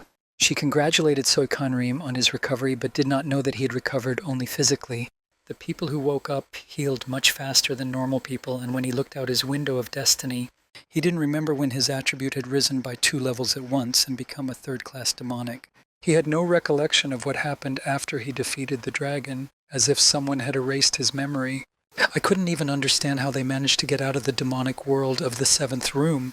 A knock on the door interrupted him, and at the entrance stood Manager Gong with one of Jusantai's time. The first thing they were interested in was not his health, but what he hadn't told them about his ability to steal fate. He let out a breath through his nose, and his gaze turned serious because he was familiar with this reaction, and he explained that it was only because of this inadequate reaction that he did not want to tell anyone. Manager Gong adjusted his glasses and promised him that he would try to be calmer in the future. In a calm tone, I asked Sokanrim if he had destroyed anyone for profit and to steal abilities, and the answer was definitely no. And when Gong slightly changed the question of whether he was not destroying it on purpose, his look changed dramatically. And the answer was also yes, but he clarified that it was only in self-defense and added that according to the contract they had signed from the beginning, this could happen. When they had no more questions for him, he asked them what would happen to him after that. But his manager Gon surprised him by simply congratulating him as an excellent student and telling him that he was the best. Jusantai tried to express his opinion that Sokanrim is dangerous and should not be offered anything, but he was quickly shut up, and the manager asked him if he wanted to join the ranks of fortune agents in the 2nd branch. Sokanrim did not expect to hear this, so he did not even know what to say for a minute. After apologizing, he refused as he had no reason to accept the offer. Again, Jusungtae could not stand it and began to ask him if he even knew what he was giving up. One look from the manager was enough to calm him down again and stop acting like a fool. I apologized to him because he had just woken up and they were coming to him with questions and suggestions.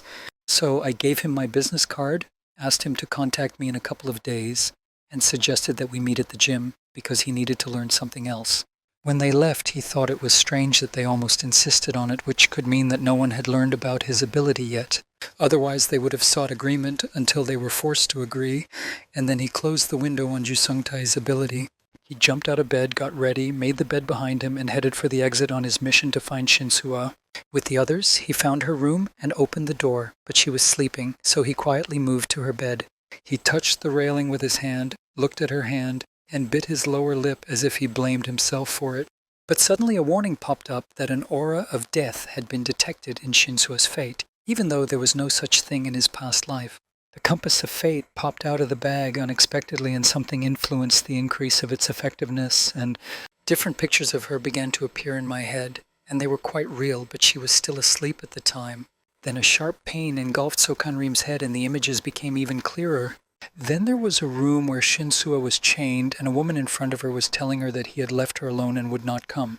When Sokanrim came to his senses, he realized that the compass wanted to show him the future. And even in it, she continued to defend him, even though the woman threatened to kill her. The next thing he saw was a heavy splash of blood splattering everything around him, and Shinsua's body collapsing to the ground. The compass warned of a possible future reality, and it was shaping up to be one that would take her life anyway because of it. He reached out to pick up the compass, and as soon as he touched it, he was in that place, where he was crying near his parents' car and shouting to them that he would not run anywhere without them. His mother was able to persuade him to look for adults to help them. She put her hand on his knee one last time because she knew he would be saved because they had no chance. He was running as fast as he could to find someone and shouted loudly to them to wait until he brought someone. Then, when young Sokanrim ran away for a long distance, the car caught fire in a matter of seconds. And even in those seconds when the car was engulfed in flames, his parents thought about him as a little boy and were happy that he would live on. Even then, His father was worried that the boy would not be alone and that someone would look after him. When my mother said everything would be fine, the car exploded and pieces of iron flew around. Seo Kanrim cried when he heard their words. Now he knew that they were trying to make him run away on purpose, but as a child he blamed himself for leaving them behind. Suddenly his tears were interrupted by a person who appeared in front of him. He did not expect to see her. In front of him stood Baek-yoon, right where the explosion had just occurred, and it was unclear where she had come from. The compass before turning off showed it for a reason, and it made me think about it. When the fate conductor was completely shut down, he stood in the middle of the room next to Shin-soo again. His thoughts overwhelmed him, and he tried to understand what he had just seen and whether the accident might not have been accidental. She could not have harmed him since childhood, but what did she need from him when he was young? And it also means, he thought, that just as in the past, Shin-soo could be destroyed by Baek-yoon again. A knock on the door woke him up, and he saw that she was sleeping soundly, so he went to see who was knocking. When he stepped into the corridor, there was a person he knew from the previous rooms. That was the manager of the first branch, Shamong Engyu, standing with a beautiful bouquet of flowers. She was surprised that he remembered her, so she came to visit him, but when she entered the room he was not there, so she guessed where to look for him. She thought that Shin-soo was very precious to him because he came to her as soon as he woke up, and she was equally precious to him. Shamong Engyu continued to say that she was well surprised when she pulled him out without his arm, being wounded from that dimension. She smiled and said that she did not want to disturb them and would leave after she had said something. She also offered to work for them at the agency, but in the first branch of her agency. Then she would bring Shin-soo back, but she could not say how she would do it. She guaranteed that she would arrange everything if he agreed to join her branch. He knew about different ways to do it, but there were no gods that could restore body parts, and it took too long to do it with objects. And she can just do it. She just needs to go to work for them. He was interested in how much of a contract he needed to sign with them. Her answer was obvious. The longer the better, and he would be given a deferral for a few months before going to work. But she insisted that all this would only happen if he told her the answer right now, and he was about to agree. But Shin-soo came out of the ward and heard their conversation and told her that he refused. And to make sure she understood, I repeated that Seo Kanrim would not work for a fortune-telling agency. She also began to lecture her on morality, saying that she should be ashamed of such manipulations, and that even she was not the one who offered it. Shamong Engyu winked and offered her to join the agency under her supervision. She gave them 2 of her business cards and asked them to call her if they changed their minds, wished them good luck, and left. Then Shin-soo switched gears and said that he shouldn't do this for her hand, and that her hand was her headache, not his. I put my hand on his shoulder and asked him to be quiet for a while, as I didn't want him to think of anything. He was not a good liar, and he gave himself away when he tried to lie about something. So Kanrim took her hand off his shoulder and looked down at her, asking why she had made such sacrifices for him. She looked at him with big eyes and mumbled something under her breath about him being in danger, but he interrupted her and asked for the truth. It made her think a little bit, but she was able to say that she didn't know why she did it, and he kept pressuring her to tell him why, and the answer "I don't know" did not suit him. Then Shin-soo looked at him with her big green eyes and said that he was very dear to her. At first she could not get him out of her mind when he helped her fight the wolves in the forest, and that he was watching her, and also on command, although he did not say so, and also because he tried to go through all the difficulties himself, even in the bone saw room, but there she blamed herself for putting him in danger because of her. But these were not all the reasons, and what she said next was surprising to her, but she felt as if they had known each other for a long time. So Kanrim stood in front of her with a stony face because he was not ready to hear this from her.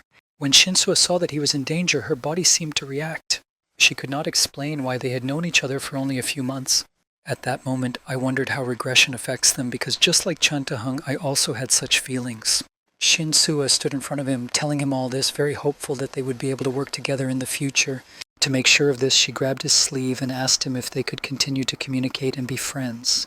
In this situation, it was difficult to answer him because if she stayed around, she might leave again, just like in her previous life. Or maybe Baek-yoon will find her and destroy her just like his parents, and what if he just left her? But the guide of fate showed the future for a reason, and if he leaves, she will not be somewhere in one of the cold alleys. We had quite strong doubts, but we couldn't do it all over again. He agreed to continue their communication, which made Shin-soo very happy, and her smile spoke for itself. She also heard when she was admitted for treatment that like-minded people create their own clans and call themselves awakened hunters. So I said that I would create my own clan, and he would be there as well, and he wouldn't be able to just leave it.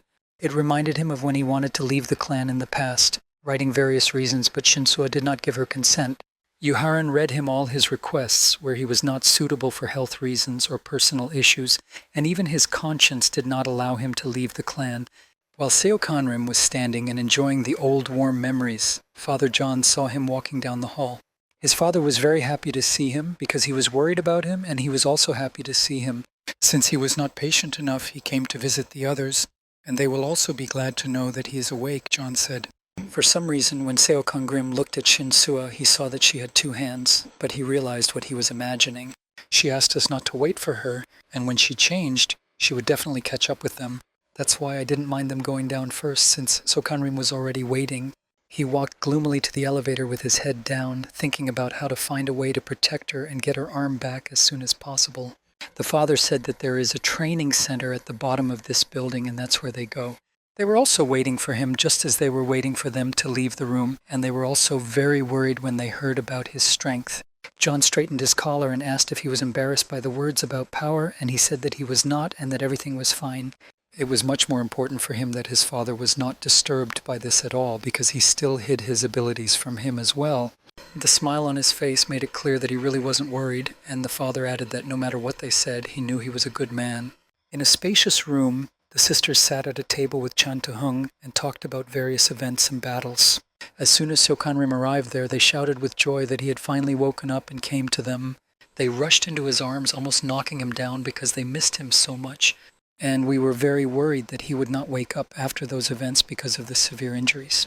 Jung Tae-hyun also greeted him and called him a sleeping beauty, but Seokangrim couldn't understand what they were still doing here. They told him in one voice that they were waiting for him to get better and that they were interested in him, and their attitude had not changed. When he said that he had to go with everyone, his sister looked at him and told him that he would not even greet the rest of the people. The second sister confirmed the words and said that they were very angry despite having seen everything. And Seokangrim wondered what people were saying about him and when his friends found the right words. They began to tell us that about 2 weeks ago the students began to go home, but those who still stayed were discussing the fact that he hadn't woken up in a long time, and Jong So-won said the most that he was a criminal and shouldn't wake up. They tried to protect him from these black words in his direction, and he started to gossip that they were also accomplices only to destroy someone and steal their abilities. Of course, unable to stand such absurdity, brute force was necessary, and only then did he become silent for a while. Next, Jang Tae-hyun got involved when he saw that Yunbum had put this abnormal on the floor. When she told him why, he called Jung Sang-won names and said that if Seokangrim had been the way he described him, he would not be alive anymore. Calling him stupid once again, he clarified that one thought would be enough to wipe him off the face of the earth. Yoon-gyeol also joined in and addressed the crowd, saying that if he was really that bad, he would have left them in the room of sins, because the food he handed out to help them complete the task was quite easy to poison.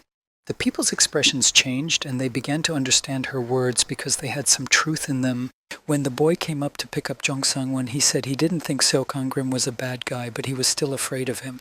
When he took him away, he was still trying to shout something, and they tried to ignore him. There were 4 of them left because their father approached them, and they could not believe that people were so scared. And they were even more outraged that they had done so much good for Jung Sang-won, and he did this to them. Seokangrim listened to them and realized that the situation was the same as in the past, and they were afraid of him again. Yoon-jel asked him not to worry about it at all, no matter who said what, because they still believed in him. And it was also beneficial for him to work with them, Chan Tae-hyun clarified, and added that the demon dimension would soon open and he needed to prepare for it. The idea that the opening of the dimension is coming has already flown out of Seokangrim's mind. On the day of the awakening, people had the opportunity to awaken different abilities and destinies. When they received them, they were calculated according to 4 pillars and 8 characteristics.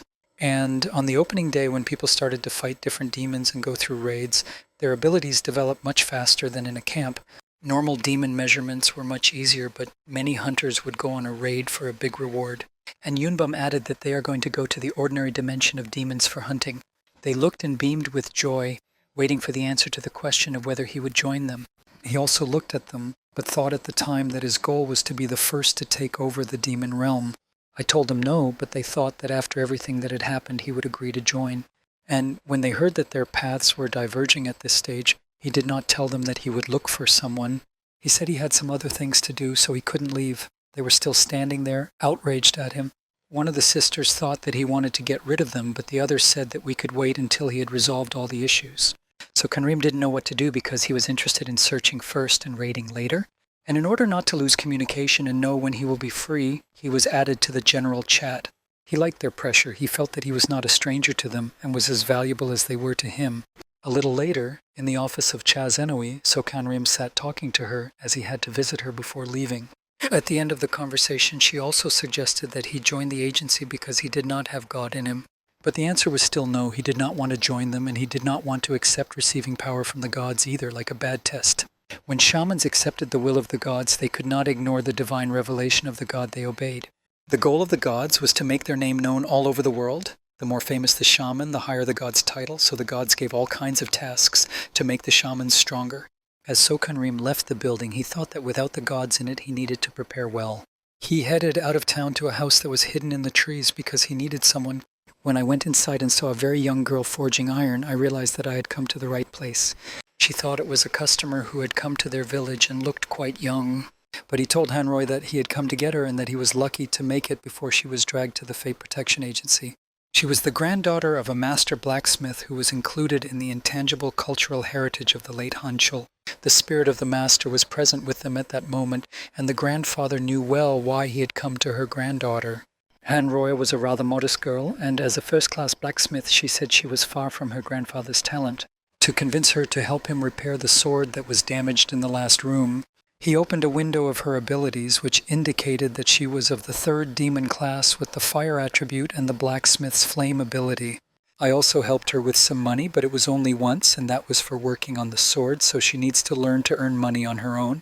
He took out a 7-spiked sword from his bag and asked me to follow the revelation of God until he found her again. Hanroy asked, just before she started working, that Seokanrim go up the mountain with her because she needed to visit her grandfather's grave. He thought about it because it was late in the evening, and at night the energy of ghosts becomes very strong. Monsters can appear there, and it was already getting dark outside. So he warned her that it could be dangerous there, but agreed to go with her for her safety. Her grandfather had been considered a fugitive in the past, and he managed to persuade his granddaughter to join a Fate Protection Agency.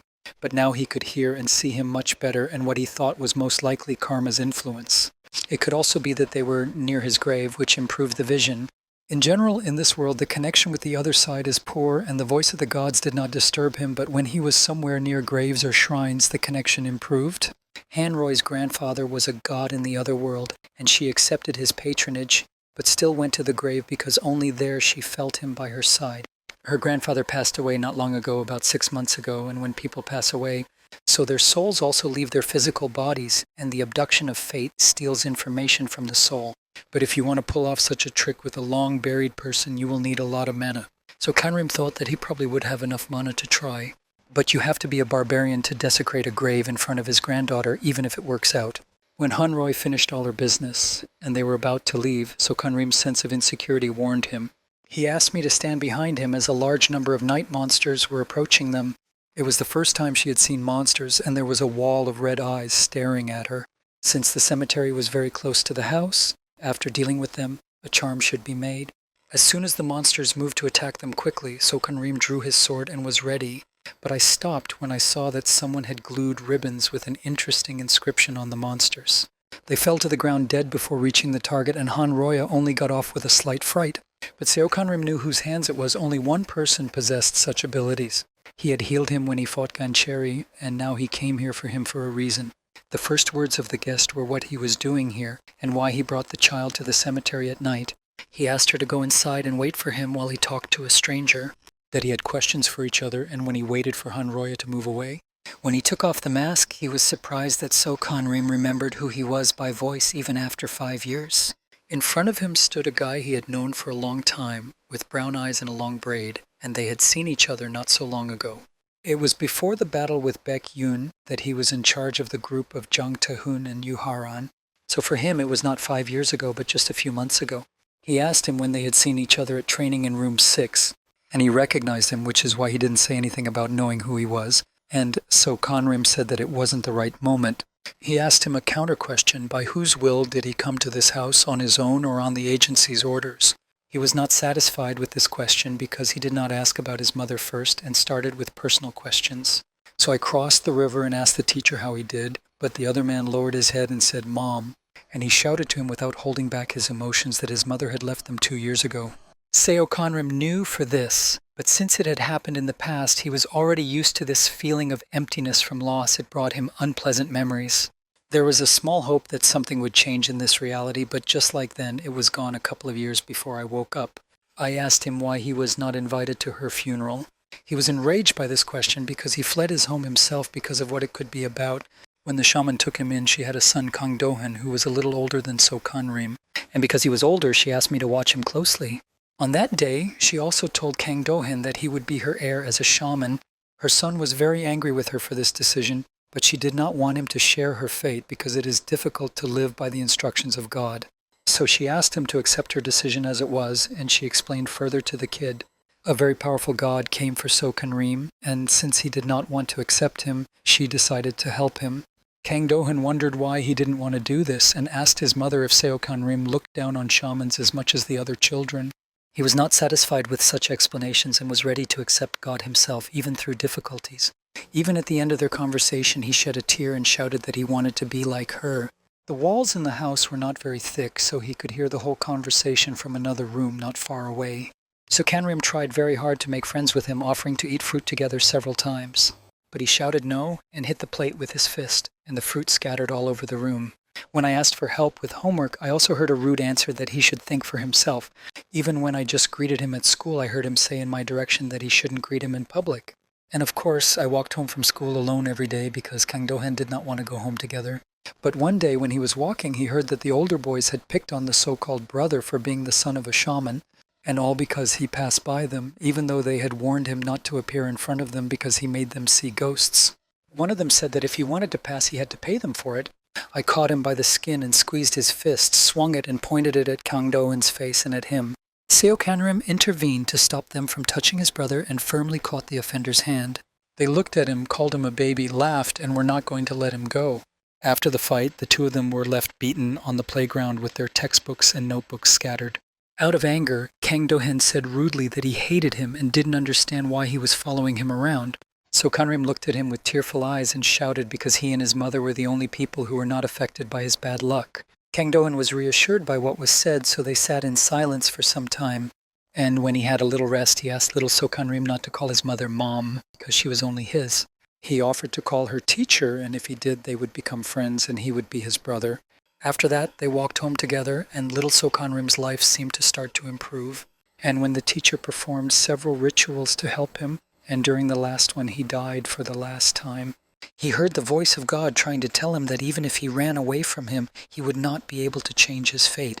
He told him in response that everything would be different, and it was as if the voice was turned off and he did not hear it anymore. He also stopped seeing ghosts and, most importantly, started sleeping well because the bad dreams stopped. They didn't even think that he was causing trouble because he had been brought to the teacher with this problem before. She got really angry with that man and said she would rip out his bad tongue if he did. He would dare to touch So Kanrim, and she warned him not to talk about her son like that again.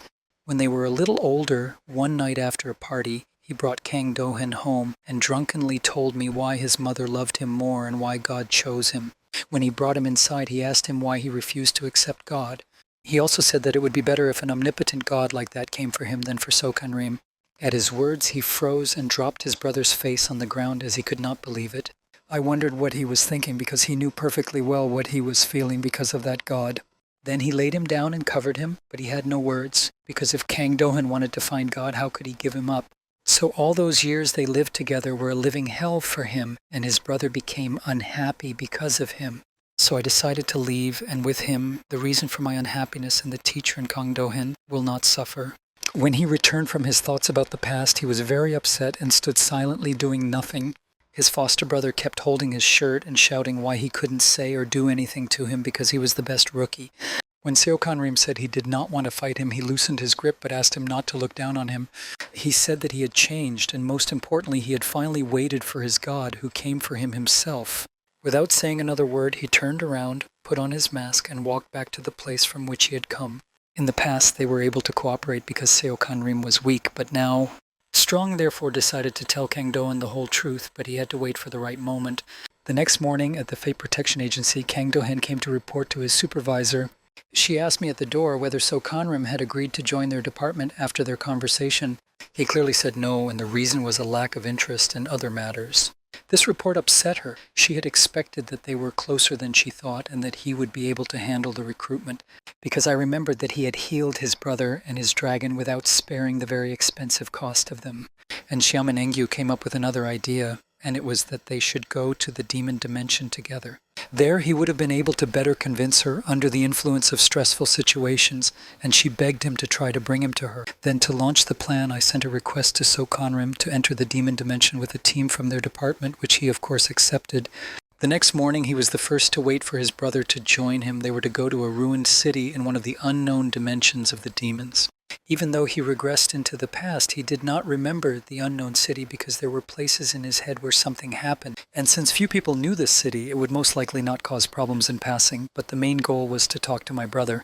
His brother arrived by car a little late, but he did not come alone. He had a friend with him. She was happy to see Inavi and was ready to help them with their assignment. So Kanrim did not expect anyone else to be there, and now it will be harder to talk to his brother. They greeted each other, and he said that he did not expect her to be on the team. And she told him that she came to help them because it would be difficult for two people to manage, and Kang Do-hin added that he should not be fooled and that she would try to recruit. And she was not going to deny these words because it was really so simple. She said that they would discuss everything later. When they went down to one of the basements of the houses because there was a passage, Sokanrim asked why they were not wearing masks, and Inawi said that today they were hunters, not agents. When we came down, we saw another group of people waiting to go inside. Inavi offered them to unite, but they refused and told her about the undisclosed rule of firsts, so they came first and had to go first. Kang Do-hin didn't like their impudence and even called them not good hunters because they looked weak and suggested that they try their hand at weaker dimensions. But a member of the group objected, saying that their leader had a first-class demonic level, and the eldest in the group, Sokanrim, was still insectoid. He did not tell anyone his true rank, because I didn't want to attract too much attention, and the group that came first stopped listening to them and entered the dimension. Of course, they disobeyed their rule and followed them into the demonic world. As soon as we got there, we saw that the city was in ruins, and there was not a soul around. When the latter crossed the portal, it closed behind him, and the task was to find and destroy the statue so that the barrier would fall and the portal would reopen. Kang Do-hin suggested that if their target was really connected to the barrier, they could sense the magical aura and find it. But their attention was drawn to the cries for help, and the voice seemed familiar, so they went to see. The group that came in front of them was running away from the mud monsters, and one of the members who had fallen was screaming for help. The girl ran up to help because the monster almost swallowed her friend while their leader stood aside. Since they were in a dead end and surrounded by mud demons on all sides, they could only hope for a miracle. And the miracle in Inavi's face saved the boy from being consumed and the girl as she was almost taken by the monsters as well. Then Seokonrim took a group of demons on one side, cutting them to the right and left with his sword. Kang Do-hin was on the other side, but he used his own method of placing marks on monsters to blow them up without using brute force. The girl from the group could not believe that they were so easily dealing with monsters. They were really real hunters, not like her group. When they saw that there were no monsters and no safety in the circles, they were curious to ask questions. How could it happen that in a few minutes they immediately got into trouble, but they did not understand what minutes we were talking about? The girl asked Inavi if it hadn't been several hours between the entry intervals.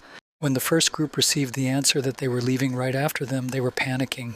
Then it became clear that time in this world was passing differently, which meant that the hunters who did not return had been here for a very long time. So Kanrim thought that they would have to eat only from the store because the local monsters were not edible. In the meantime, Kang Do-hin examined the monsters they had defeated and was able to draw a conclusion. He found out that he had killed more monsters than his brother, and that was enough to be called the best hunter. His comrades could see the thought on his face without words, and they simply suggested that he start searching to find his way around. So Kanrim took out a map, and after filling it in, he realized that the world was huge, and they needed to search everything inside and out. So to make the search easier, they called Rini to watch from above, and Enavi suggested that she could search inside the houses and activated Tu's controller ability. She gave the little men a task to look for survivors, and if they see the statue, they should report it immediately. A group of people looked at them with admiration. They had never seen real hunters before, and they thought that everyone was just like them. Seokanrim worried that the two are too loud to be deities in this world, but he did not finish his thought, because he noticed that since they came in his head, it had been quiet, the gods had been silent and had not appeared. Then he tried to open a store, but there was no connection, so he was constantly being thrown out of the connection. Even Kang Do-hin tried to get in touch with his god and also failed. This means that the hunters who did not return could not call for help and their supplies were limited. When they were discussing the situation, the first group realized that something was wrong. They approached them asking what exactly had happened and what they should do next. While Inavi was reassuring them and telling them about the plan to save Sokanrim, a good idea came to her. If the gods did not hear them, they could talk to their brother in peace, an opportunity that was rare, so he wanted to take advantage of it. They set off together through the ruined city with weapons in hand in case of danger, and Rini showed them the way. Panic continued to accompany the newcomers, and they became more and more frightened the further they moved as the destruction grew larger and the fog thickened. Then Rini stopped and they reached the square, and the central building immediately caught their eye. With a fountain in the center in front of the building and its size, it could not be missed. It also shone like a Christmas tree and was quite clean with a large fence around it.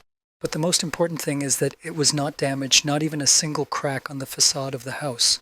As soon as they opened the door, everything was also perfectly clean and pleasant inside, and a pleasant smell penetrated their noses. It took a couple of seconds to realize that it was the smell of food, and because they were hungry, it seemed even stronger. The first group ran as fast as they could to the room where it was coming from, ignoring the warning. In front of them was a table covered with food, from vegetables and fruits to delicious chicken and hot soup on every plate. Their joy was overwhelming. They thought that there would be no more problems with provisions, and this was a gift for their suffering. Just in time, Sokanrim arrived and knocked the loaf of bread out of the girl's hands, which she almost bit. The leader of the group did not want to listen to him and started shouting that he was no one to tell them what to do. Kang Dohan came up behind him and called him an idiot for not seeing a very obvious trap, and added that he was no good at hunting. This made the whole group think that they were right and that they needed to look around first. Since the house was huge and there were 3 doors in front of them, they suggested dividing into 3 groups and gathering at the entrance after exploring. For Sokanrim, it was a great opportunity to try to talk to his brother while he was alone. But Inavi stopped him before he could catch up, and she approached him with a question. Seokanrim looked at her and already understood roughly what she needed from him. She was also waiting for the right moment to speak. To ask him if he had changed his mind about the offer to join their ranks of agents because she was worried that it was dangerous to be a hunter without a god. But the answer was no. As before, he emphasized why they could not find someone better than him. She looked at him, put her right hand to her heart, and said that she had never met a better hunter than him. It was not just said that way. Watching him, she saw that she was a lower level than the others. He did not give up and worked harder than others, acting quite pragmatically and using his mind. And he always tried to help people who needed his help, and most importantly, he never abandoned the team even if the enemy was stronger. That's why the agency wanted him so badly, but also because of his qualities, they wanted him to be with them. She also prepared a welcome party for him at his workplace and found good restaurants nearby. He was very pleased with what he heard and liked that she did not insist on joining them anyway. She left him with his thoughts, smiled and said it was time to look around, wished him a quick meeting and left. As Seokangrim walked up the stairs, he felt that Kang Dohan would most likely go in that direction. And so it was. Raised a little higher, he stood in front of him, and the moonlight through the window illuminated his silhouette. And by the evil look in his eyes, I realized that his brother did not really want to listen to him, so he asked, "Why is he looking at him like a predator, and is he also here to try to hire him?" Turning away, Kang Dohan said that he noticed a bone saw in the room where the bandage was located. I then asked him if he knew that the more bandages you have, the more karma you have. Then I turned around and ran to him, grabbed him and shouted, asking him what he was doing when he left them. What did he do to accumulate such a terrible amount of karma? Intercepting his arm to throw him off, Sokanrim asked him in response what kind of person he thought he was. But they were distracted from their conversation by a statue that appeared in front of them at that moment and gradually approached them. Kang Dohan thought that this was the statue they were looking for and was lucky that it found them. So he took out his weapon to defeat her and to open the portal so that they could take people away from this place. The statue was not going to wait for them to deal with it and started running at them. My brother was fully prepared for the battle, but something was keeping him from gathering his thoughts and slowing him down. And when he realized what was going on, he stopped his brother's blow, defending the monster, and shouted not to destroy it. But this did not stop the monster. He approached his back and swung his arms to hit him. Then Kang Dohan dragged him by the skin of his teeth to one of the rooms where there was an open door and he could hide in it, which he did in time because, as it turned out, the attack of that statue could do a lot of damage because it was quite powerful. However, his brother was injured and was quite angry with him, even calling him an idiot. He shouted why he had stopped him and that he had lost his mind and wanted the monster to destroy them. Covering the head with his hand, Soekanrim told his brother that it could not be destroyed because the statue was a person. At first I didn't understand how the monster could be a human, so I stood up and asked him again. I began to accuse him of being out of his mind if he could say such things and risk his life for a demon. And when the demon found them and broke into Kang Do-eun's room, he was able to fight him again after a little rest, but not for long. He asked Sokanrim to look closely at this creature and make sure that it was a monster. But still, opening the window of fate, he saw that in front of them was a person of Young Sera's first-class demon rank with the element of earth, and his status was cursed. But the cursed man did not move beyond the broken door because he could not go further than the corridor. So Kanrim kept silent that he had read his window of destiny and tried to shift his attention to one idea. He asked his brother if he remembered that he had a killin and wanted to try to break the curse with it. So he asked Rina to get closer to the person and tried to break the spell. Rini lit up the entire corridor, approached the monster, and activated the purification ability. The fossilized debris began to fall, and the reports really began to look like a girl, and he was right all along. The curse was successfully broken when he ran to her as she fell unconscious to the floor. My brother stood there not knowing what to say to this, but he opened his eyes wide and did not look away. So Kanrim took her in his arms and tried to revive her because he didn't know how long she had been in that state. While he was wondering if she was okay, Kang Do-eun stood there saying nothing, his mind filled with envy of his brother. He woke up much earlier than anyone else in the agency and couldn't believe that he was still inferior to him. Then Sokanrim said that we should take the girl downstairs where it would be safer to question her. His brother lifted her up on his shoulders and asked her to tell the others so that they would know that monsters are people and not destroy them. When they went downstairs to the entrance, Inavi was already waiting for them and saw that they were not alone. She picked up the girl and asked if there was anyone else alive, and then the boys told her that there was. She was a monster and was cursed and turned into a stone creature, so perhaps the living can be in this account. Suddenly Rini flew from them into the room with the food, a delicious smell luring him in. So Kenrim ran after him and found him choosing what to eat from the table. I grabbed the little fidget and told him that he shouldn't eat anything, especially anything suspicious. And he took a good look at the table and saw that after the last time he was there, someone had taken food from it. Then, from the dark corners of the room, monsters just as stone as the ones upstairs in the corridor rushed at him. Therefore, it was a good decision to run away from their attack because they could still be cursed people. And to make sure, I read their windows of destiny and was surprised to see that it was the group of people who came with them. The only way out was to try to save them by lifting the curse and not die from their attacks. But he needed Rini to do it, but Rini had lost a lot of strength, and when he asked him to break the curse, he was already asleep. Now he needed to buy time, and judging by such stone armor, it would be difficult to harm them. This made it possible to attack them without sparing them, and wait for Rini to rest and remove the curse from them. A little while later, Inavi said in a very stern voice that they had warned her not to eat anything from the table, but the first team turned away, and the heads hid their eyes because they could not and did not have anything to say to that. It's good that they managed to determine how all those people became monsters, and to make sure they ate something from the table, they put a smell-increasing spell on the food. And of course, under the influence of time, Inavi continued the boy's words, people had nothing to eat, so they had to go and get something from the table. So Kanrim asked her if she had learned anything from the girl, and she said that something terrible lived on the 5th floor. Kang Do-eun told the gluttons to watch the girl and they would go and see. Before going upstairs, they noticed a statue on the wall, but went on to find out what was living there. When we went up to the 4th floor, we saw a huge number of stone monsters, and they were standing still.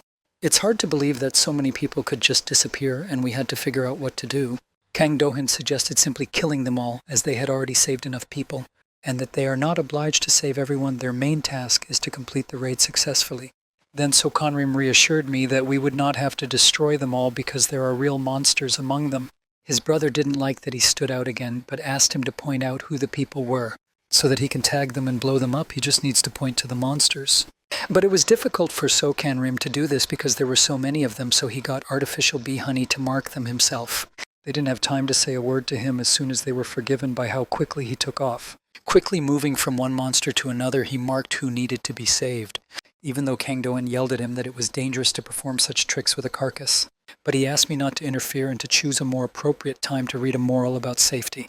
So Kanrim finished his work, and then he could start destroying monsters. The marked people were chained to the ceiling with special seals. When everyone was finished, it was time to remove the curse from the marked ones, and Rini was ready to help, but Inavi suggested that they return to them later when the raid was over. A large number of people could lead to chaos, and it could work against them, and then she saw that Chasa Khan had his hand over his nose. And at the same moment, they all felt the unbearable smell of blood that filled the room. It came from the staircase leading to the 5th floor, where, according to the girl, the most ferocious monster lived. Conrim was already familiar with the smell. It reminded him of past events, and it was the smell of death. When they went up the stairs to see what was in that room, he used a flame, and they could see the bones of people. Since Inavi has always had a hard time with loss, she could hardly contain herself from what she saw. She realized that these were also missing hunters. When she picked up one of the skulls, she thought it would be better if they ate the enchanted food, so at least there was a chance to save them. But they were interrupted by noises down the hall, and Kang Do-hen was the first to notice and wait to see what might come from there. They were quite serious, as their behavior and frightened eyes and the smell made it clear that the enemy was strong. And before them appeared the figure of a man who was gradually walking in their direction and getting closer and closer. Inavi was excited because she thought it was another survivor and went to meet him. But Seo Kanrim caught her by the arm and asked her how long ago the previous hunters had come there. The last time she read about it, it said that the last group came in about a week ago, which by the standards of this measurement could mean that about 400 days have passed since the entry. And if there were hunters who came in much earlier than those recorded, then years could pass for them. Then the next question was what this man in front of them could eat if he did not become a monster. But in front of them stood a man with long locks and a very crazy look who occasionally growled. But we could not let our guard down. This man might not be quite human. That's why Kang Do-hen first suggested pacifying him and then thinking about what to do with him. They did not expect that the person they wanted to pacify would have abilities, but as it turned out he did, and it was a flame. The man went crazy from the attack on him and immediately tried to attack Kang Do-hen and bite him. And yet he managed to get his teeth into my arm and bite through the jacket, reaching the flesh. Inavi managed to throw him away from his partner at a considerable distance with his staff. This gave them some time to catch their breath, see if the wound was serious, and continue the fight. In the back of Seo Kanrim's mind, he managed to open the window of this man's fate, and he did not like what he saw there. The monster man also recovered from the counterattack and was ready to attack with more force. Kang Do-hen and Inavi repelled a couple of attacks with flames, which was not difficult to do, so then the opponent tried to use physical force. And while deflecting one of the blows, they wondered why humans have the same amount of chi energy as ghosts. The pressure of the monster was quite strong, and Kang Do-hen sometimes thought that he was weaker than Inavi. Still, they were a good team during such a danger to their health and lives. Then the monster saw that one of them was standing still and decided to attack a rather easy target. Even though Seo Kanrim paid attention to the danger, he had a window of destiny before his eyes, where his rank attribute and abilities were encrypted, and he received visions from the memory of this creature.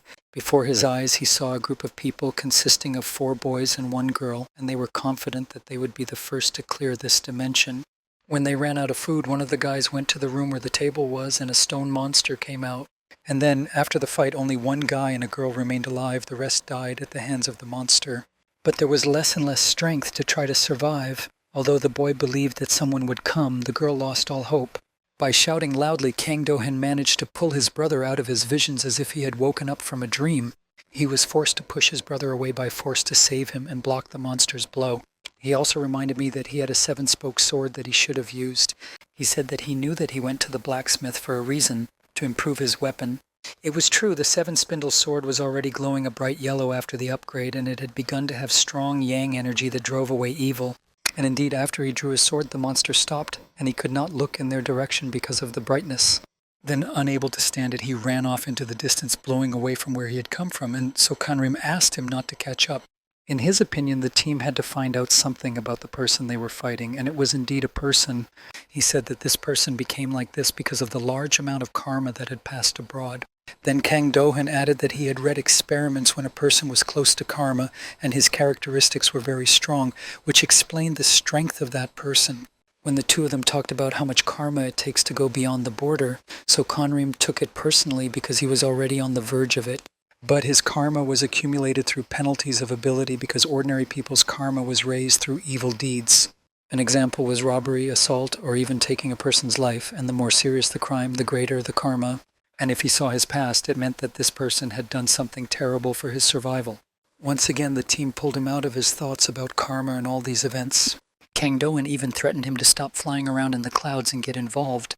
They had a plan to complete the task to the end, and with the help of the 7-spoke sword, that person would not interfere with them. But Seo Kanrim could not leave so easily because he could not leave that person just like that. So he suggested that they might be able to clean it up like Guncherry with the help of Rini. His brother didn't like that he wanted to put everyone at risk for someone they didn't even know. However, he managed to calm him down because he already had an idea that could work and not harm anyone. He explained in detail what the plan was and assigned everyone a role in what he believed they should have been able to save. While laying out the traps, Kang Do-hyun still didn't like what they were planning to do. What made him angry was that when they were marking honey, and now they were acting strictly on his brother's instructions. And most importantly, he could not think of anything better than Seo Kanrim himself, so he listened to him. Then my brother came over and asked if he had prepared everything because Inavi was already in position and ready to go.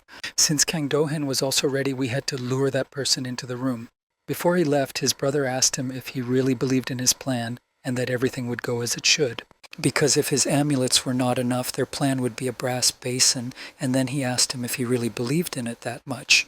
Without even turning around, he answered as he did it himself, so he had no doubts about him and trusted him 100%. Seo Kanrim's words made Kang Do-hyun admit that his brother had become much wiser since their last meeting, but he still could not accept that his brother was better than him and that such a powerful god wanted him, and he whispered under his breath that he hated him. Walking down a dark corridor, Seo Kanrim found the man and looked at him without fear. The man was tense when he appeared because he remembered that he had a frightening weapon, but he held his hands out to the sides so that the moonlight shone on them and showed that he had no weapons, so he could calm down. When he was convinced of this, he immediately tried to attack, but Seo Kanrim was ready for it, so he quickly rebounded. Then he held his breath to activate the ability of invisibility, which the wild man did not expect. He was fussing because he did not understand where it had gone. He was turning his head in different directions, trying to find it. But Seo Kanrim got behind his back and pulled out a sword, pointing it at the man who growled in fear. She started running away from him, but it was part of a plan to lure him into a trap. Running down the corridor, he hit Kang Do-hyun's barrier with such force that his head turned from the impact. Then the mascots had to call out chains to keep him immobile. Nevertheless, the man used the flame and burned the seals that were flying at him without much difficulty. And since they realized that it would not work out the first time, the next step was to print what? We attached them to Inavi's clay dolls. As there were so many of them, they became quite effective. When he tried fire on them, he did not know because of his wildness and lack of intelligence. The fact that the clay becomes stronger when it is fired contributed to the fact that the dolls grew a lot in size. Almost reaching the ceiling in front of the person, they were huge and there was nowhere to run. While this distracted him, Kang Do-hyun was able to eventually put chains on him to stop him from moving. Even after doing everything only the second time, the ceiling worked because the enemy was quite strong. And when they thought they had done it with a single sword stroke, a huge figure broke the barrier. They faced an even stronger enemy, and now they had to be very careful because it was a statue of Amida. She was protecting this region, and until they defeated her, they would not be able to leave this dimension. Her characteristics depended on the number of people. So now they had to figure out how to act, and there were already 2 opponents taking part against them. She easily removed the heads of the Inavi clay men with her huge sword.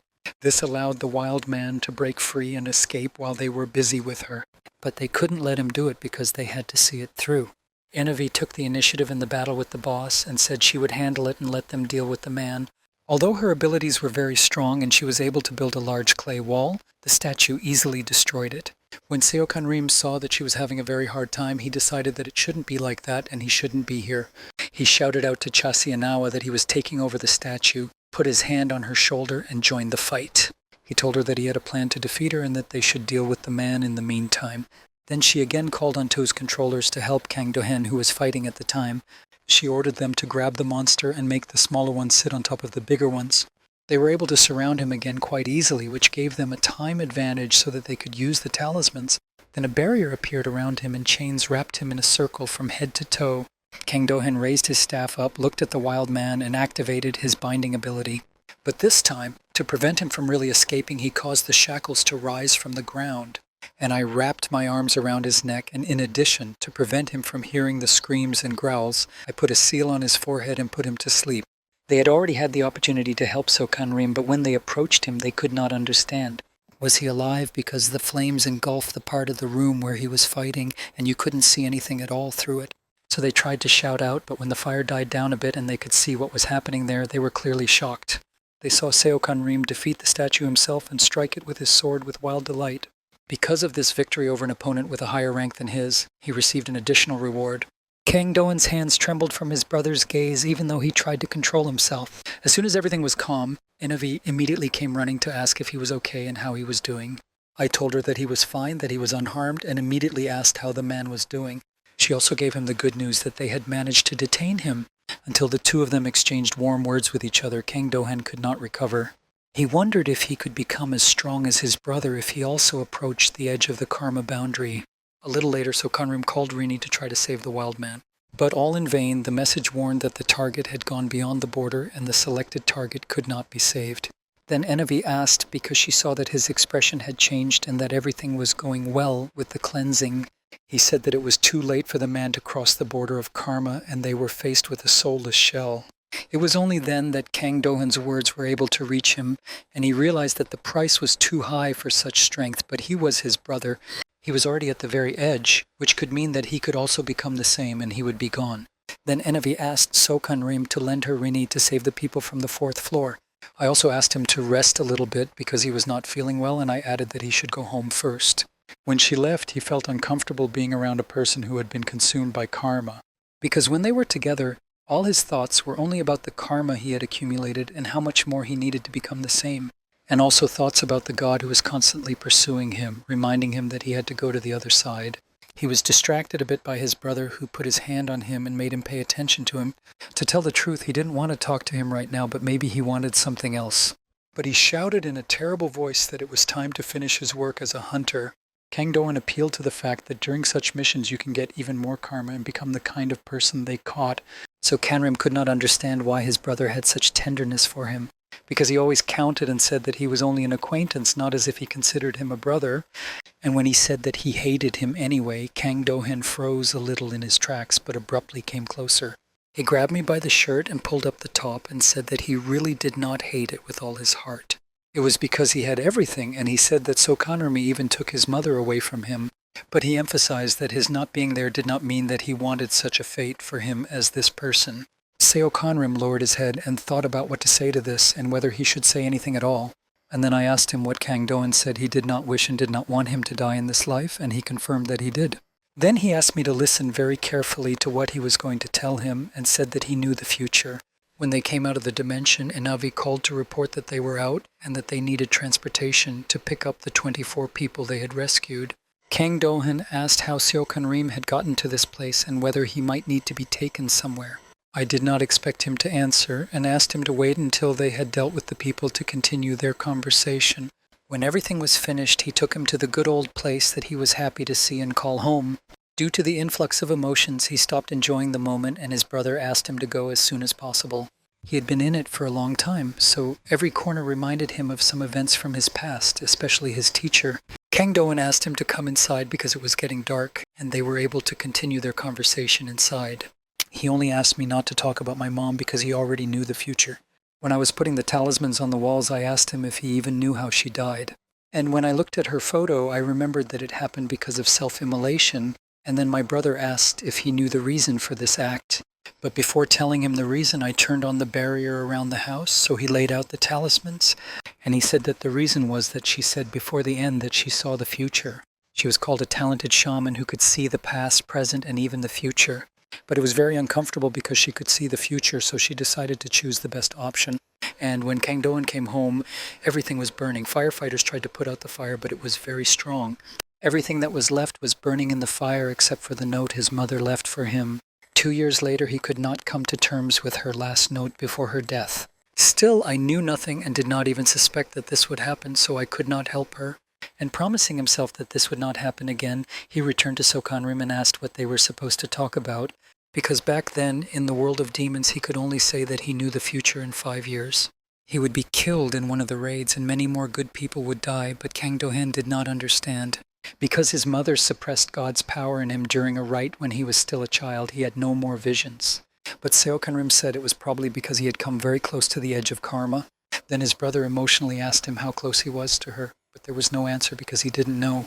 But he told him honestly that he thought he could hardly change his fate on his own. So I agreed to go on the mission together because I wanted to talk about it and ask for help. However, Kang Do-hen did not understand how he could help. He had no knowledge of karma, the future, and so on, and he advised us to talk to God. And when Seokanrim said that he still did not accept God, he lost his nerve and shouted out why. The answer was that God had taken his parents long ago and he didn't think the rest would be any better.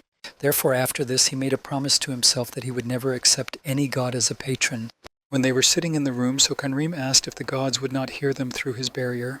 Once he confirmed that everything was protected by this talisman, he asked me to listen to him very carefully. And he briefly began to describe the events that had happened in the past, starting with his childhood. Later, about the training center where he also joined the Flying Tiger clan with him, about everyday life in the clan and the company they were always in and the people in the clan. He ended with a story where Baek Yoon appeared, defeated the boss with one punch, and then took over the team. So Kanrim lowered his head, recalling those events, and said that no one ever returned from that raid. Kang Do-hyun couldn't believe that there could be such a great power to destroy everyone, and his brother added that she needed him. So he asked me not to worry, and if something goes wrong this time, it will end with the end of his life. I couldn't process so much information in my head and wondered why she wanted to destroy him. But there was no answer to that, so he tried to find it first, and then his brother asked him what his plan was. Because it will be difficult to find if only the face and name are known, then Seo Kanrim added that she has a first-class godlike rank. Kang Do-hyun had to ask him if he hadn't heard what he was hearing. Then Seo Kanrim continued that it was quite strange that no one knew a person of such a rare rank with such enormous power. He said that there were a couple of options for who it could be, and the first one was an option. This is the Director of Destiny Protection because no one knows him or has even seen him. But it was still just a guess, but Kang Do-hyun didn't let it calm him down, so he continued to listen. Because neither the face nor the name of the director was known, only the manager could see him. Then Kang Do-hyun realized that they wanted him to say that he would not even be allowed to come close to him. And even to look at his dossier, you had to have a security clearance, and it's not that easy. Seo Kanrim yawned and said, well, if he doesn't succeed, he'll figure it out himself. His brother turned dark with mockery and anger, but Seo Kanrim took out a photo and showed him if he recognized her. I was able to print out her photo with the help of a memory projector when I could. Calling him a fat man, Kang Do-hyun took the photo and said he would help, but only out of pity. I took a good look at her photo, and after a bit of digging around in my memory, I remembered that, having seen this person once before, so Kanrim jumped up from his seat and asked who she was and where he had seen her. He didn't know who she was, but he remembered her when she passed by one day because she had a strange aura about her. Then he asked me to think carefully about where he could have seen her, either near the agency or in another place. I remembered seeing her a couple of days before my mother committed self-immolation. It was like an electric shock to Seo Kanrim because he began to suspect that somehow there are a lot of strange events related to the fact that my mother is still alive. And the cryptic note and the fact that she burned down the house with her, so maybe that was also the work of Baek Yoon. It turned out that his family, parents, relatives, and friends were all taken away by the woman who came for his life. Most importantly, despite having been pursuing him all his life, he did not know who she was. But he gathered his strength and promised that he would find her at any cost and make her suffer.